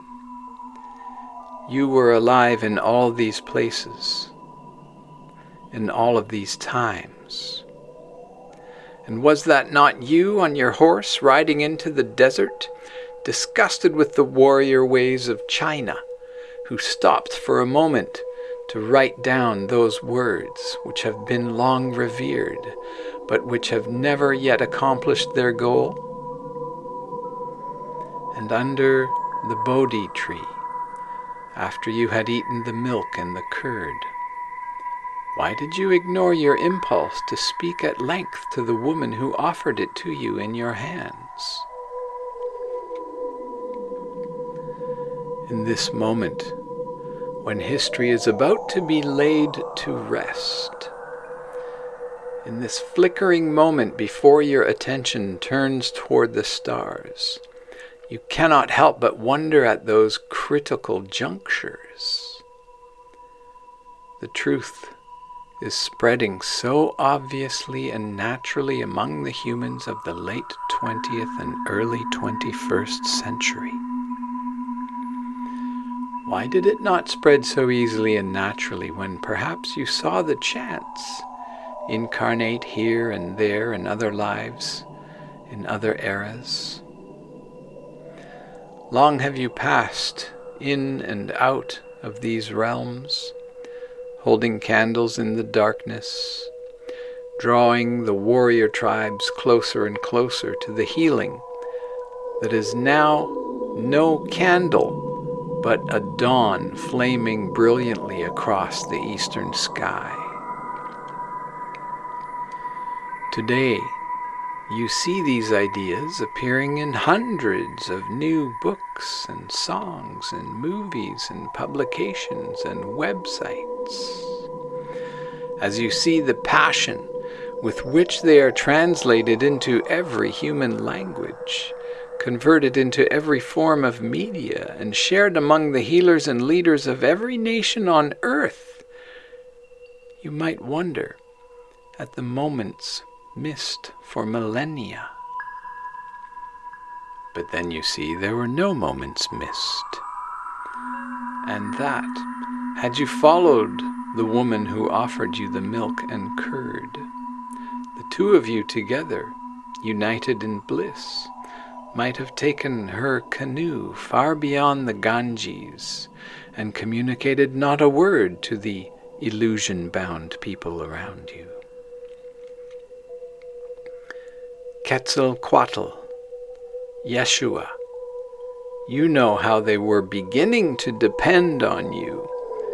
The truth did not diminish when your human focus did. It grew, it deepened, the seeds were planted.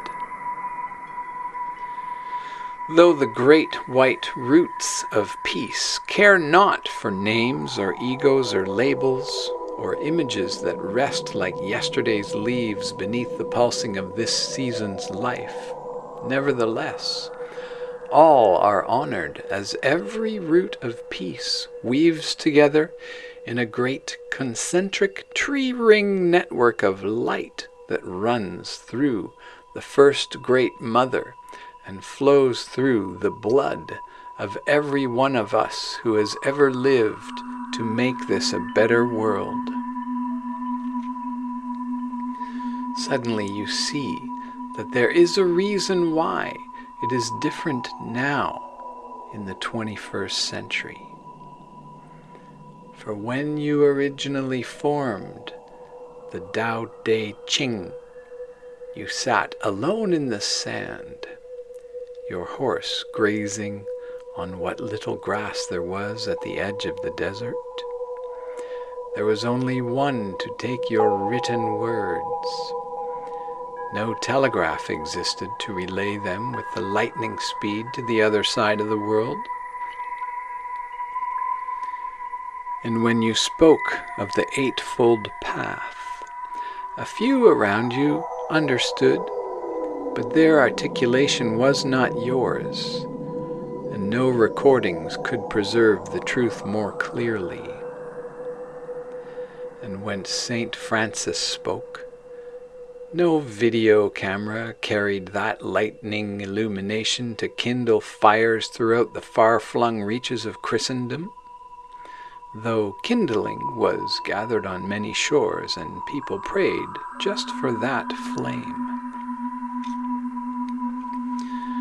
And when the Spirit filled Thomas Jefferson for those weeks of that New England year, there were moments, you know, as Thomas spoke, when the spirits of God looked out of the eyes of many a former Englishman.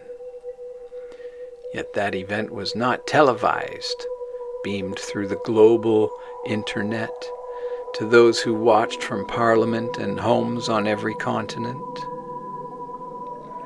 But it still exists. There are many reasons why consciousness is presently spreading so rapidly.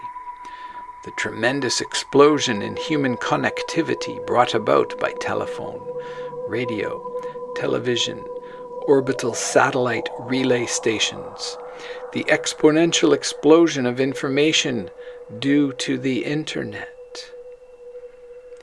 No sooner are the words spoken by the white buffalo calf woman, the Ganienkehaga and the Hiawatha of today, but they echo through the heavens, flow through the cables that run beneath the ocean floor, bounce off towers, leapfrogging microwave across the country. Simultaneously, these messages travel around the world. They sail electronic signals at the speed of light, satellite to earth, and back again, circling the globe. Even as the words are spoken, the ears of the world are listening, waiting, open to receive. But the increase in human connectivity resulting from communication technology is less significant in the present global awakening than the sheer numbers of people who are communicating what Francis of Assisi communicated in medieval Europe, what Lao Tzu stated at the edge of China, what Hiawatha shared on the shores of Onondaga, and what Yeshua taught in the streets of Jerusalem. Our company in those former times was small. So rigid were the preconceptions of the collective human consciousness that we had to enter, it was often the case that it took our entire light circle working together to help sustain a single incarnation, let alone 2 or 3 who could speak the truth and bring the light.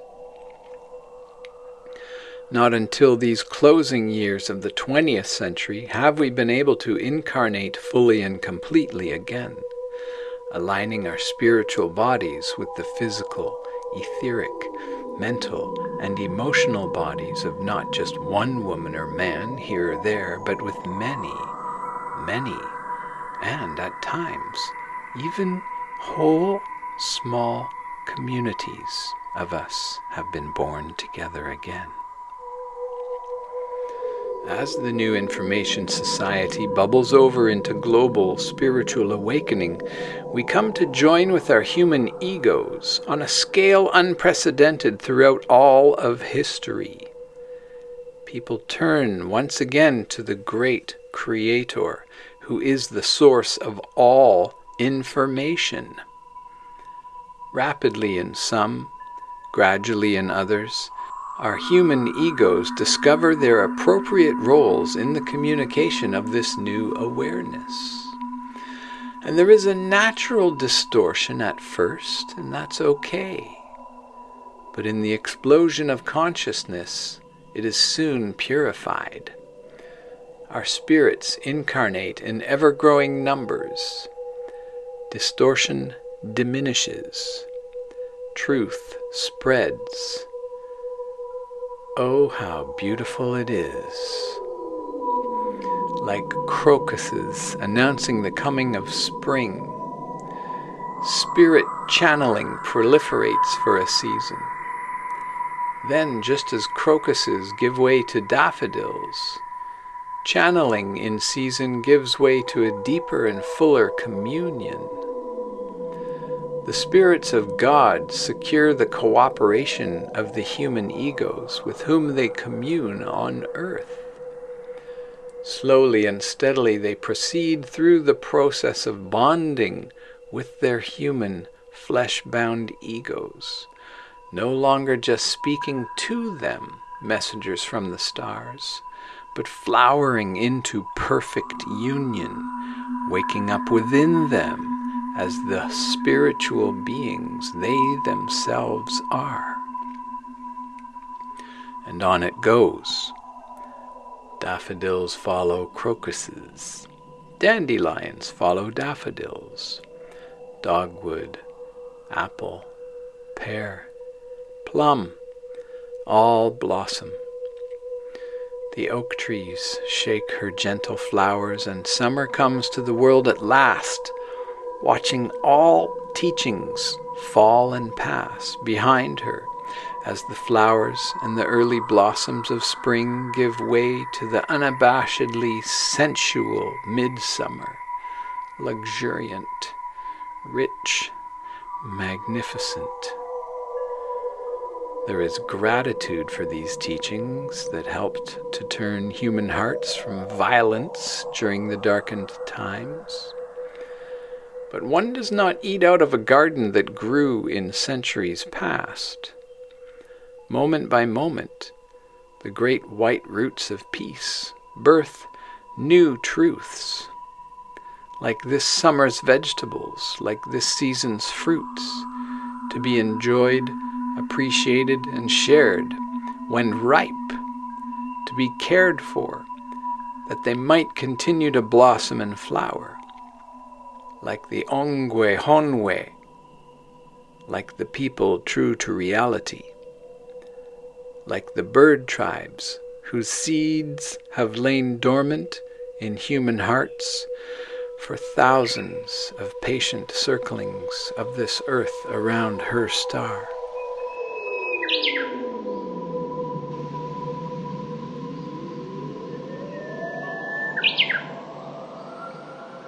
Chapter 12, The Great Day of Purification.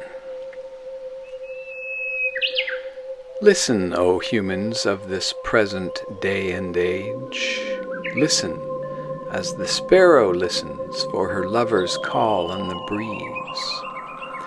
We are speaking to you in your dreams, in snippets of song heard in passing, from the mouths of children, from these pages and other spiritual books. But more than this, we are speaking to you from the center of your innermost being.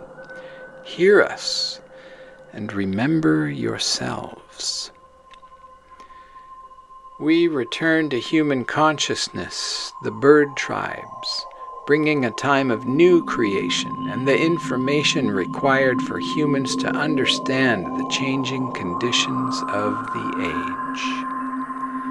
We are here to merge, to blend your soul with your ego, to help your human race become the central guidance system of a vast new being.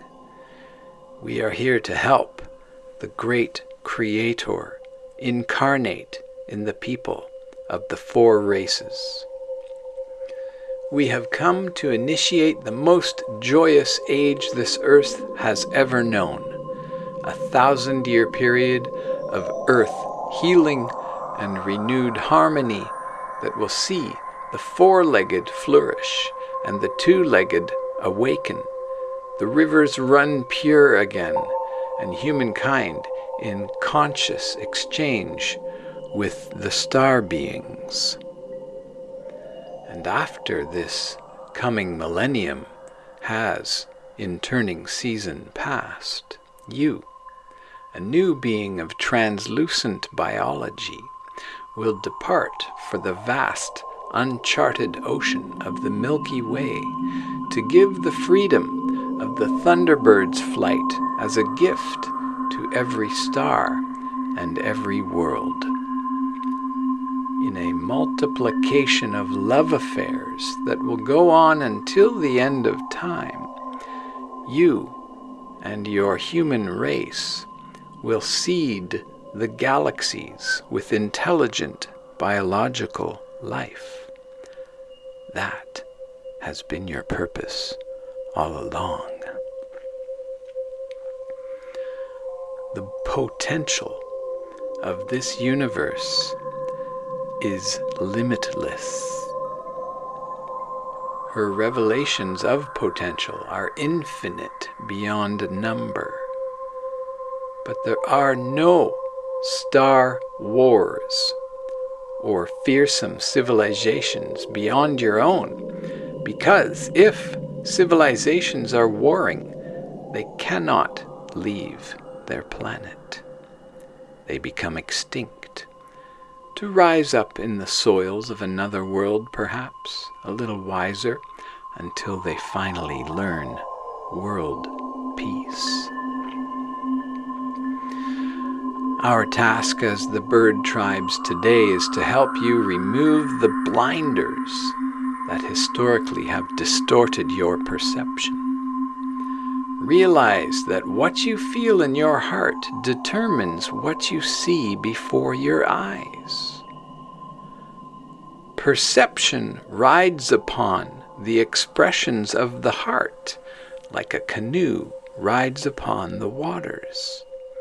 When your heart expresses fear in any of its turbulent forms, your understanding becomes jumbled, confused, and you perceive through the rough waves of illusion.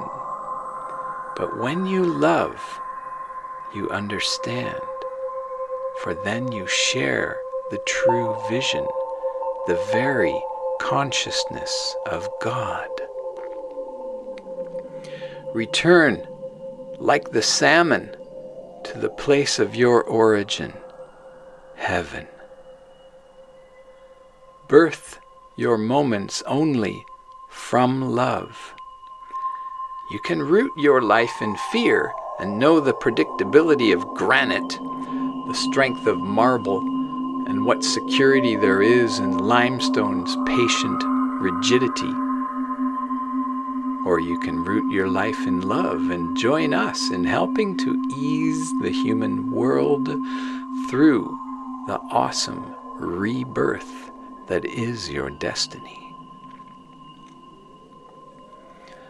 This great day of purification has begun, a short but essential cycle of division that will gather those who promote fear and violence and separate them from this season of the peaceful world as the chaff is separated from wheat at threshing.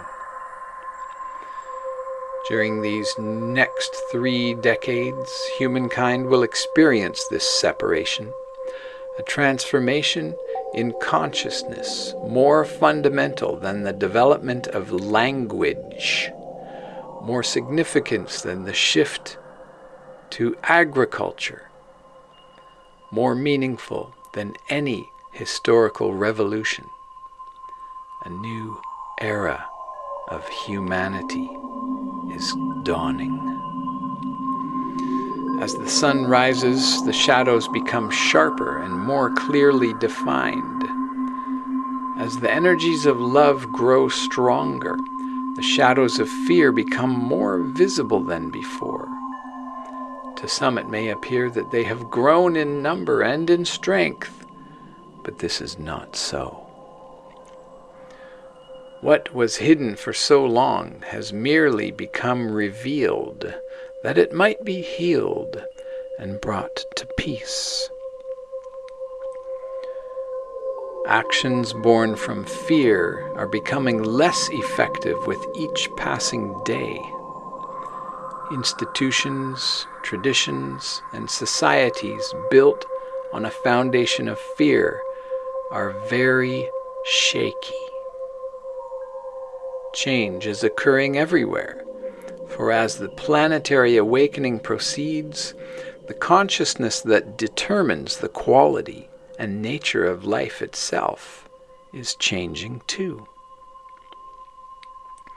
Amidst all these changes, more and more people are turning to spirituality for guidance and direction. They are coming to dwell in the place of their own inner spirit and to recognize their soul as an expression of God. That is where the Creator asks to be trusted, in the human heart. That is where the awakening takes place, in the human heart. The Creator asks not to be worshipped in some external image or building, but to be acknowledged in your heart. You are holy holograms of God, with no reason not to become God in your physical bodies. Trust yourself unconditionally. Trust your natural response to every new situation. The action arising from within your heart is not going to be destructive. It is going to suggest the most creative and peaceful path to walk in answer to any situation in your world. When you trust your heart, you are trusting the wisdom of God that is within you. Unconditional trust in God is trusting in the God unconditionally who lives within you and without you. Trusting in your spirit's ability to respond to each situation beautifully, impeccably, and creatively. when you doubt your natural ability to breathe the air of spirit into your world and create according to your divine thought, you are doubting both God and the whole of the universe. You are rejecting life's most precious gift to you, your own inner knowing. And you are presuming to replace it with egotistical values and statistics and judgments and opinions that you have been force-fed by toxic masculinity. With the acquisition of complete and total unconditional trust in God-sciousness and therefore in yourself, you have everything you will ever need to interact optimally, creatively, peacefully, and productively with every situation you will ever encounter. There is no exception to this rule. Accept yourself. Feel clear about all that you do. As you do this, you begin to introduce into your actions the very power of the Creator. There is a movement of spirit that proceeds from within your heart to greet the world with the clarity of perfect action. That movement is intuition. It is your direct link with the source of all life. In an instant, you know what to do, and in that same instant, you flow into the perfect action required. Trust unconditionally your intuition. It is an arrow whose shaft has been carved straight and smooth. Unerring and true, it flies to its mark. Can the ponderous tread of the rational mind be compared to the swift, sure flight of an arrow? Logic is designed to support, not to lead your action. It is meant to help you implement the purposes of your intuition. It is not meant to determine the path of your heart. Trust in God-sciousness by honoring and trusting your intuitive sense. No God would create a creature without the wisdom it needs to chart its own course. Trust the nature of your design. God's actions appear within your awareness as the most natural thing for you to do. Just be yourself.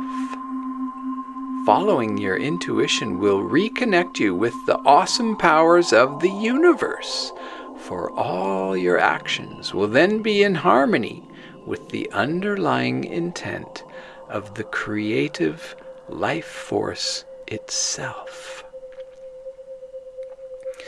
The incarnational process is a process of relaxation. It is a process of relaxing all strict thinking that is born from straining and holding on. The incarnational process of relaxation is choosing not to struggle against the current of what comes to you through the natural movement of your heart. This does not mean that you close your eyes to the world around you and try to think only good thoughts while hiding under a blanket. No, you can look at the hunger in Africa and do something about it. You can look at the greater need for communication between nations and do something about it.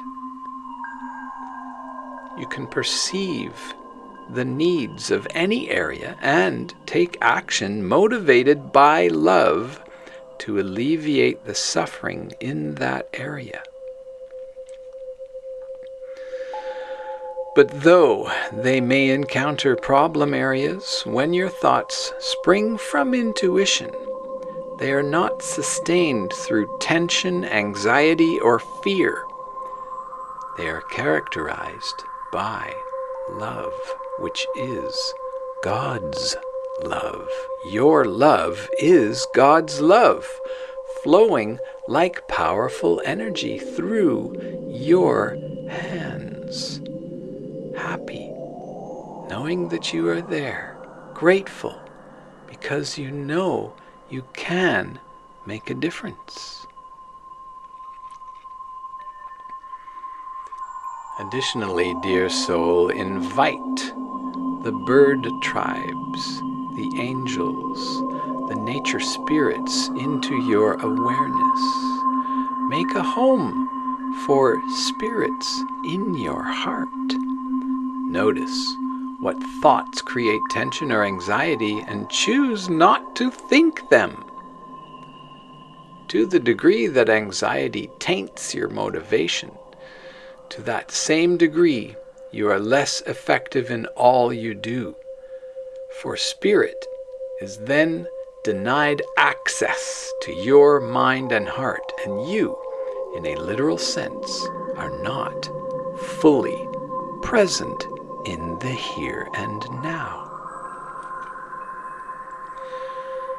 This process of incarnating spiritually means relaxing all thoughts that require tension to sustain them.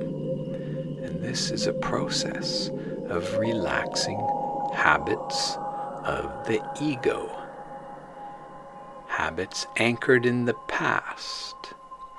And it is the process of relaxing and awakening to the reality of your own spiritual life.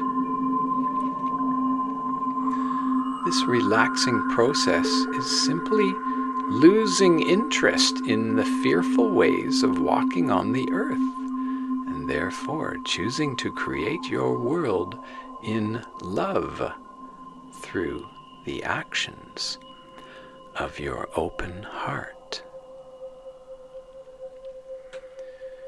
Should you perceive a problem, you surround that problem with love. Look at that problem from every possible angle of love. Define that problem as a situation needing love. You recognize that a problem is caused by the lack of love.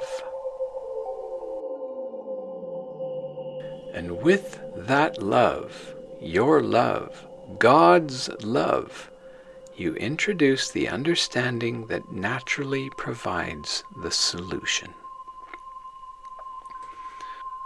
On the incarnational journey, you lose interest in all fear-based thinking that perpetuates this rapidly passing state of illusion, and you become keenly interested in all loving, peaceful thoughts and people and ideas. You are co-creating the sacred reality of humanity. In the whisper of the wind through the pines, in the gentle call of the morning dove, in a child's sleepy yawn, the new world comes dawning. Through the facade of the late 20th century, the human world shines, a world of shimmering potential, a world of beautiful light, a world where human beings do not behave violently toward one another in thought, word, or deed. It is a world of understanding and cooperation, a world of abundance in which the human spirit, freed from the ego shackles, freed from the shackles of the shadow ego, flies on the wings of love, leaving a trail of joy, wonder, and undreamt of beauty wherever it passes. You do not have to be a scholar to notice the direction and momentum of history. Even a child can observe these times and know that fundamental changes are being wrought deep in the collective heart of humankind. Something is changing on the surface as well, and you are here, you reincarnated here and now, to help these changes occur easily. You have only to make the choice to shift the center of your motivation from fear to love. Make the choice to choose with love. Begin to identify the workings of fear in your life and reorganize them. There are certain human fears that may have small supporting roles to play in the course of this transition. If you stepped out in front of a speeding automobile, be afraid and jump. But fear's intended role is a small one, merely to protect the physical body. Compared to the historical state in which fear has been a controller of your power, fear's true role is a small one indeed. When you choose to relax, you break away from the control of fear's conditioning. You break the chains that bind you, that have historically enslaved your race. In the expression and restful enjoyment of love, you come to know the energies of God-sciousness.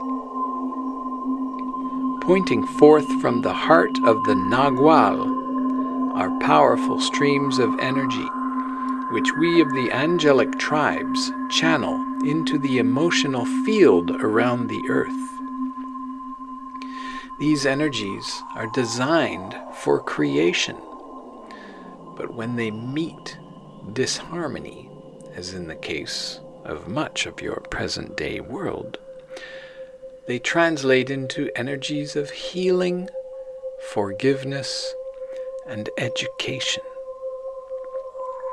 We can direct these energies in the general sense, but before they can reach their full power, they must be consciously directed by human beings who are awake and incarnate on earth.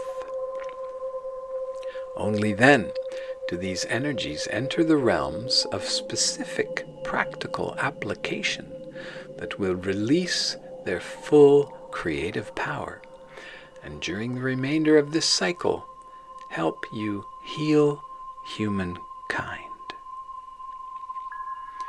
You are being invited to open your heart and make a welcome for these immense creative energies. You are being invited to help direct the powers of God's eternal love through you. There are two requirements. The first is that your heart be open, loving, and able to channel, at least to some degree, the love of God. The second requirement is that your identity be fully in the present moment. If your identity is based in your past, you are not in the here and now. If you are worried about the future, you are not here and now. the consciousness that looks through your eyes is then only a fictitious creature, an image, an illusion called the ego. Too much thinking about oneself is the greatest waste that keeps human identity from being fully present in the here and now. For when you are constantly self-reflecting and worried about yourself and what others think about you, you are too caught up in the past and future to notice the presence of angels around you. You doubt your own power. You are not vibrating fast enough to channel the immense energies of creation because your attention is scattered and you are closed to the one moment when the love of God would ease your life. That moment is now. There is nothing wrong with human individuality. It is as necessary to God as the individual leaves of a tree, or snowflakes, or fingerprints. There have never been two leaves or snowflakes or fingerprints the same ever. If you truly wish to channel God's love, begin thinking of yourself less as an isolated self and more as one of the family of all God's children. You are all God's children. When you relax into perception of the other as self, in Lak'esh alakin, when you think of yourself as the pair of eyes into which you look, when you care about those around you as much as you once cared about yourself, then the energies of healing and transformation are able to freely flow through you. Your eyes, your ears, your every sense is attuned to the richness of the surrounding world. All your senses are operating at a rapid enough level of perception, correction, and decision-making to keep up with the energies pouring into your heart from the great Creator, who comes to fill the needs of the world through you. Love vibrates rapidly. Love is a high vibration. Fear has a slow, low rate of vibration. Those who channel fearful energies find that as time passes, the fear vibration grows heavier and makes them depressed and or angry. Eventually, it brings illness, discouragement, gloominess, despair. Whereas the love vibration brings enthusiasm, interest, and joy.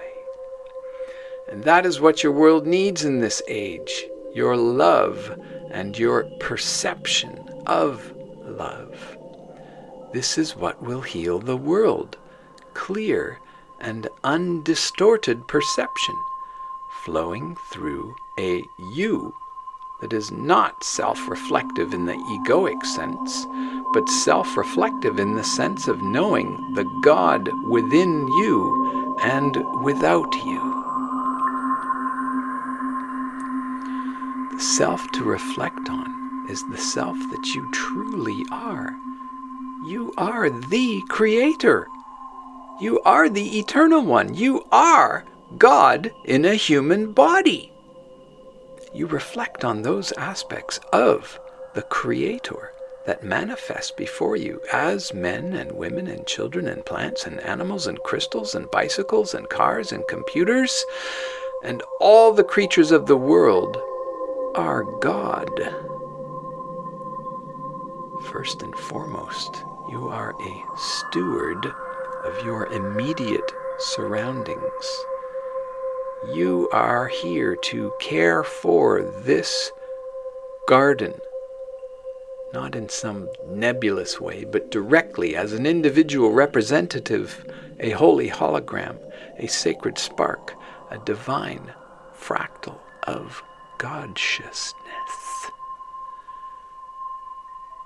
You take responsibility for bringing love and understanding into every environment through which you pass as an awakened soul.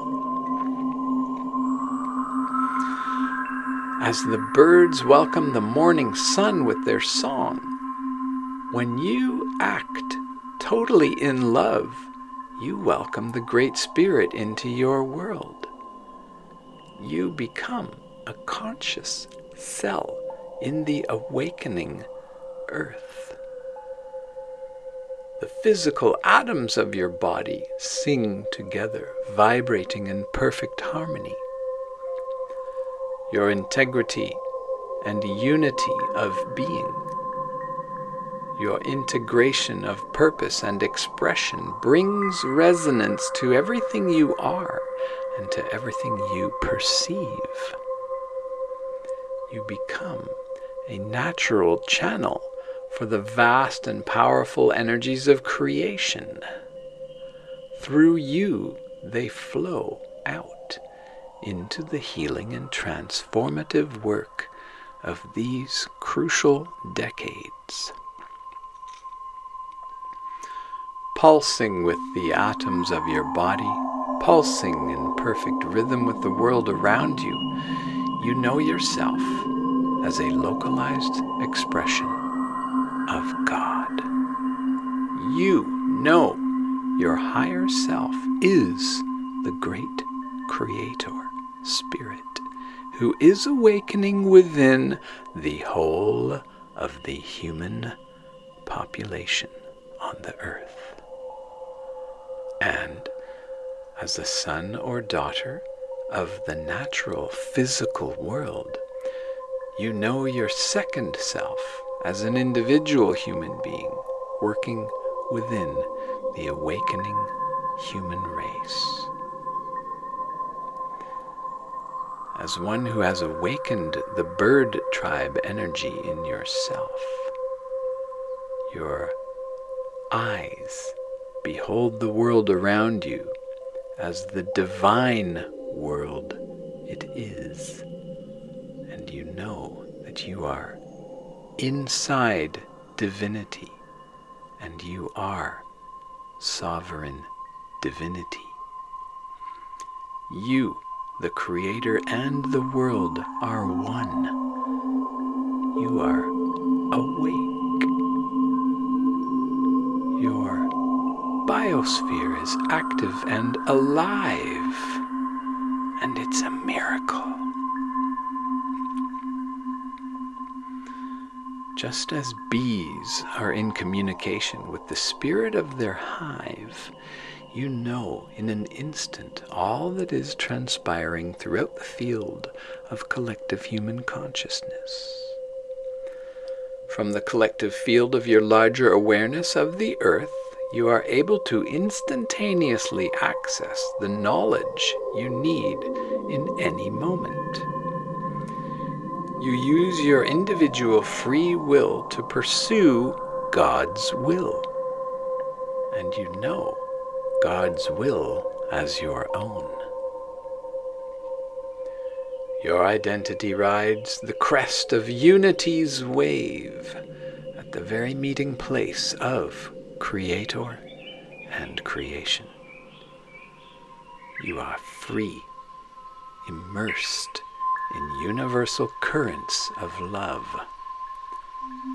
The great Creator Spirit's own consciousness flows into your heart and perceives all through all of your senses. This is the gift of the innocent, to see through the eyes of God as God sees through your eyes.